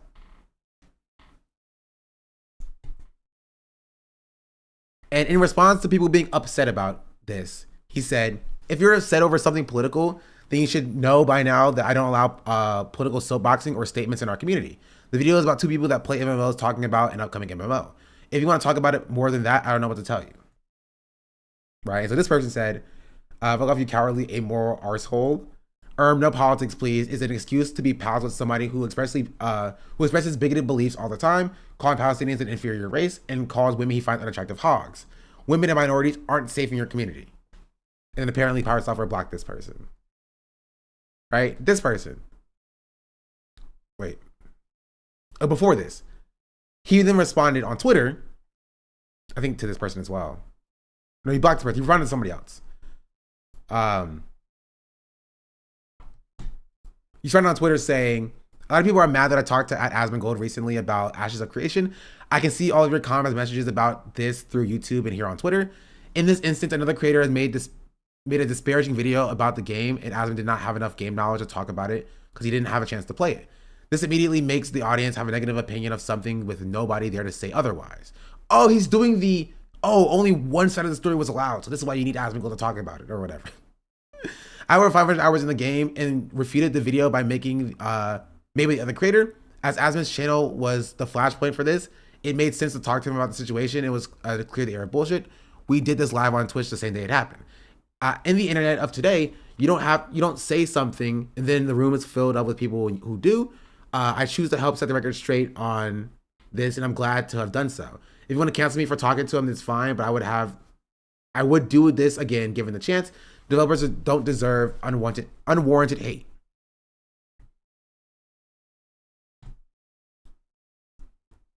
You could have made a video of your own and mentioned Asmongold, actively defending Asmon without acknowledging why people are upset by your choice to collab with him. Extremely disappointing.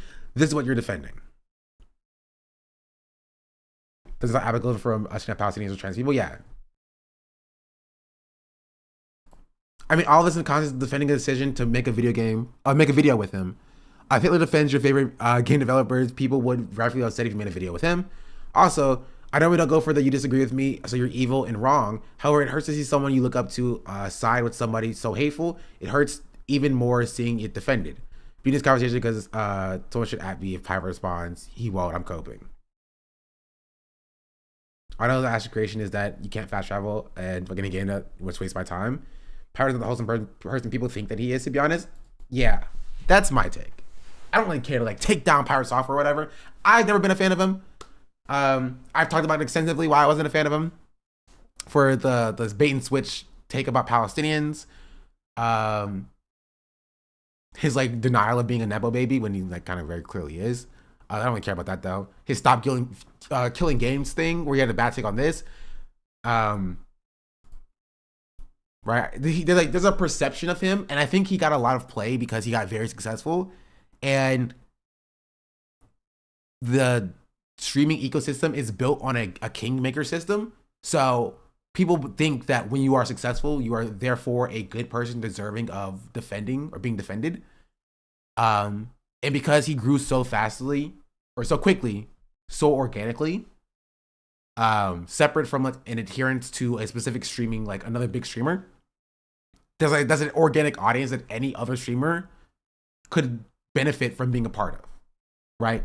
And because they can benefit from being a part of it, he gets a big pass or a lot of passes when it comes to his bad takes because nobody wants to upset a potential audience that they could potentially have access to. If that makes sense. You know what I mean?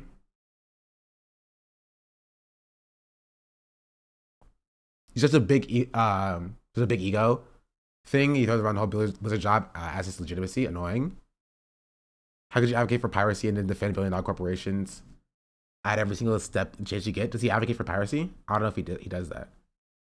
I think people took his growth as some sort of proof that he knows what he's doing when it was just luck. Yeah.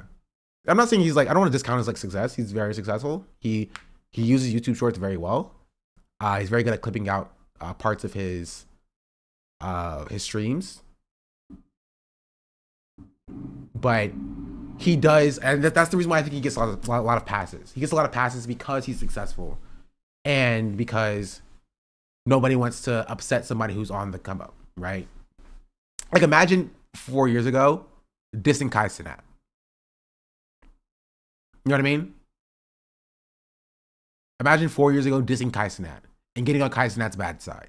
Now Kai is the largest streamer in the world, and if you dissed him and you publicly started problems with him, you've now alienated such a large audience that you could have had access to. And I think streamers, and this is the concept that I was talking about as well, call it the thin purple line, right? This is why streamers have a level of solidarity with each other, because if you make yourself a pariah, if you call out other streamers, if you make yourself, you get in the woods with or in the mud with drama and stuff, you may potentially limit your growth and alienate yourself from the wider streaming landscape. And a lot of people just don't want to do that. And so they end up allowing a lot of, reprehensible behavior from other streamers as well, right? So pirate software is not going to be canceled by other streamers. Pirate software is most likely going to be defended by other streamers. You know what I mean? Like even streamers who may have spoken out against Asmongold are going to defend pirate software for talking with Asmon or whatever. Right? But where he messed up is the same way that Dream messed up, and that's not understanding his audience. Right? When you've built an audience that's supposed to be apolitical and no politics or whatever, and you have a conversation with Asmongold, who's very much expressly is political, and is negatively polarized in a lot of certain ways, your audience that you've built to be anti-politics is going to be against it. You feel me? Oh, he's not being defended for getting people killed in hardcore WoW. I want to see that. I want to see kind of, because that sounds funny to me. No offense, I know people love hardcore WoW or whatever, but that sounds hilarious. Was he like, all right, guys, everybody run into the boss? And everybody ran into the boss. He didn't go and he got everybody killed. That'd be funny.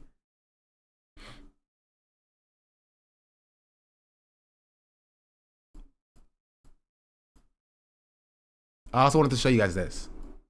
This piece of you got to choose a side. I'm like, I'm just gonna not talk about politics, right? Because this piece of you got to choose a side. I'm like, I'm just gonna not talk about politics, right? Because my whole thing is I want you guys to be creative. I want you to make things, and I want to show people that they have the capacity to do so.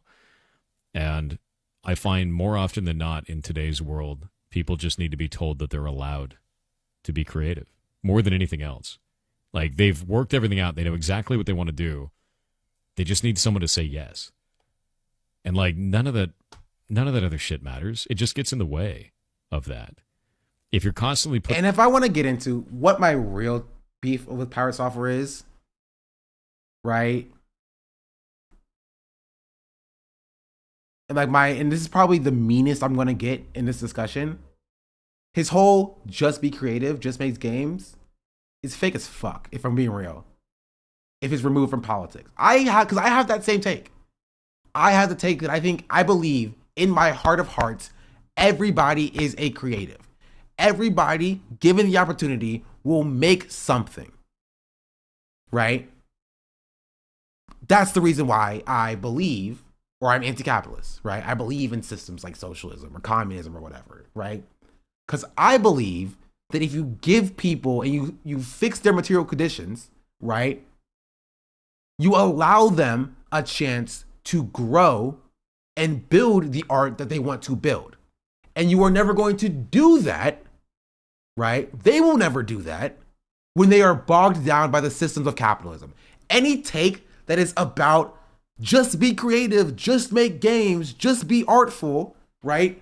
That is removed from the discussion that people can't do that under capitalism, right? Not everybody has their first job at 16 by their daddy working at Blizzard for 23 years or whatever. You feel me?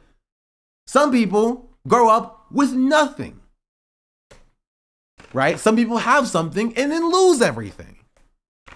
Some people are homeless. Some people have to work dead-end jobs, 3 jobs to take care of their family. Not everybody can just be creative. It's not as simple as just be creative.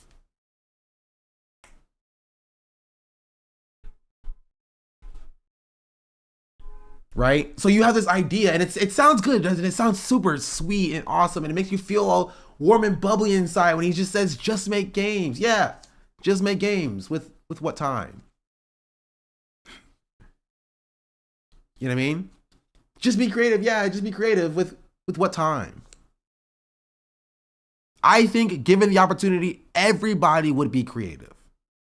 Right? They'd make games, they'd write books, they'd make comics, they'd sing, they'd dance, they'd draw, they color, they'll paint. Given the opportunity, everybody would be creative.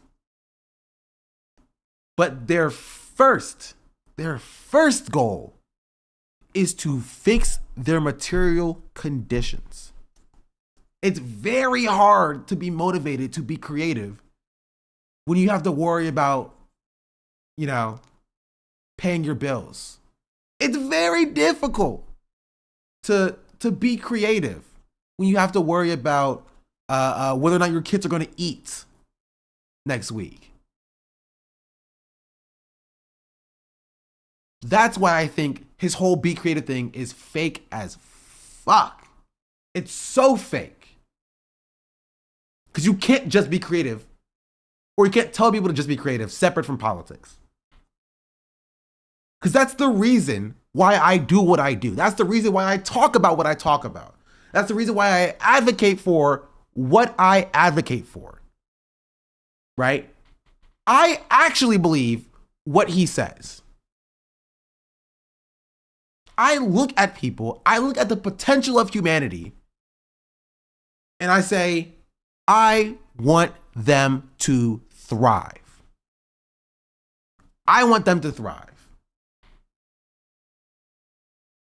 Everybody, given the opportunity, can thrive.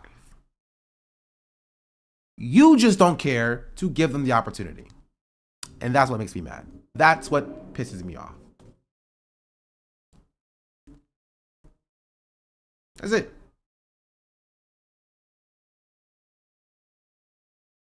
That's it. That's what pisses me off.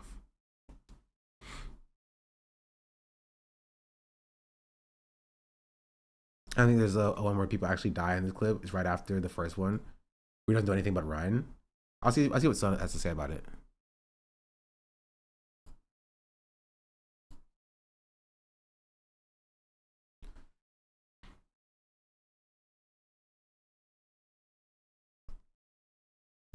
It's hard, really hard. My art is the third source of income alongside two jobs. I just struggle with making ends meet. Yeah.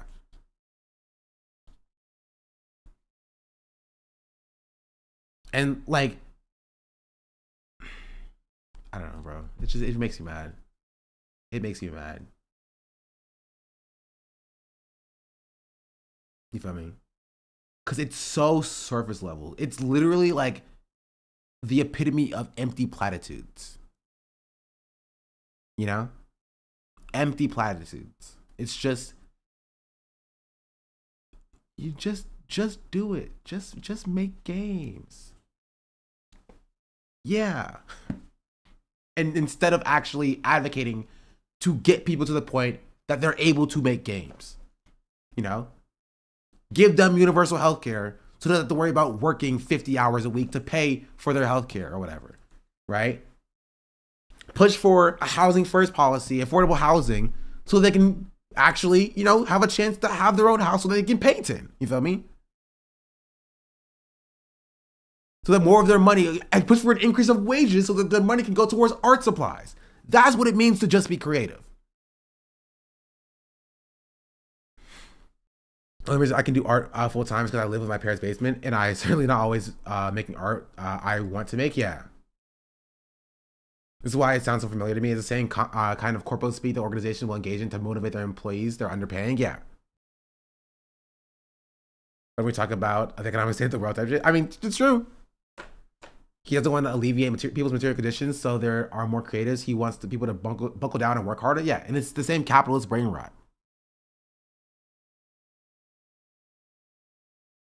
But also, he fails to mention that even if you do that for a living, that when you get home, you have no time to do your own creative stuff. That's true as well.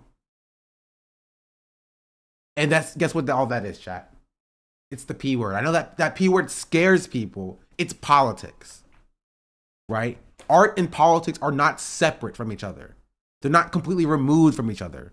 They are based in the same thing, right? Politics informs art, and art drives politics. They feed into each other. You cannot talk about art and creativity removed from politics. It just can't. The take that comes from somebody who hasn't faced any strife in his life is idiotic and optimism. It's idiotic optimism. As somebody who comes from a very poor family, it's just annoying to hear. Yeah. Does the art reflect the politics of its time? It does. Yes. And politics informs who can create that art. It's a cycle, right? Art reflects the politics at the time, and the politics like inform who can create that art. Neither is one without the other. Let's see what this is about. No, Ampy's right here. Like, those two people did not need to die.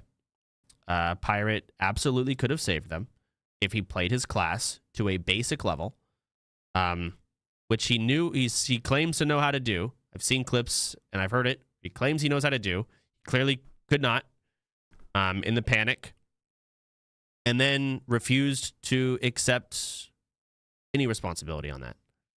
That's it. That's all this is. Interesting.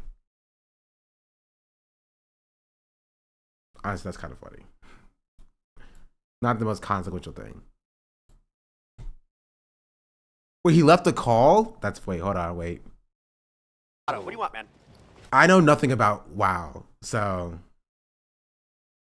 What do you want, man? Let me say it again. He already said his piece. Pirates. Go on. Oh, yeah, I want to speak to him because I didn't speak to him correctly. As in backing up Pirate Software was 100% rage bait and ended up hurting him, then defending him? Really? I said it again. We all did mistakes, bro. Like I didn't say, we are just blaming you. It's about the zero accountability is what makes us so mad. There's no zero accountability, dude. Everyone can do something better. But when you open up and you yell over another person, listen, like you were doing earlier, speak? Nah, I'm good. You. See ya. I'm not doing that shit again with him. Nah, he did it the first time. I'm not doing it a second one. Not interested. That's pretty funny. There's nothing to worry more than being held accountable. I think what he started to say, I wanted to hear what he was going to finish saying. What he started to say was super funny. Right? Because I love people who are like, no, everybody can do something better. But like when you start yelling over other people and you start breaking decorum, then it becomes an issue. Once you have people start talking about like decorum, that's how you know they're in the wrong. You know what I mean? Once this discussion is removed from like the actual substance and now talks about like the decorum and how it's being approached, it is liberal brain. You're right. It's the sanctity and rule of law. It's don't yell at me. It's decorum. Gentlemen, you can't fight it here. This is the war room. Also, having a huge platform as a game dev and not using it to be outspoken about how capitalism is driven all the mass layoffs have been happening in the industry for a decade. Yeah. There's a clip of Soda saying that Aswin is 100% rage baiting. If he isn't, he's pathetic. Wait, really? Is that about the WoW death thing? Okay, now I've given my thoughts on the Pirate Software like collabing with Asmon type beat, right? My take is I'm not surprised. I think it's very funny that he's like surprised by his audience's reaction to this. Because he's built an audience of like not talking about politics. And Asmongold has not been shy about his politics. Right? And this is kind of the issue with when you collaborate with somebody who's political but like on the right wing side. Collaborating with somebody on the left wing side is one thing, just because they're usually usually have like a base of like hatred towards your audience. Left wing hatred is usually directed towards systems, the ruling class, and rich people. And so I think like collabing with like Hassan will like make freaking the rich people in your audience mad, but it's not gonna upset like the trans people in your audience, right? Or the black people in your audience, or the gay people in your audience. But like when you collab with somebody right wing who's been like anti-gay, anti-trans, anti-black, anti-Arab, Islamophobic, or whatever, that will upset your base of audience. If your base of audience is mostly that, you should be wary about who you collaborate with or what you do. Dream.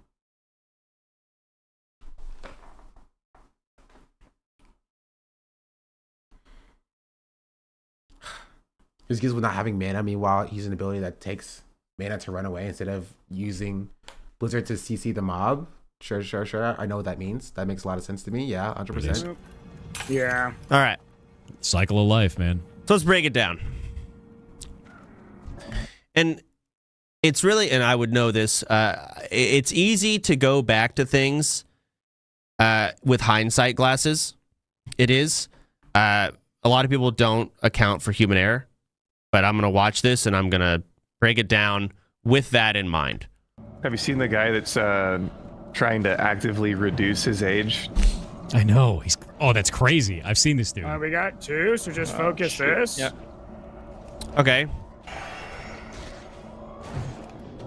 Boss is coming too. Watch out. Yeah. Well, I got shield wall. God damn. Run. Just run. Can you target dummy? Okay, run. Sure. Target dummies are down. That's fine. I can target. I mean, from right here, I would just start rank 1 blizzarding immediately. Even, this is a sticky situation. Does he have rank 1 blizzard on his bar? Dummy, yeah. Should I do it? I assume that's his rank 1 blizzard and that's his max rank.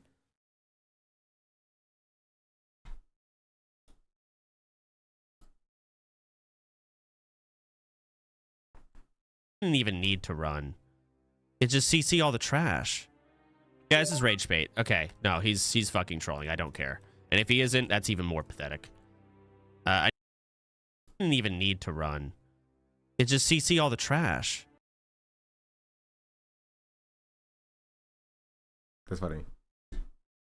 Nobody whose main's mage should ever not have 2 blizzards on deck. Okay, you freaking nerds. I don't know what you guys are talking about. To be fair though, do I have WoW installed? I do have World of Warcraft installed. I did download World of Warcraft like a month ago. I played like 10 seconds of it and I got bored. I'm not even logged in. Maybe I need friends to play with or something. But it is on my computer. Does he click it? I think mage is actually I think mage is actually my class as well. Wait, let me log in real quick. I'm curious. I'm gonna show you guys my character. Wait, give me a second.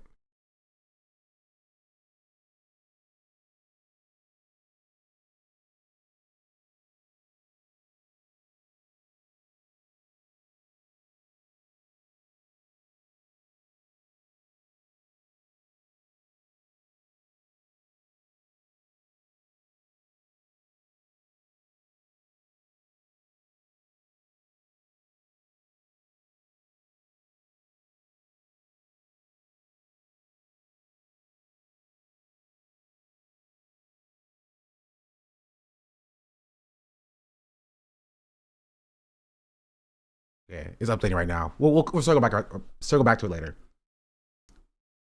Normal WoW sucks now. Hardcore is fun because it's what creates this drama. Bosses can't be slowed. Doesn't matter. Boss gets tanked. No problem. And the other mobs just get CC'd in the backline. It's pretty simple.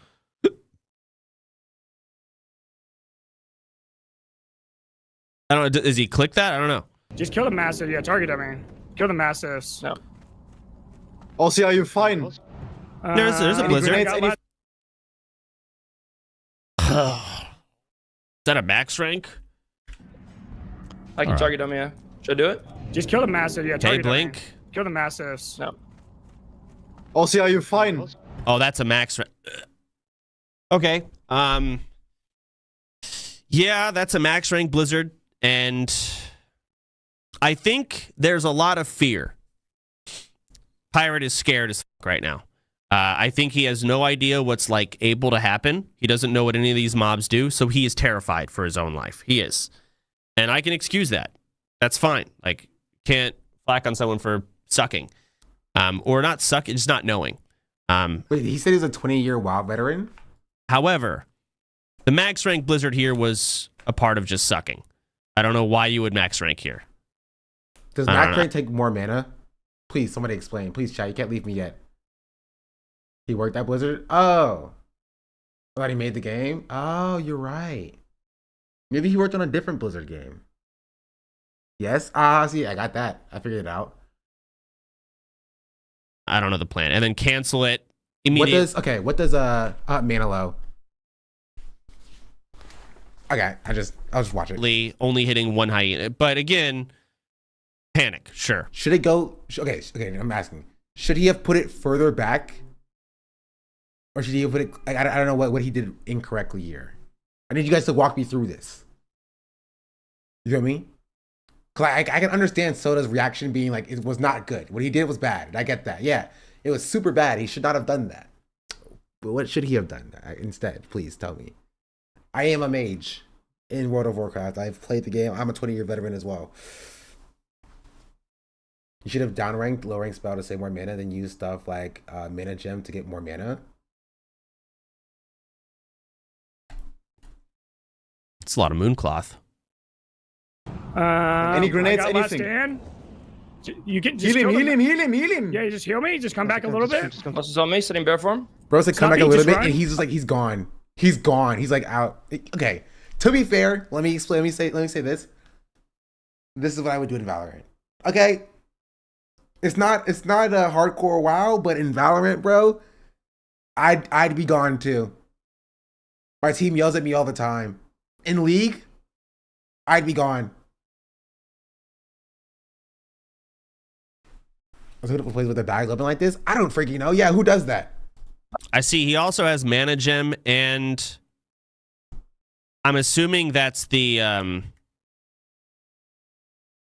mage weave, or the, what do they call it? The robes of the archmage, and they're on use gives mana. Okay, so he has a lot of mana. I don't. That's either holy water. No, it's not a mana potion. I don't see any mana potions in his bag, actually. Unless this is actually a mana pot. But I assume that it's next to Scourge Stones, it's holy water. Okay, so he doesn't have a mana pot unless it's behind his Gandalf hat. But he does have mana gem, and he does have the robes, and that's enough.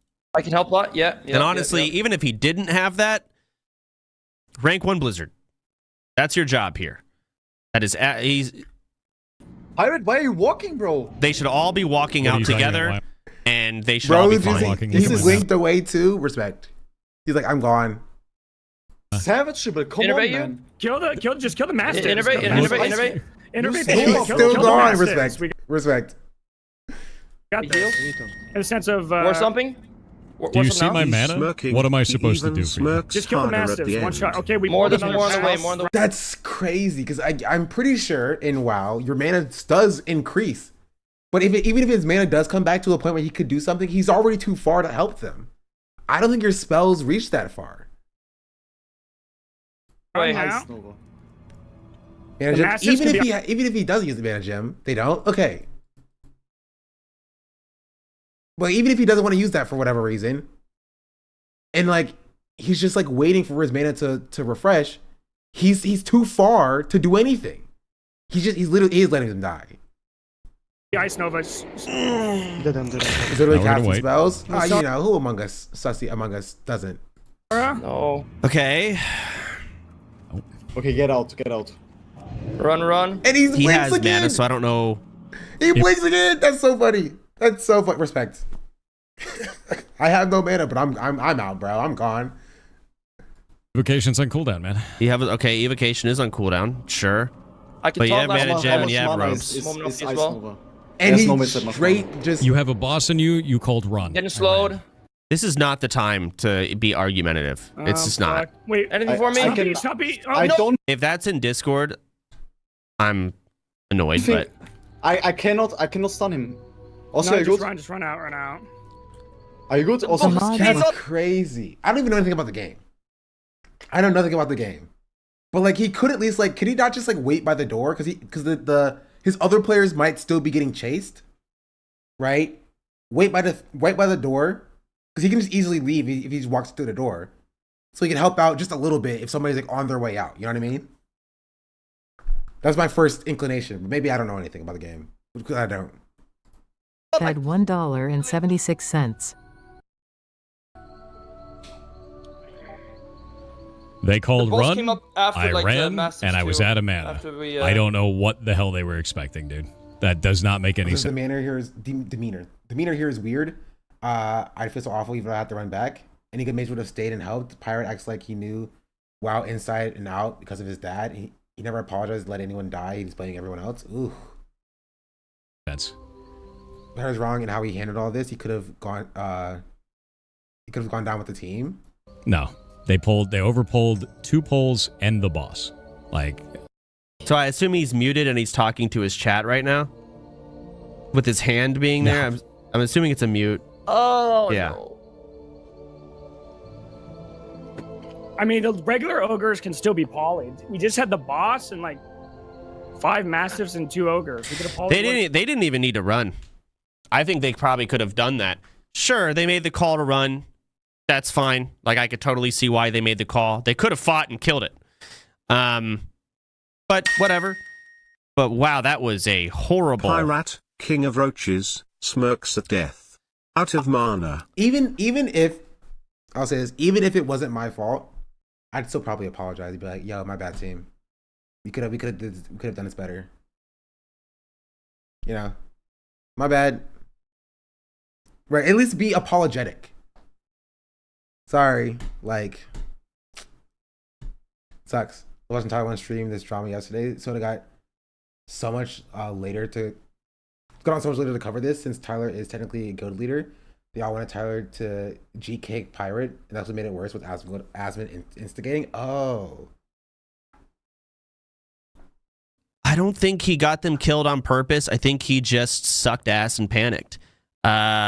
Ogre killed 1 and then walked it out. And from what I gather, again, I haven't deep dived this stuff, but from what I've gathered, he never said he did anything wrong. I mean, like, again, like, I'm not going to fault the guy for sucking. Like, did not use his toolkit, did not use his mage properly whatsoever. I think if you I could name 5 mages 60 right now. Lakari, no one dies there, believe it or not. Cobalt Streak, no one dies there. Ampi, no one dies there. Nathan, no one dies there. Zico's dead, but Zico on his 40 mage, I don't think anyone dies there. Moon. I have to duel it out for guild leader role. I'll still for guild leader role. So okay, if Soda wins the guild leader role, does he kick Pirate? I did not care at all about the WoW stuff, but now I'm intrigued. Now I'm intrigued. This is so much more fun than what I was doing before. Cause I understand nothing. So I'm just like, yeah, get him, Soda. Yeah, get him, Soda. Rah. I have no idea what's going on. So G kicks for less, like RPing. Time to hop in. Dog, I'm not getting involved in this, dog. Wait, is it done? It's still updating, so. I'll show you guys my sick character, my sick mage. Shonda Black's level 3 mage, no one dies there. That's what Soto was thinking. He was thinking that, I promise you. Because that's how far I got. Waddled so Pirate could run. No one dies there. No one. Not a single person. He says him out of mana goes to click the mana crystal, then ice barriers instead. Yeah, did he hover over? Oh, so he knew he had mana gem. It's a misplay. Even an ice Nova would have been enough. You guys pulled that when I think he didn't realize he had it, and then he realized he had it after he already left and kind of just doubled down based on ego. You instantly ran out, bro. You instantly ran. You didn't even look as much back. as you're angry right now. Of course I ran. I'm not angry at all. You overpulled 2 packs. You overpulled 2 packs and a boss. I had 1,400 mana left. I had to spend all of that mana to try and put it on Blizzard to save you guys in the first place, and nothing left. Not you really. Weren't paying attention to party resources. You overpulled, and you weren't paying attention to where the boss was. That's not on me. Ooh. I saw the battle. That's not on me. That's crazy. Say your goodbyes. You guys can't even hear this. Trust me, there was a raid sound playing, and it was super cool and super sick and awesome. Grandma, thank you for the raid. Thank you for the raid. Still can't hear it. That's all right. I'll redo it. Hold on, wait. Let me get the Pirate Software voice going. The boys are wait, wrong one. Give me a second. The boy's a liar. The boy's a liar. He doesn't see us. You're not looking at me, boy. Thank you, Grandma, for the raid. Welcome in, Raiders. Hope you're all doing well and good. We're talking about the Pirate Software drama. He got his teammates killed in WoW. And I know nothing about WoW. So, I want to see what's going on with WoW. Hope you had a good stream. With drama, he got his teammates killed in WoW. It's like WoW 101 to remind your team as a mage that you're waiting for mana before the next pull. Ooh, I see. So he messed up pretty badly there, I guess. I just broke my phone case. Oh, you sound like the word. Thank you. I've been told that I've had a beautiful voice. I went through a second puberty, actually, in case you didn't know.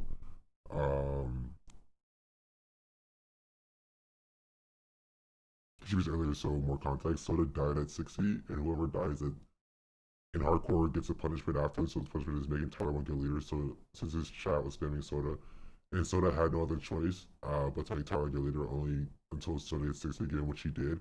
Now they have to do it out, I believe. Oh, I see. That's interesting drama. Turns out, Vinny King, thank you. Second puberty does that to you. Let's just see what else Soda has to say about the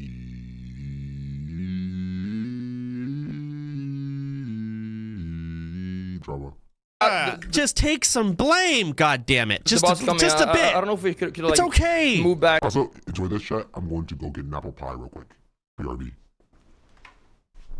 And nothing left. Not you really. Weren't paying attention to party resources. You overpulled, and you weren't paying attention to where the boss was. That's not on me. Ooh. I saw about. Just take some blame, God damn it! Just a bit. I don't know if we could it's okay. Move back. Not a big faster, deal. Yeah. But there wasn't even Damn. like any like information. We are just yapping about useless stuff. Do you see my point? I mean, Not yeah. on me. I mean, I called it the boss coming though, but at that point, maybe it was too late to move back.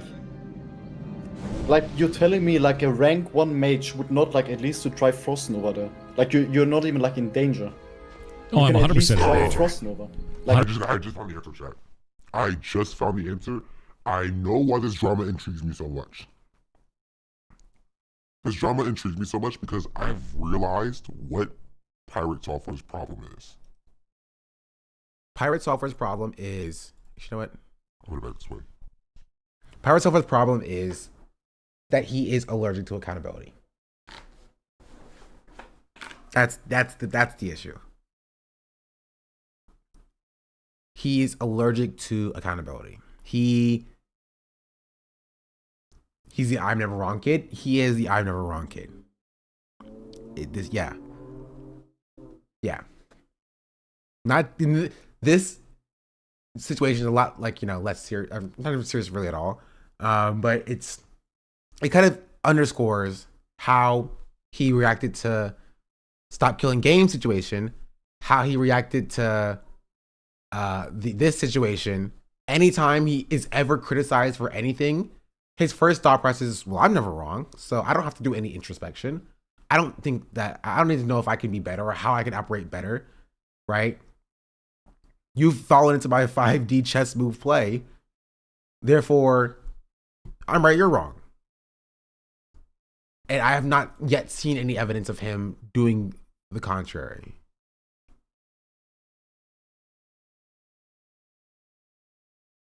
He always was like this, though. I don't know how that disproves what I was saying. Is that's just what he does. I mean, that's what I'm saying. It's like that underscores how he is. Plus, he's smug. I mean, his smugness comes from the "I'm never wrong" situation, right? Him collabing with Asmongold, getting a lot of criticism for collabing with Asmongold, and then doubling down to be like, cancel me, I guess, but like I'll do it again in a heartbeat, comes from his "I am never wrong" mentality. It's I can't ever be wrong. Therefore, even if everybody is against me, I am the correct person here. Therefore, you're wrong and I'm right. And he's never even taken a step back to think, could I have done something better in this situation? Out of everything we've seen from him, from the Stop Killing Games to that one YouTube short, to his collab with Asmongold, to getting his teammates killed in freaking World of Warcraft, all of that, he acts the exact same way. And that is, he can't be wrong, right? So it must be everybody else. You must have done something wrong, not I. Right? And so it is like a dumb drama. Like it is dumb in the way of like, it's not the most consequential thing. It's WoW. It's game. But I think it does underscore his like personality generally. Even like the Nepo baby thing that like got people mad at Jason or whatever. You feel me?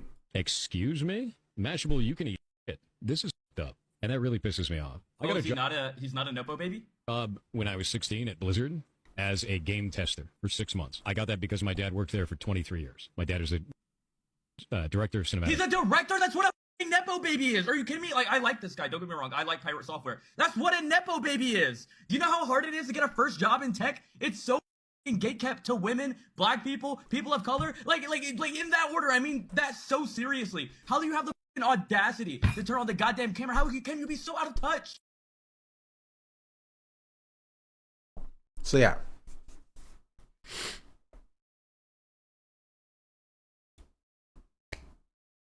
Yeah. It's all based in the same thing.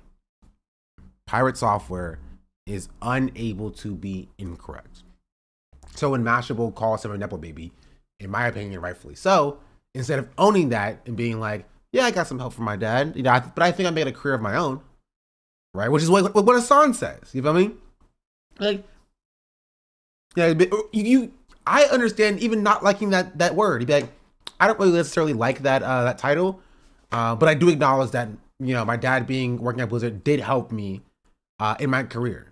Instead of being like, Mashable, go F yourself. How the freak dare you? How dare you call me a Nepo baby? You know what I've done for my career? Yeah, my dad helped me when I was 16 years old, but that didn't do anything for my career or whatever. Or at 23, I don't know. I like this guy. Don't get worked there for 23 years. I got that. Yeah, he was 16 years old as a game tester. So like, it kind of comes from the same thing. Pirate Software just cannot be wrong. 100%. No, you're not. No, 100% danger. No, when he's your not. shot color says run, it's time to run, you run. That is how that works. No, it's not. You were the shot caller, you called for run, I ran. I'm not a shot caller. And I was out of map. That is kind of crazy though as well. I do not like this person. It's so funny. Yeah, much better to acknowledge the help you had along the way rather than pretending like you did it all yourself. Mm-hmm. Is that actually pretty cool and well liked in the WoW community? He's helped South Park guys with the WoW episode. Tank being in charge is not a thing. I do also like him kind of like kind of mansplaining, if you will. I can't think of a better term. But kind of explaining to these other people who also play like World of Warcraft, like when a shot caller calls run, you run. That's just how it works. And everybody else is just like, that's not true. He's like, yes, it is. My dad told me so. He worked at Blizzard for 23 years. It's 100% true. They're just like, no, it's not. Even the chat's like, no, it's not. You run with the group. He's like, nope, that's not true. That's not true. That's not true. Nerd-splaining to the other nerds. As a run could mean back up, not inject yourself in the map immediately. Leaving your team to die. That's so funny. All right, guys, run. All right, peace. And then just like, Jerome. This isn't a league match.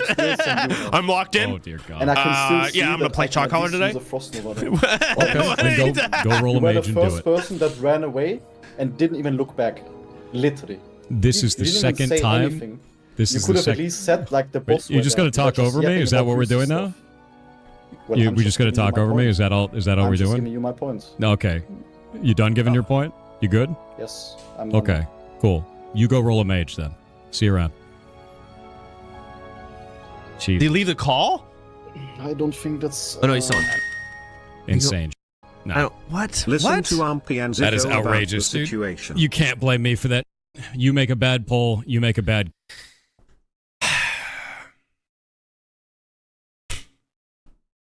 I'll keep listening. Call. That's on you. They pull that with the mage at no mana left. And they pull 2 packs and a boss. What the hell am I supposed to do for them? Isn't there a I clip could've- of like Ampy with 0 mana? And like again, it's like you're not expected to Even play. like separate from the play that happened. Why is he? I don't know about League of Legends or whatever. Why is he so toxic? You know what I mean? Like, why is he so toxic? Even everything else going down exactly the way that it did. I'm not even saying you don't even have to apologize, but just be like, yeah, man, it sucks. Hate that. Hate that happened. Well, it's the game. You know what I mean? But being like, you made a bad call and you died for it. I lived though. This isn't a team game. This is a me game. Even though he's in a guild where I think you're supposed to be playing together on a party, he's just like, no, it's just your fault. Like, say it's not me. It's not a me thing, it's a you thing. All they want from him is some accountability, like, you know what, my bad, or I should have done more, or I don't know. Other than like, well, it's not my fault. Yeah. I respect a lot of things Thor says. As his experience is valid, but his ego is so massive. I'd read his latest long apology post. Is it this one? Or did he make another one?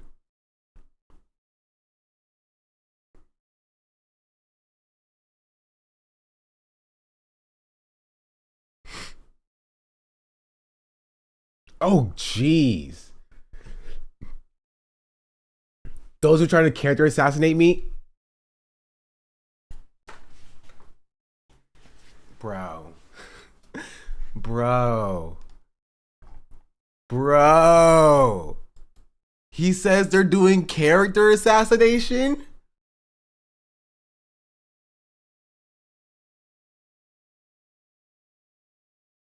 Okay. Actually, I take it back. My biggest gripe about Pirate Software is that he types too much. Okay? That's it. That's it. That's it. And this is not even a him thing specifically. It's a problem that a lot of your smartest guy in the room types have, is that they type too much. Too much. Entirely too much. Entirely too much. Libertarian posting.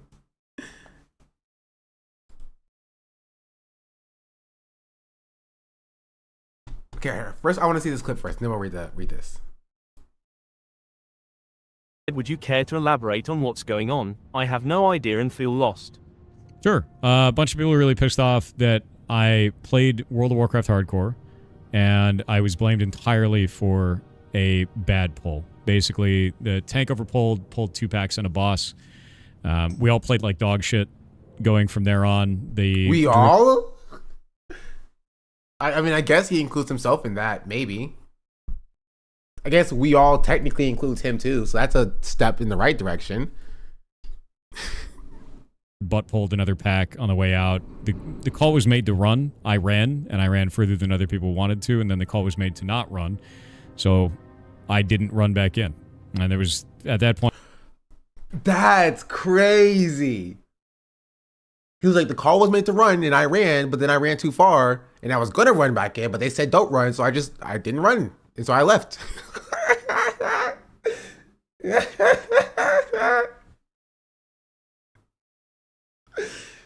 That's so funny.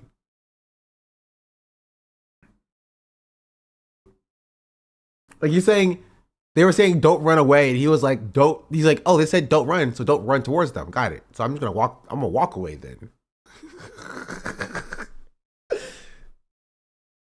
That's so funny. That's so funny. That's so funny. And there was, at that point, it felt like there was no reason to run back in. At that point, I didn't really want to, and that's it.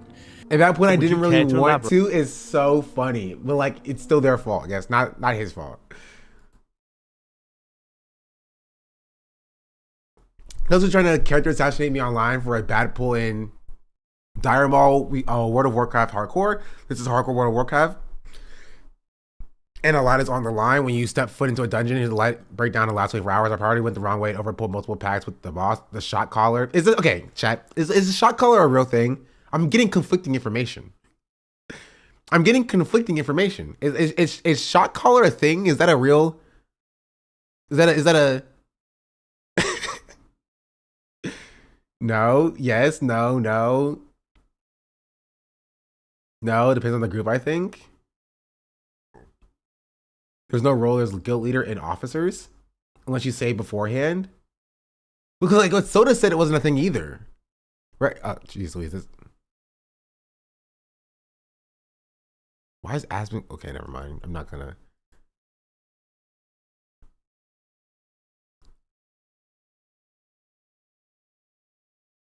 I lost it. Where's it at? Where's the soda thing? No.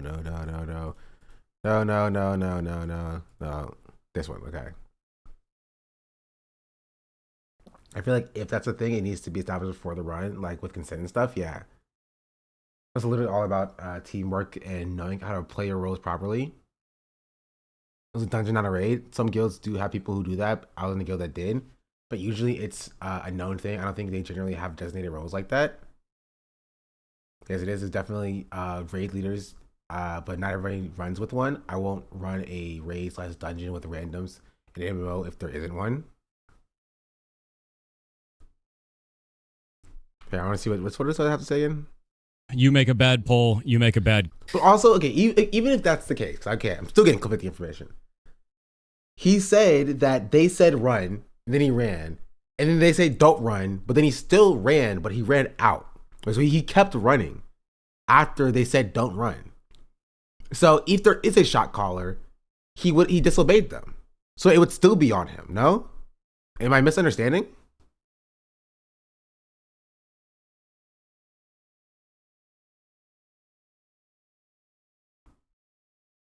You got it? Yeah, that's what I'm getting. Okay.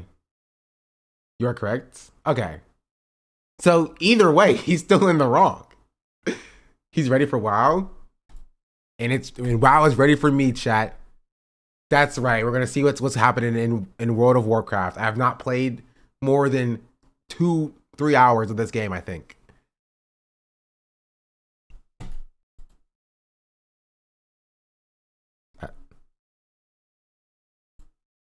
Is it loading?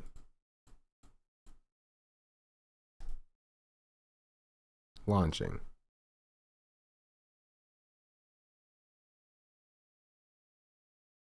Oh, there it is.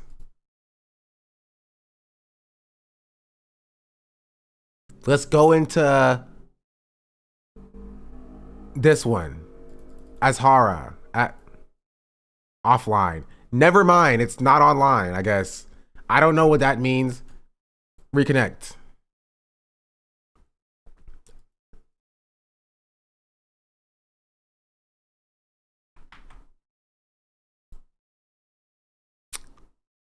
Tuesday is maintenance day? Well,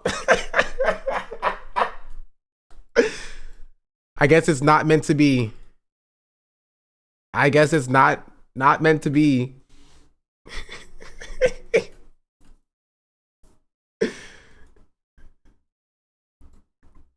It's not meant to be. Okay, let's continue.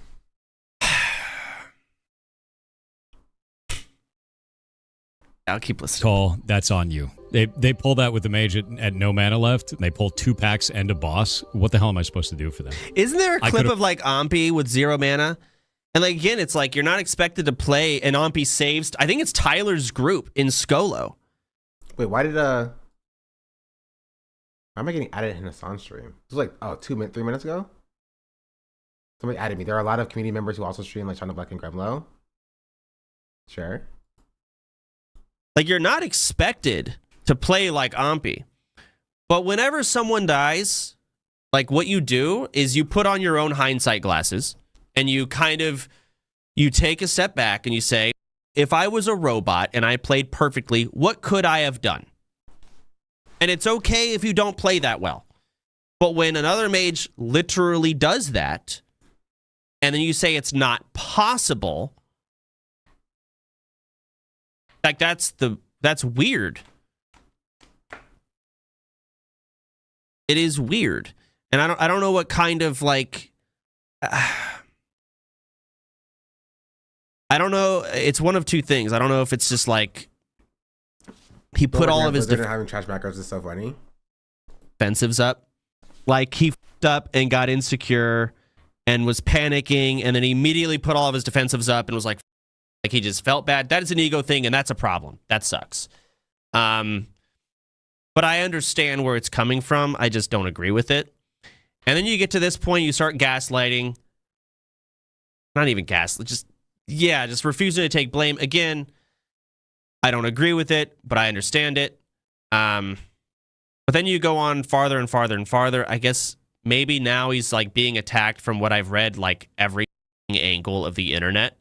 I understand you want to triple down now because you don't want those people to feel like they're right. I don't know. I don't give a shit about all of the over the top. Like, I don't know where all this is coming from. This clip is getting blown out of proportion. I don't care about anything outside of the ratting bullshit. The ratting bullshit, though, on just that topic, yeah, this is kind of roachy. It is actually, it's probably the most roachy thing I've ever seen. Oh, what is this? Yeah.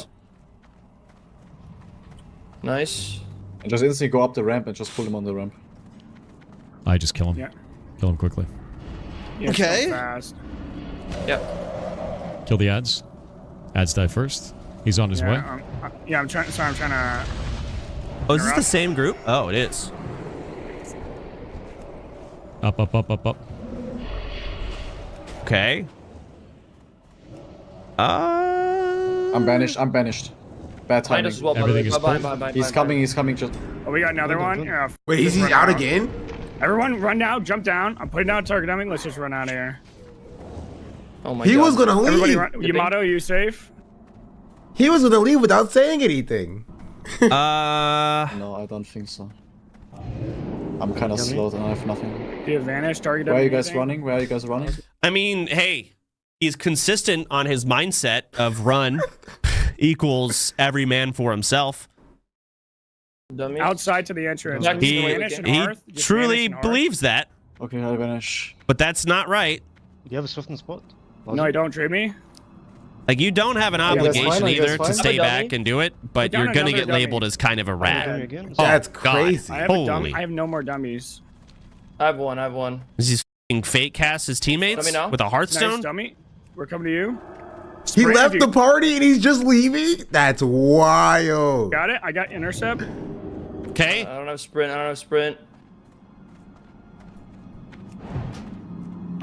There's only two. Just go. Can't move. Charge. I gotta have to blizzard go these back. guys. I mean, like, hey, we got a blizzard here. No, they're not. Well, it's on the boss. Safe They're spot. not. But again, this is kind of how the first pull should have went. All of the other mobs are gone. You could easily Nova them, and yes, there is a boss, but that can be tanked as they move out. Not This is a CCable. safe spot, The right? boss is not CCable. That's I fine. don't know where you are. You can't save spot against the boss. You can't save No, spot you against the cannot. boss. He will Okay. give it You have to run out. Just hard. I got him stunned. Where are you? Are you good, Pocket? I'm really far. He's right next to the exit. Why did he leave the group? It's okay. I've no hearth for 2 minutes. Why did he leave the group, chat? I mean, I get, Frick, again, move it. in the panic, leave the group, but Mechanics still. Nothing I could do there. That boss is not slowable, and he has a charge. I think should I go back to where I came from? Okay. Yeah. Just you need to stall as long as possible. Maybe you When can you go up. you get auto removed. Different. Everyone. I mean, I Rage don't know. quit? This is really comes down to one of those things where it's like, I get that you made terrible plays, or you didn't know what to do, or you panicked. Oh, you I get teleported out of the dungeon when you leave the group? That's kind of crazy. get that.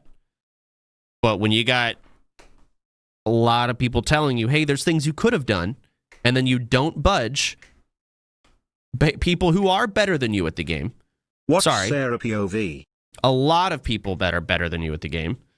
Like if Ampi has the most credentials to be talking on anything hardcore WoW PvE related. No one's going to surpass Ampi's credentials. They're just not. Sorry. So if Ampi disagrees with you, you're wrong. It's that simple. Save, yeah. But have you considered that his father worked at Blizzard for 23 years? Stay in He's bear just gotta form. run. Usually. Stay in bear form. Yeah. Or use cat form 30 and move as seconds. fast as you can. Yeah, I don't know. This one's good too. Oh, God. How deep does this go? We got a spellbinder back here. What is this? I'm coming. No, we got 3. He pulled 3 things back here. Yeah, I got them. all. Cool. He pulled? Okay, I just, it's so funny just seeing him just run away, just silently. He's like, I'm gone. I'm done. Like, things get a little hairy and he's just out immediately. That is so funny. I don't know if he was talking about the spellbinder, like a chain reaction, but maybe it's like his subconscious of like, I don't want to say I did the running wrong. compilation. I don't will know. say It's that it's weird. funny. It's like if this was like if it was a bit that he was doing, I would think it would be funny. Like getting people killed for it is the one thing, but like it would be hilarious.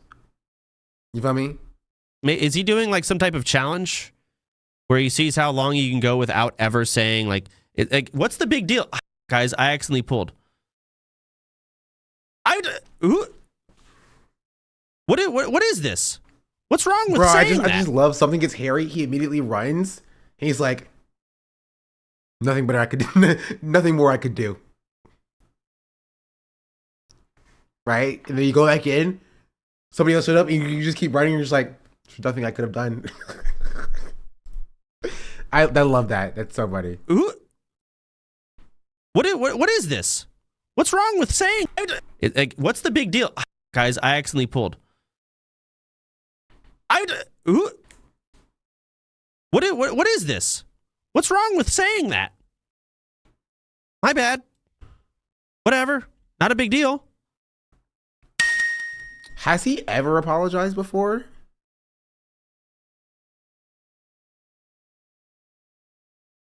I don't know if I've ever seen Pirate Software ever apologize.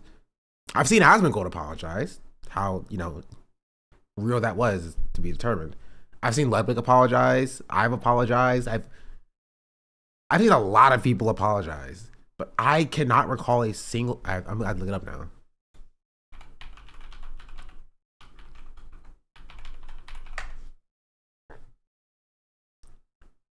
Oh, wait, he said I'm sorry here, February 7th, 2023.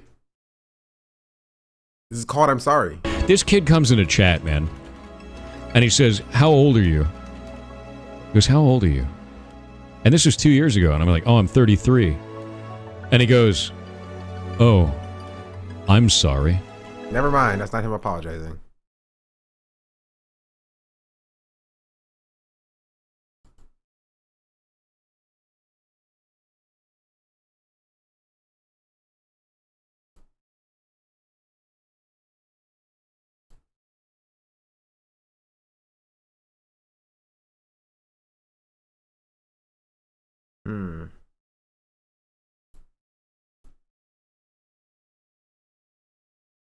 Nope, that's not an apology.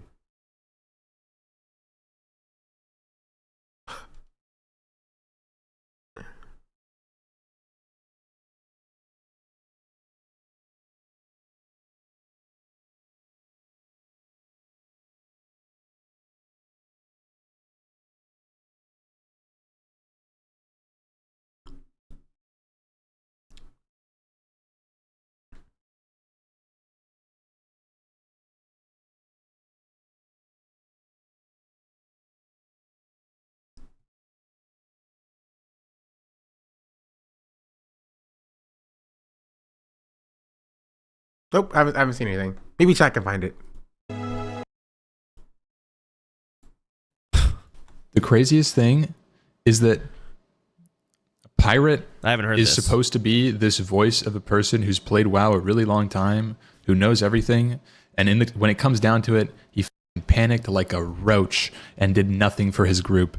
Disgusting. And then he doesn't go back on it. He acts like it's the right decision. F that, dude. Holy ego. At least accept that you did the wrong thing and you killed your friends. And people are going to say, like, it's kind of funny people saying this was a nothing burger, which I can understand it's not the most consequential thing, but like, I think it's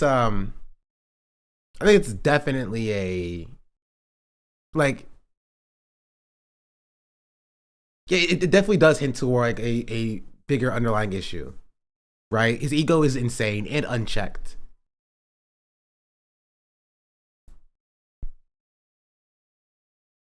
Yeah.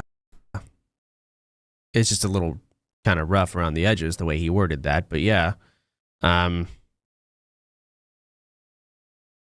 Talk about it like it's really about it, but also I get it. I mean, if you spend like freaking 100 hours on something, I would be upset if somebody seemed to like have zero care for the amount of work you put into it just to protect themselves and how much work that they put into their thing. Like, I'd be mad about that. Right? It's like you build a house of cards freaking 10 layers tall, and someone else build a house of cards next to you, freaking 10 layers tall as well, and then they like bump the table, and like yours starts to come down, and they start pushing yours away from theirs to save their own. And even after that, it's like, you got too close to me. You got too close to me, and then pushed me to bump the table. So it's entirely your fault, right? It does suck. You know? It's so, I don't know. You just didn't. I feel like this has gotten blown out of proportion. And don't be wrong, like this whole thing is like, really? It is kind of fucked up, but God, it has gone to crazy levels of just, this is a WoW guild. I don't know. It's definitely gotten kind of crazy, but no, Ampy's right here. Like, those two people did not need to die. Pirate absolutely could have saved them if he played his class to a basic level, which he knew he claims to know how to do. I've seen clips and I've heard it. He claims he knows how to do. He clearly could not in the panic, and then refused to accept any responsibility on that. That's it. That's all this is. But yeah, it's annoying. Jokered clip. Honestly, pirate software like straight. Oh my god. Okay, see this. Okay. Up, bro. This dude is a complete fraud. At least in the WoW space, I don't care if he worked for Blizzard. The guy probably made coffee for some devs. I don't even believe for a second. That's crazy. Bro said he made coffee for some devs. Because I think I think this is my tickets. I think he probably did work on some Blizzard products. I don't know the extent of it, and it doesn't necessarily change my opinion of him. But this is kind of like the Elon Musk Path of Exile 2 situation, a little bit. What's up, Silent? Coded anything in this game. I don't like. Exactly. Same mind, same brain cell. Dude, nothing at all. All right, bro. Guy probably was interning there for a week. I'm not gonna believe a. I mean, were people under the impression he's like some WoW like crazy good player? I was not under this impression. Were others under this impression? He claims to be. Did he claim to be? Okay, now I need some. Let's see. Pirate software. Wow. Before, what's today's date? 01. Who's the 01/12? 01/12, 2024, 2025.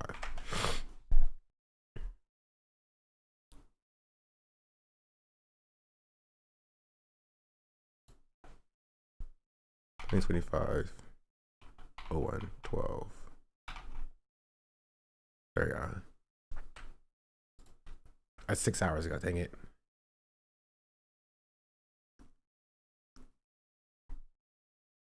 I want to see him talk about him being great at WoW.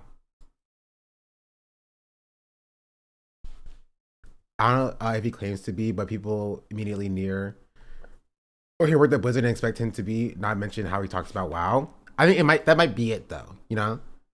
It might be like people believing that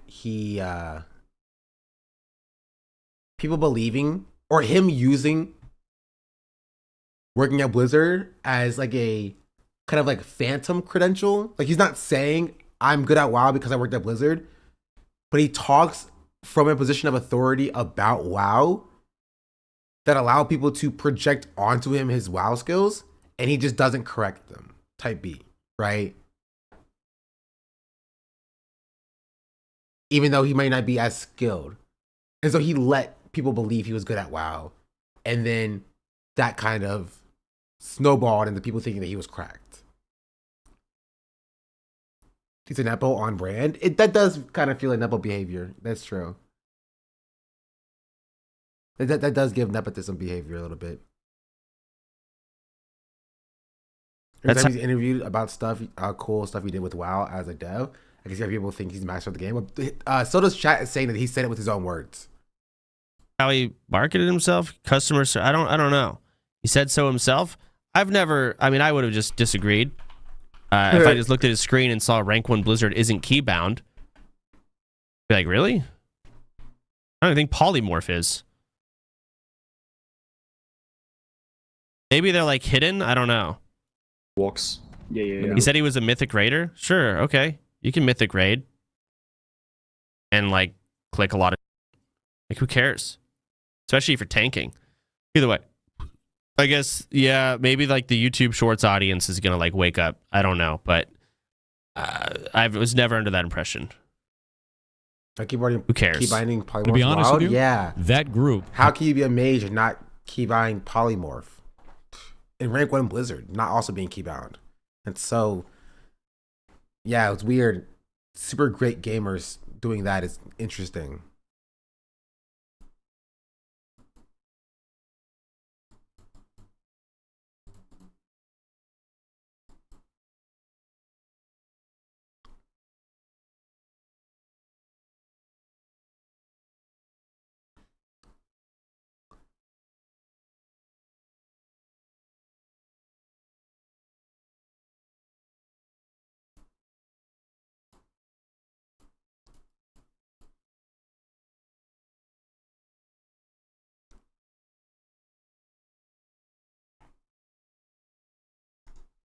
Had already almost full wiped us the entire dungeon before.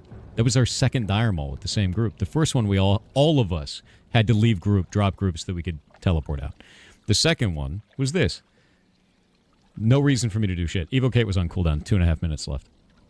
So no, I didn't trust the group to survive. And no, I wasn't going to go back on the call. Okay, if you don't trust a group to survive, why are you playing with that group in the first place? Saying run, it's time to run. So no. It's a lot of confidence in being wrong. Okay, next, he's just wrong. He's labeled as a sweat in the guild. Was he? Yeah, that's a mislabel then. Again, I've been wanting to go through and... That's like, what Soda's saying here is like kind of scathing, because he's not saying like Pirate Software is bad at the game, right? He's not like outwardly saying Pirate Software is trash. He's saying that he's mislabeled in the guild, right? Who did people really think he was like, you know, super good at the game? Did people think he was like a master at the game? I never got that impression. He's not saying Pirate Software is trash at the game, but he's implying that Pirate Software is trash at the game. Thing is, some people play, level up, and get to raid before thinking they've made it in the game. It takes hours to have WoW knowledge, so to and them have. Yeah, it's kind of like League of Legends. It's actually kind of like any game, really. Like Valorant is a good example. You have to get to level 20 to play Valorant, or to play comp in Valorant. But when you hop into comp, there's so much you don't know, right? About the game. And same thing in League. There's so much you don't know about League once you level up to level 30. And so if you just hop into League, like just hop into to ranked, you're probably going to be placed iron. You feel me? until you have the game knowledge to climb up in the ranks. You feel me? And that's fine in games where you're not too affected by that, because in games like that, you're going to be playing in Iron with other Iron players.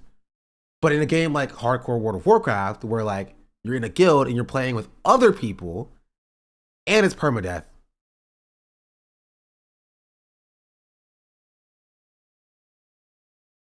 you know what I mean? That's when it becomes an issue. Relabel people just based on how I've seen them play in general. I got to look at all of our 60s and see who's a sweat and a non-sweat for prepping for raid. I have no clue. I haven't done this because I've wanted to see if Tyler would ever do it. He never did it. Did a hell of a lot more than I thought. Tyler did a phenomenal job with what he had and his knowledge, and all of it being kind of dumped on him. But he did not do that. So I want to do that. What important clip? Yeah, a lot of things I think the mages forget, man, is you are a control unit. You're there to control the battlefield, and you need to be using your wards and your ice barrier. Yes, mate. So we need a mage for every dungeon, because if anything goes wrong, they can just lock down everything. Yep. I mean, they need to have rank 1 Blizzard on their bar. They need to be using their Frost Ward and their... Okay. Was this before or after?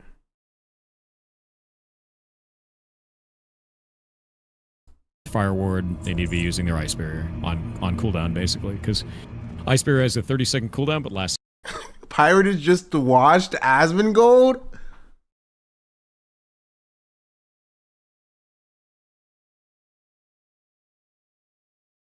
That's...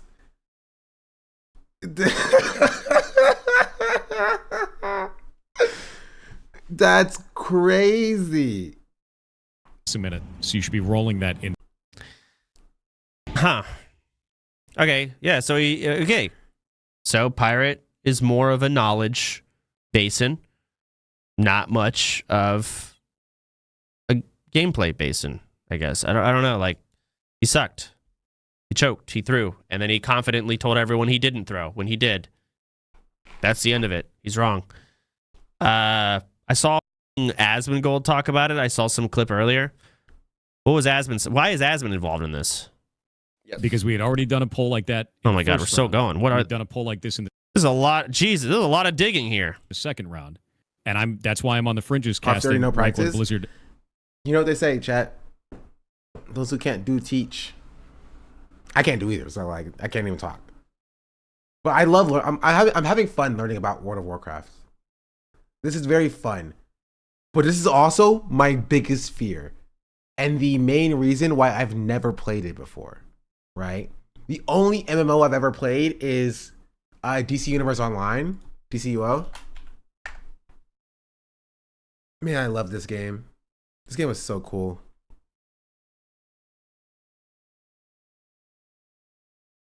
It's so pay to win now.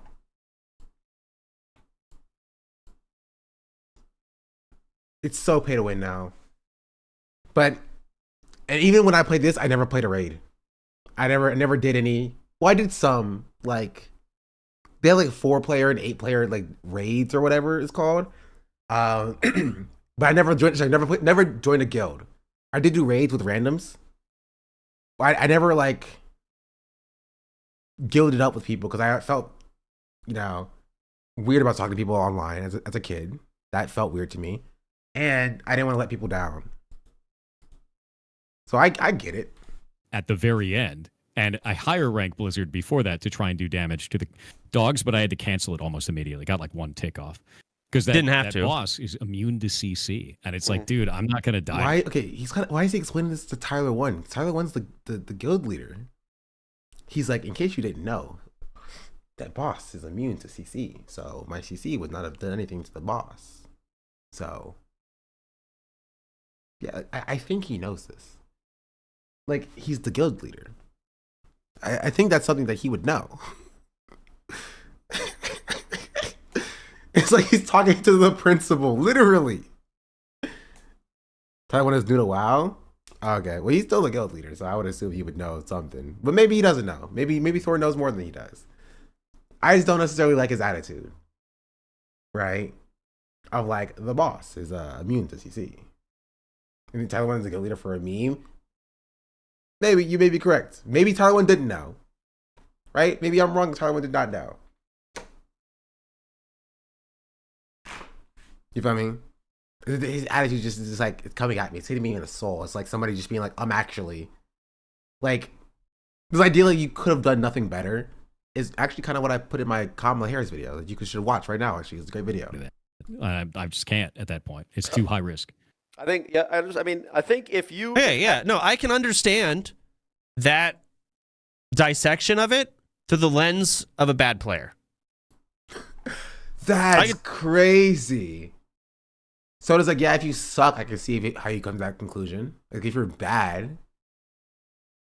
Totally get that. You had no idea what kind of threat on the boss was having. You didn't know the boss wasn't going to hurt you.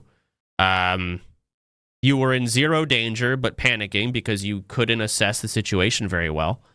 Like, again, I see that from the lens of someone who didn't know what was going on. He has zero add-ons. I mean, he should know that the tanks are literally beating the fuck out of the boss and probably has multiple sunders. You're not pulling threat off that boss with a blizzard. You're not. It's not happening. You're good. Finish the clip of T1. Oh. Afterwards, if I think people are just like pissed off because everybody... Okay, finished it. Next.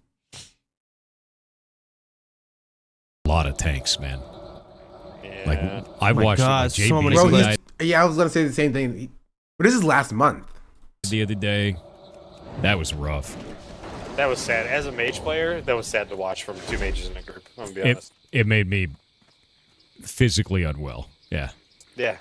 It made me feel like I was a decent mage player, knowing that I probably would have done a lot more. Like, there were no sheeps going out. There were no blizzards going out. Apparently, he didn't have the spec for blizzard for slows, but, like, that's exactly why I run that spec. Because, like, when it goes sideways, you save lives, man. Oh, 100%. And blizzard is like... Yeah. Okay, this is, okay. At this point, it is comical. It is... I can't say it's f***ing comical. Yeah, what kind of stupid loser didn't have rank 1 blizzard on his hotbar? You didn't have a keybind? What a loser. It feels like it was on purpose at this point. At this point, it feels like he was doing. It feels like he's doing a meme. I'm telling you, it feels like he's doing a bit. It feels like he's doing a bit. It feels like a bit. And him being so staunch and being like, because he knows this, and if he knows this, he could have been like, "Yeah, my bad. I should have threw out a rank 1 blizzard, as I've always been preaching that mages should do. That's my fault." And so it's not even the problem that he didn't do it, because like. Again, I'm not a WoW player. People also make mistakes. It's the fault that like he can't seem to take accountability for messing up in some way. That's kind of an issue.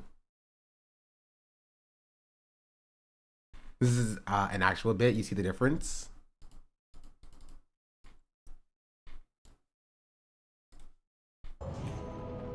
Arise, my champion. Arise, my champion. At your side, milady.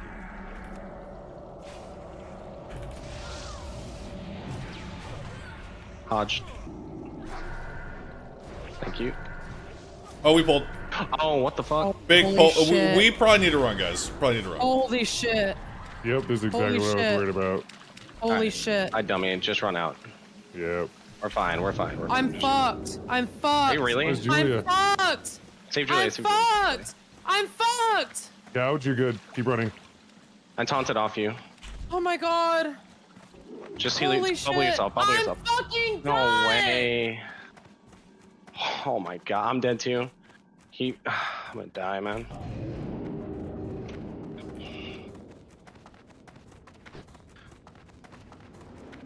Can you guys root them off me? Just one root, I'm already out, dude. please.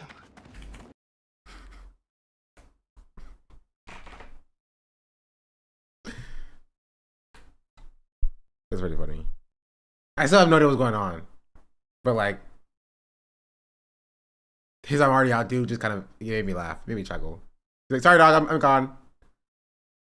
Making fun of Pirate. No, this was 2 months ago. So, y'all have dug up some gemstones. Jesus.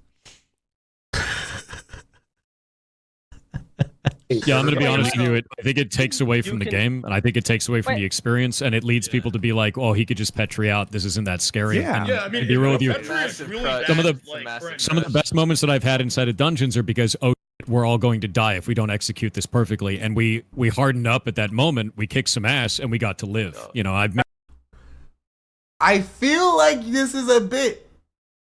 He has to be doing a bit. Come on. Come on. This is literally just how he is. Just unable to perform in the moment. Listen, I get it. As a man, I understand. Sometimes I get it.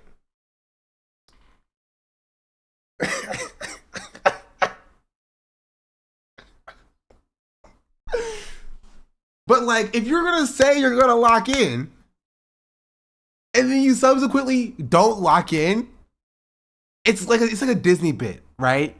It's like, guys, we're down 15 points, but we're gonna go in and we're gonna win this. Yeah.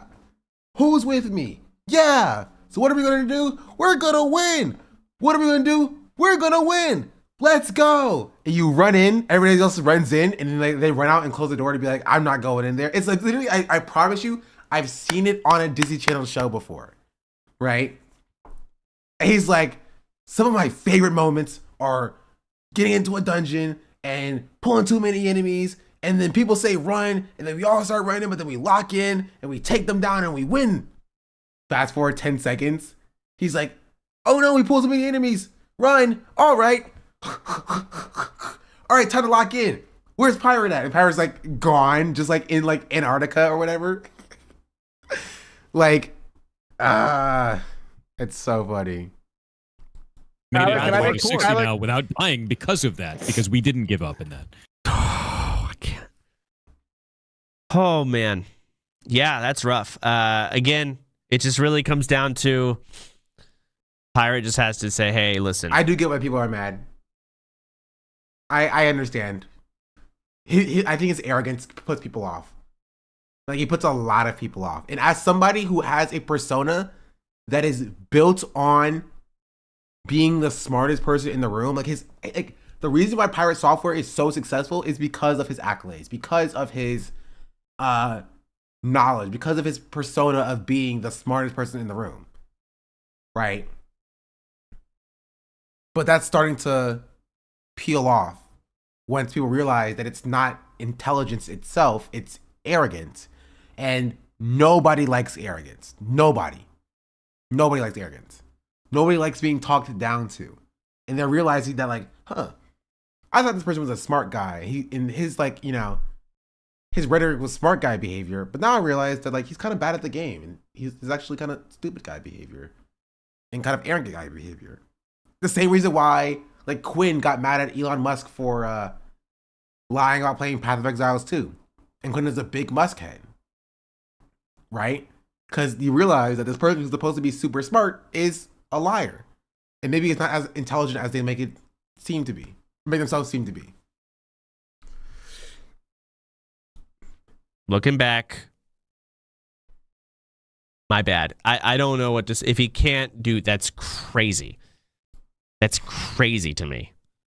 If you can't look back at this and be like, yeah, I could have absolutely done a lot. It's not crazy.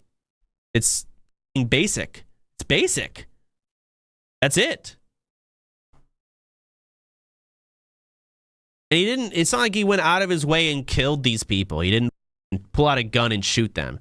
But he definitely... One of the best players, Joker, literally made that exact Elon Path of Exiles 2 comparison. Maybe I'm just goated like that, Chad. Maybe I'm just goated on the sticks. He had the ability to stop it and did not. And then said he didn't have the ability to stop it. Confidently, over and over, while everyone's disagreeing with you, Okay, I'm just looping at this point. I'm kind of bored of this, but What do you want, man? Let me say it again. He already said his piece. Pirate. Go on. Oh, Yeah, dear God. I want to speak to him because I didn't speak to him correctly. I said it again. We all did mistakes, bro. Like I didn't say, we are just blaming you. It's about the zero accountability is what makes us so mad. There's no zero accountability, dude. Everyone can do something better. you- But when you open up and you yell over another person listen, like you can were doing I earlier, speak? Nah, I'm good. You See ya. I'm not doing that again with him. Nah, he did it the it's first time. funny I'm not doing it a because second. He, like, Pirate Software cut the other guy off, right? Cut the other guy off to give whatever his take was. And when the guy was like, "Can I speak?" he rage quit. Yeah, point proven instantly. Literally instantly. Second one. Not interested. And this isn't new from this person, by the way. It's been excused because he was the darling child of Twitch, if you will. But like, this is what he does. This is what he does. This is his behavior. He interrupted Yamato. Exactly. He interrupted him.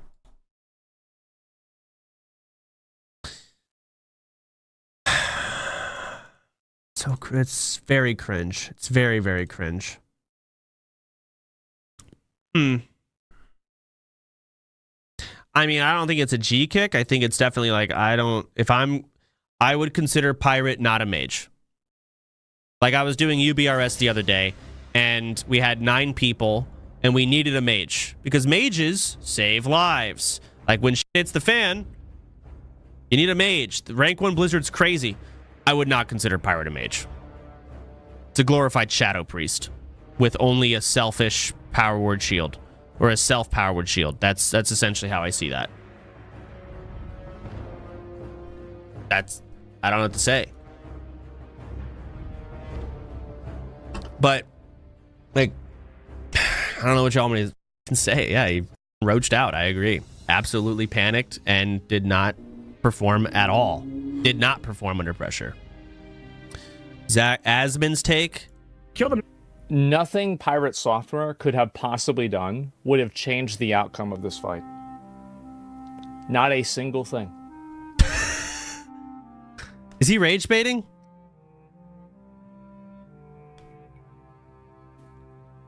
He's rage baiting, right? Yeah, okay. I don't think Asman...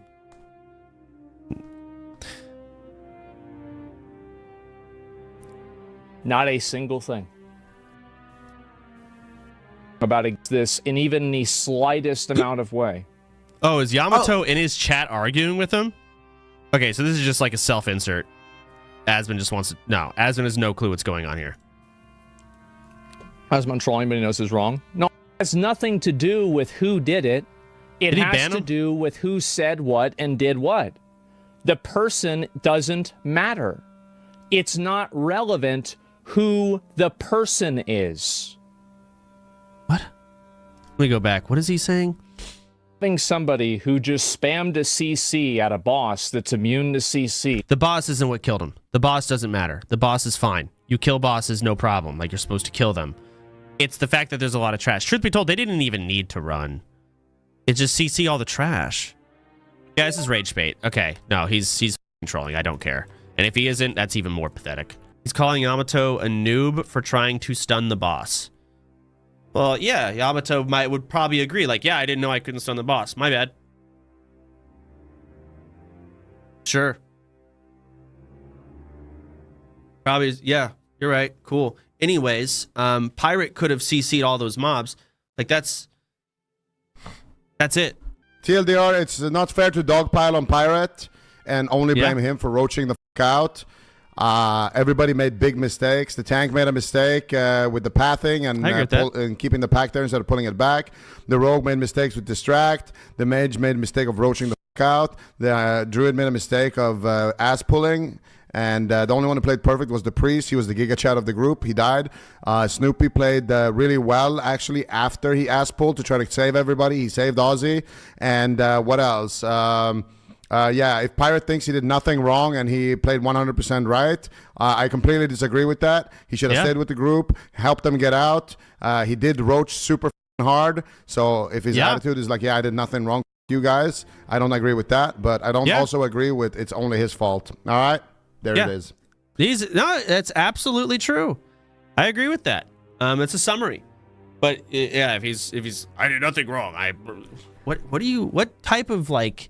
I think people are focusing on Pirate Software because of the fact that he's saying he did nothing wrong, and that's why people are so focused on him, right? I don't think anybody's saying like, oh, everybody else played perfectly, but like Pirate literally just not even acknowledging that maybe I could have played this a little bit better is what makes people mad. But again, I'm not a WoW player. Maybe I should be a WoW player just to see what's going on. But yeah, I can never. The only thing that matters is this reveals only thing that matters in this is how much of Pirate's personality this reveals. Yeah. Once challenge type of thing. I don't know. That's the correct check. I agree. You think you played perfectly? No.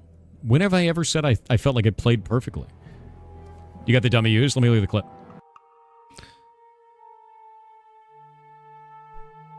He said there's nothing more I could have done, which implies that you played perfectly, no? Am I misunderstanding? When somebody says there's nothing more I could have done, it implies you did everything perfectly. Like for my political audience out there, when Kamala Harris in her campaign says there's nothing better I could have done, that implies that you did everything perfectly. I don't understand what he's saying then. Okay. I mean, he definitely made it seem like he thought he played perfectly, so that's kind of contradicting. I don't know, it's as simple as, guys, I'm sorry, I could have blizzarded, I could have done things, and I think it might... If he says it wouldn't have helped, okay, he's wrong. Again, it's just a matter of accountability. That's all this is. At the end of the day. He abandoned his team. You guys are still leaking clips on this. Grubby as well here? Oh, great. Pirate, can you kite them with a blizzard? Stay at distance and kite them with a blizzard. Can you help slow the mobs, Pirate? This would be asking to help. This is not asking to help. Why are you running? Bro! To be fair, I do get that he might feel that, but you shouldn't say that during, because it's going to distract Snoopy and Sarah as well. Yeah, that's true. I mean, there's devil's advocate to be played here, but there is devil's advocate to be played. But it was still a complete roach out. Even with Yamato, why are you running? That meme or whatever, but I don't know. Mother was gone. I mean, it's just bad. It's just bad. I don't care. Yeah, here's the other thing that a lot of people don't understand. Do you want to know one of the reasons why I'm more hesitant to dive in and maybe die for a scenario like that, where I already know that it's very lost? I'm one of the primary guild enchanters. Whatever. I have Crusader on this character. I have all of the saved up for the guild.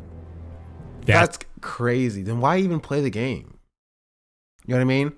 Why not just like sit in the guild base, or if I don't know if there's guild base, just don't do anything at all. Then don't play.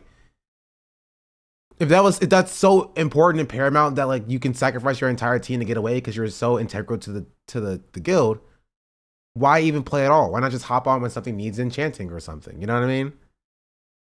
Like, that's such a weird cop out. That's the point. If I'm going back in, it's only like, again, no apologies, no I'm sorry, no even if all this was true, all he has to do is just say, yeah, I'm sorry I had to let you die, but I needed to live. He can't even say I'm sorry. It's like, what you guys don't understand is he builds these things for the clips. You can tell by his cadence, he's doing it for the clips. Right? What you guys don't understand is, you know, click, click, click, click, click, mic drop, I'm the guild enchanter. You know what I mean? And then his audience is like, Oh yeah, that makes sense. Yeah, he's the goat enchanter. He has to live or whatever. Up for the guild. That's the point. If I'm going back in, I'm going back in because I know it's salvageable. It's not a big because deal. there's maybe a chance, or I'm kill number 3. There is no reason for that shit. He is one of the guild's primary enchanters. However, we have like 10 primary guild enchanters, and one could argue that we have too many still. Nathan, Cobalt, Vey, him, there's more. I named 4, but I know there's more. Chat's gonna have to help me. There's a ton of Fizz. Oh yeah, Fizz can do it. Hydra can do it. I know there's more too. There's like probably 10 really big 300 enchanting, and all of them have Crusader. The only way I would like accept that as like a holy shit, my life is worth a lot is if you had something like the Lionheart pattern, right? If Noth was playing his mage and was 60, Lionheart Helm pattern, yes, your life is very important. Or if we've been running MC and we've gotten like the actual rare patterns that are actually good and actually rare, like who does it drop off of? Someone drops the 30 spell power pattern. I don't remember who. Oh, here we go. All bosses. So all bosses can drop healing power and spell power. Like, these are extremely important. Sharpening stones as well for blacksmiths. Also massively important. So those are the only things that are actually rare where I give a about your profession. I don't care otherwise. I don't. Means nothing. Summit clip. I don't need to see everyone's opinion. Not because there's maybe a chance. Oh my! It's him reacting to the clip I just watched. This is ridiculous. There's no reason for that shit. None. None. What's? How can you say there's no... Bro, you can't say that, man. No reason for that. How about a couple 60s? That's a reason. Whatsoever. What? Oh, man. Yeah, it's not worth it to risk that. What? Bro, then it's not... You understand the other end of that, right?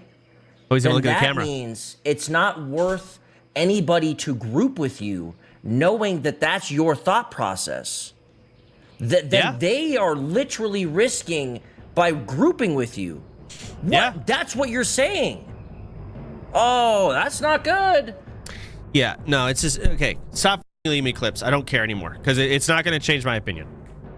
It's just the weirdest hill I've ever seen someone die on. It really is. Weirdest hill.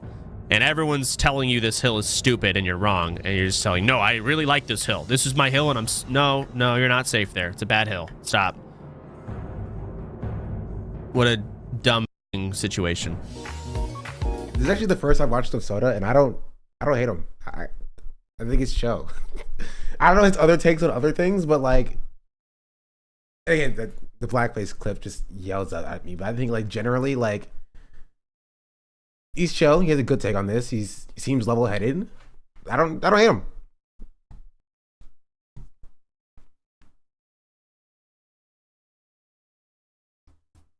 Okay, and he is. So it's a good weird guy. So I also said that our sword is his word or something. Yeah, that's not great. But like in the context of like freaking Twitch culture, that's not remotely surprising either. What is this? Oh, this is my clip.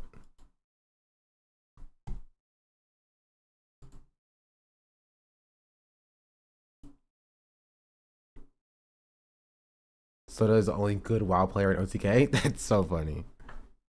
I didn't know how much of y'all were WoW heads. You gotta teach me WoW. After I learn League, I'll play WoW. How about that? After I hit Platinum in League, I'll hit Platinum in WoW. Or whatever that means. Whatever the equivalent of being Platinum in WoW is, I'll do that too.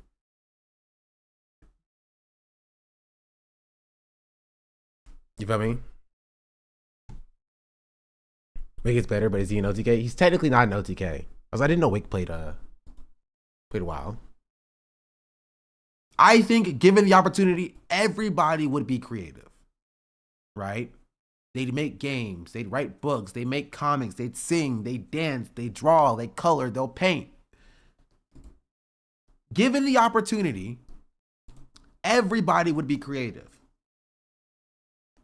But their first goal is to fix their material conditions.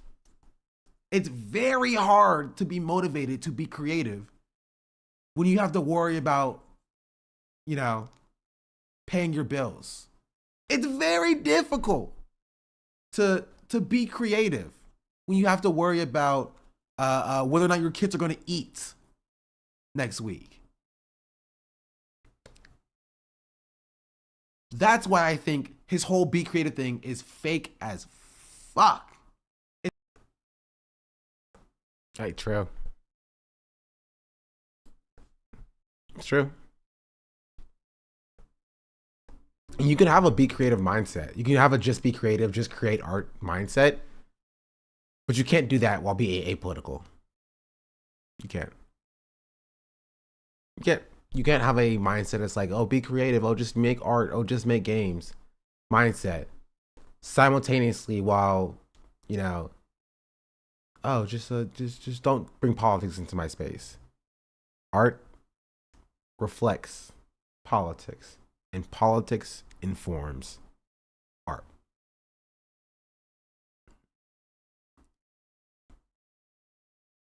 It is. Right? You have to acknowledge that when you have a white person and you have a black person, the art that the black person creates is filtered through the lens of white supremacy. It just is. Art is not removed from politics because society is not removed from politics. And this apolitical mindset of don't bring politics to my space, just talk about, or just make art, just make games. I don't care if you're political, just make games. That's cool. But society is political. And so the games that I make and the games that you make are going to be viewed differently, inherently, by society. It sucks. And I pray for a world where that's not the reality, but what we have to contend with is that that is the reality. It is. That is the reality.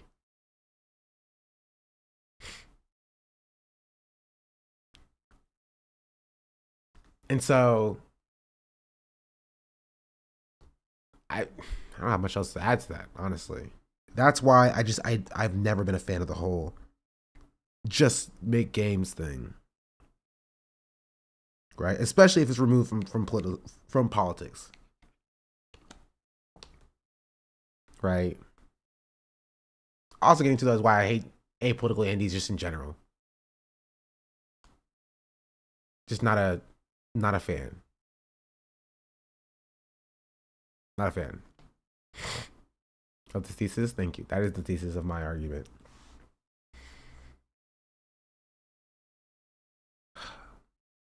Any final thoughts? Because I have work in minus 4 minutes. I'm late for working. Also rings hollow when you got your job at the biggest studios in the industry at 16 because your dad is a director. Yeah, that's another thing, but that's a deeper conversation.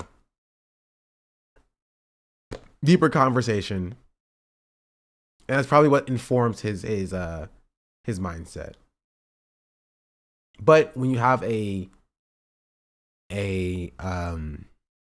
space like the streaming space where it's disincentivized to even critique other people, then you have people who like get away with it. As long as they do, like Pirate Software's gotten away with it for so long. I said his dad is actually pretty cool. I'm sure he is. I'm sure his dad is sick. Asmon's dad is sick. You know?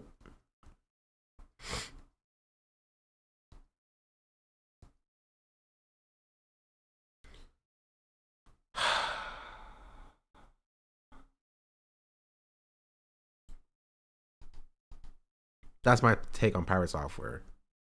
He has a not great take on Stop Killing Games. He has a not great take on being a Nepo baby. He has a not great take about geopolitics. He has not great take about politics on or in streams. He has a terrible take on being a mage in WoW, apparently. Bad take about who he associates with. And is there any redeeming qualities about this person? I'm not reading that.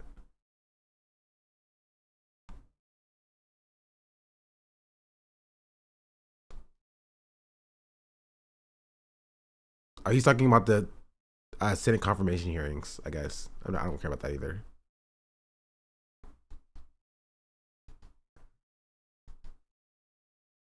I'll take out the L take, yeah. He's literally the Linus of streaming. Yeah, or the Elon Musk of streaming as well. They're very similar. He's like a combination between like Linus and Elon Musk. They're all kind of similar. Right? You have a, you know, white guy, tech bro, who are like unable to take criticism in any meaningful or impactful way. If somebody stands up to them and criticizes them, they have a problem with that and refuses to engage with that critique. Yeah, pretty similar. Linus is like less bad, in my opinion, in comparison. But that's just me.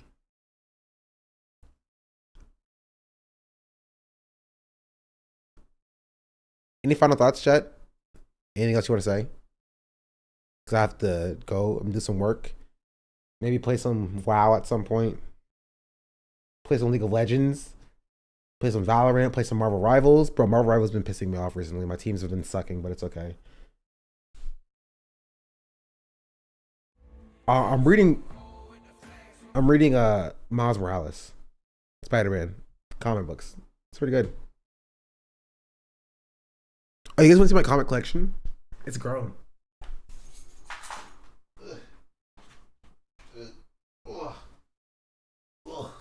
Look at this. It's a lot of freaking books, right?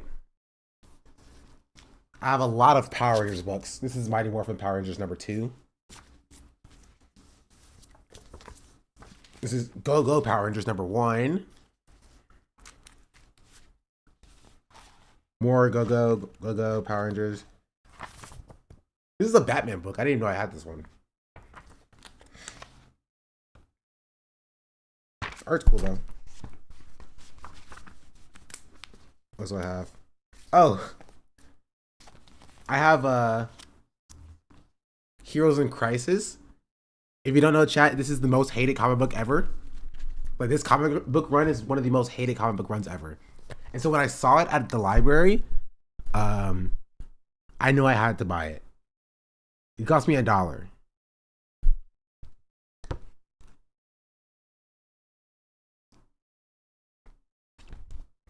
Why do you own that? Because it cost me $1. It costed $1. Why is it the most hated? Character assassination of one of the most beloved characters in DC. If you've read the book, then you, like, Sakuga knows that it's not loved very much. I only have number 3. I'm trying to build out this collection. It's going to be a classic soon. Trust me.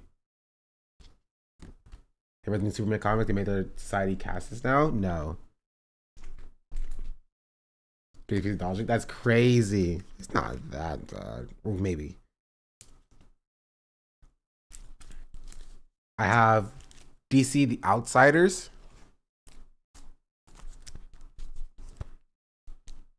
I have a lot of Power Rangers books. I have Dawn of DC Speed Force with Wallace West and Avery Cho, which is the black one and the Asian one. The Flashes. Outsiders has always been an interesting title. Which crisis is that? Number 3. Dark Reign, Spider-Man book. I haven't read this one yet. It's a one-shot. Haven't read it yet. That felt racist. Hey, I didn't make them whatever they were. This one's called Firepower. This one was free with the books that I bought. Year of the Villain. It says only 25 cents, but I paid $1 for it. So, thanks, I guess.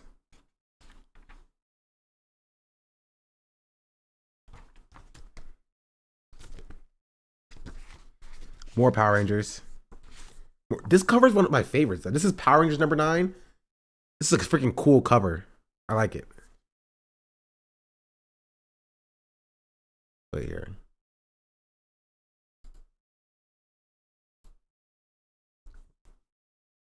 Look at that. Pretty sick.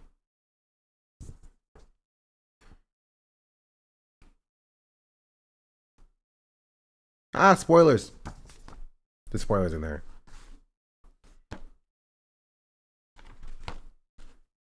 Oh, I think that's all of them.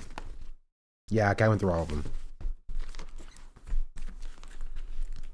Oh wait, Power Man and Iron Fist.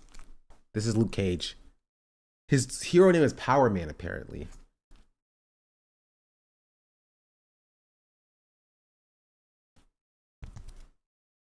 This is number 1. Second printing, apparently.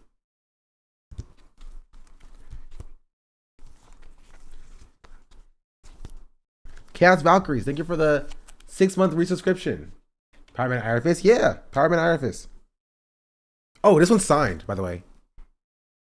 It's a signed copy.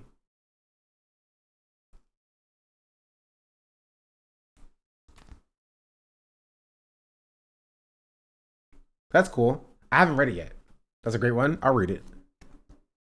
Basically, I bought it from this dude on eBay who's selling all his comic books.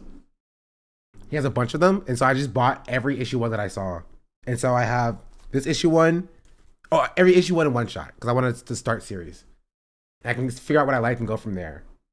The Halloween short Spider-Man book, one shot. I've started reading Power Rangers Prime. I like the art, and I like the direction of this book. I don't like that it's based on samurai. I'm gonna be real. I am not a fan of the samurai series. Not my favorite. But it is an interesting book. That's the one. This is the new one. I need to find issue number 2. Are there no Jonathan Hickman stuff? I saw some Green Lantern Jonathan Hickman stuff. There was no issue number 1s. So yeah. Yeah, most of these other ones are Power Rangers. Just I either bought things that I had issue in the Green Lantern. Oh, not Green Lantern. What was it then? I don't know. I did some Green Lantern stuff.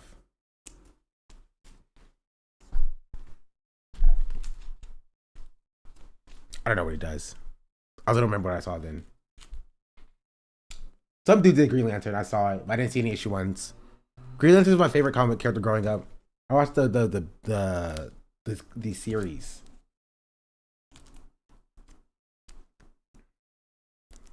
It was cool. I liked it. Just see on comicsology. Comicsology is still a thing. Having white people be the descendant of samurai was crazy. Empowering the samurai.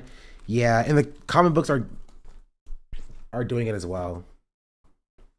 This is Jaden. She's the main character of this one. Or Lauren. Jaden's the guy. This is Lauren. She's the main character of this one. Which is like, I'm kind of mad. Why is this samurai? Make it Dino Thunder. It's my favorite series. Pink Ranger? No, this is red. Sexist chatter. She's the Red Ranger, actually.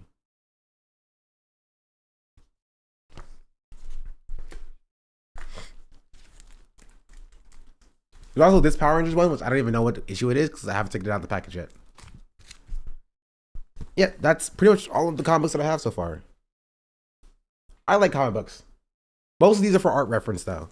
I bought some stuff that I like the art of, and I've been trying to like copy some like a panel every so often. I wanted to do a panel a day, but I got lazy. Also, this one Power Rangers Pink. This one's the Pink Ranger. So like I'll pick a panel that I like the color of or I like the art of, and then I'll copy it just as a practice.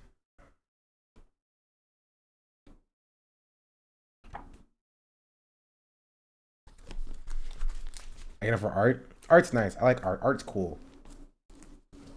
Ugh. Ugh.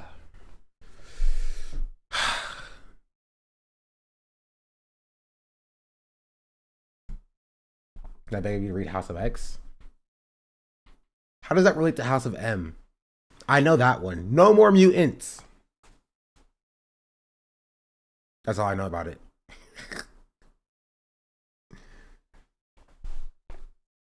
Did you buy coats of Black Panther? I saw it, but it didn't have issue number 1, so no, I didn't buy it. Unfortunately, it's not related. It's just the best X-Men comic of the decade. You see the Neil Gaiman stuff going on? I did not touch it. I see the comic lore. Yeah, it's cool. It's chill. I enjoy it. Also, I bought. Wait. Okay. I bought this book, How to Draw Comics the Marvel Way. Because in case you didn't know, chat, my goal for this year is to draw a one-shot comic. Is to write, storyboard, write the script of, panel, ink, color, and draw a one-shot comic with my own original characters. I don't know what it will be about yet, and I'm still learning how to draw, but that's one of my goals for 2025, is to get a product out. Just don't make it woke. Don't worry, there'll be no black people in it. And so I've been learning how to draw recently. It is rough though, bro. Drawing is rough. And honestly, I found out something that's more rough than drawing. And that's thumbnailing. Trying to pick or figure out how to pose characters, in my opinion, is harder than drawing is. Because like drawing characters, it's not easy. But like if you have good reference, it's essentially just copying down what you see in the reference onto the picture. That's that's one thing. But like coming up with character designs, figuring out how to correctly panel a page. You're like, okay, in this panel, this character is doing this and this. And you're like, okay, well, how should I do? I don't freaking know. Composition, yeah, it's just it's like it feels like choice paralysis. Because you know that you can do literally whatever you want to, but you don't know what you should do. And that's the rough part. I'm sure that comes with experience as well. But right now, I'm just practicing drawing. I have not been worried about story yet. Oh, by the way, this is Susan Storm in the comic books, in case you're wondering, chat. I'm gonna be real. She don't look like this in the game. Wait. Come on. Where's the light like this? Yeah, she'll look like this in the game. The game got her looking crazy. Like bleed makes her invisible. Yeah. Causing paneling, lettering in the flow of the page. Have you read any of the Scott McCloud stuff? I have not. I don't really know who Scott McCloud is. By action figures, that was my solution. I could. They have those little mannequin things at like Barnes and Nobles that I can buy. But still, I just don't know what I should do. You feel me? Oh, how to make comics. I have not. I can look into this though. Start small before you start. Okay. Just have AI generate them for you? That's crazy. Another trash is by Jada Toy Street Fighter action figures. Oh, okay. Never mind. F the mannequins, I guess. Well, I'm not even that far yet. Right now, I'm just figuring out how to draw. Buy the Lightning Collection of Power Rangers. If you need action figures. Ooh, I love Power Rangers. Ooh, I love Power Rangers. Power Rangers are super cool.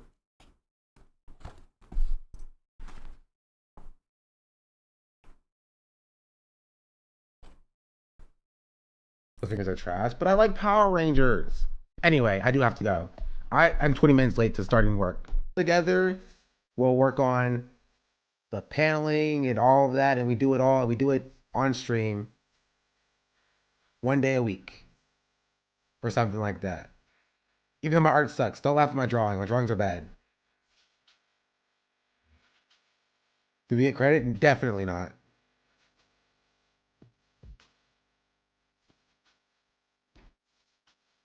Ugh. Bakuman said that's bad? Who's Bakuman? I'll figure something out, don't worry. I'm looking for cool content to do. You know what I mean? That I can also be creatively fulfilled with doing. The manga? Oh.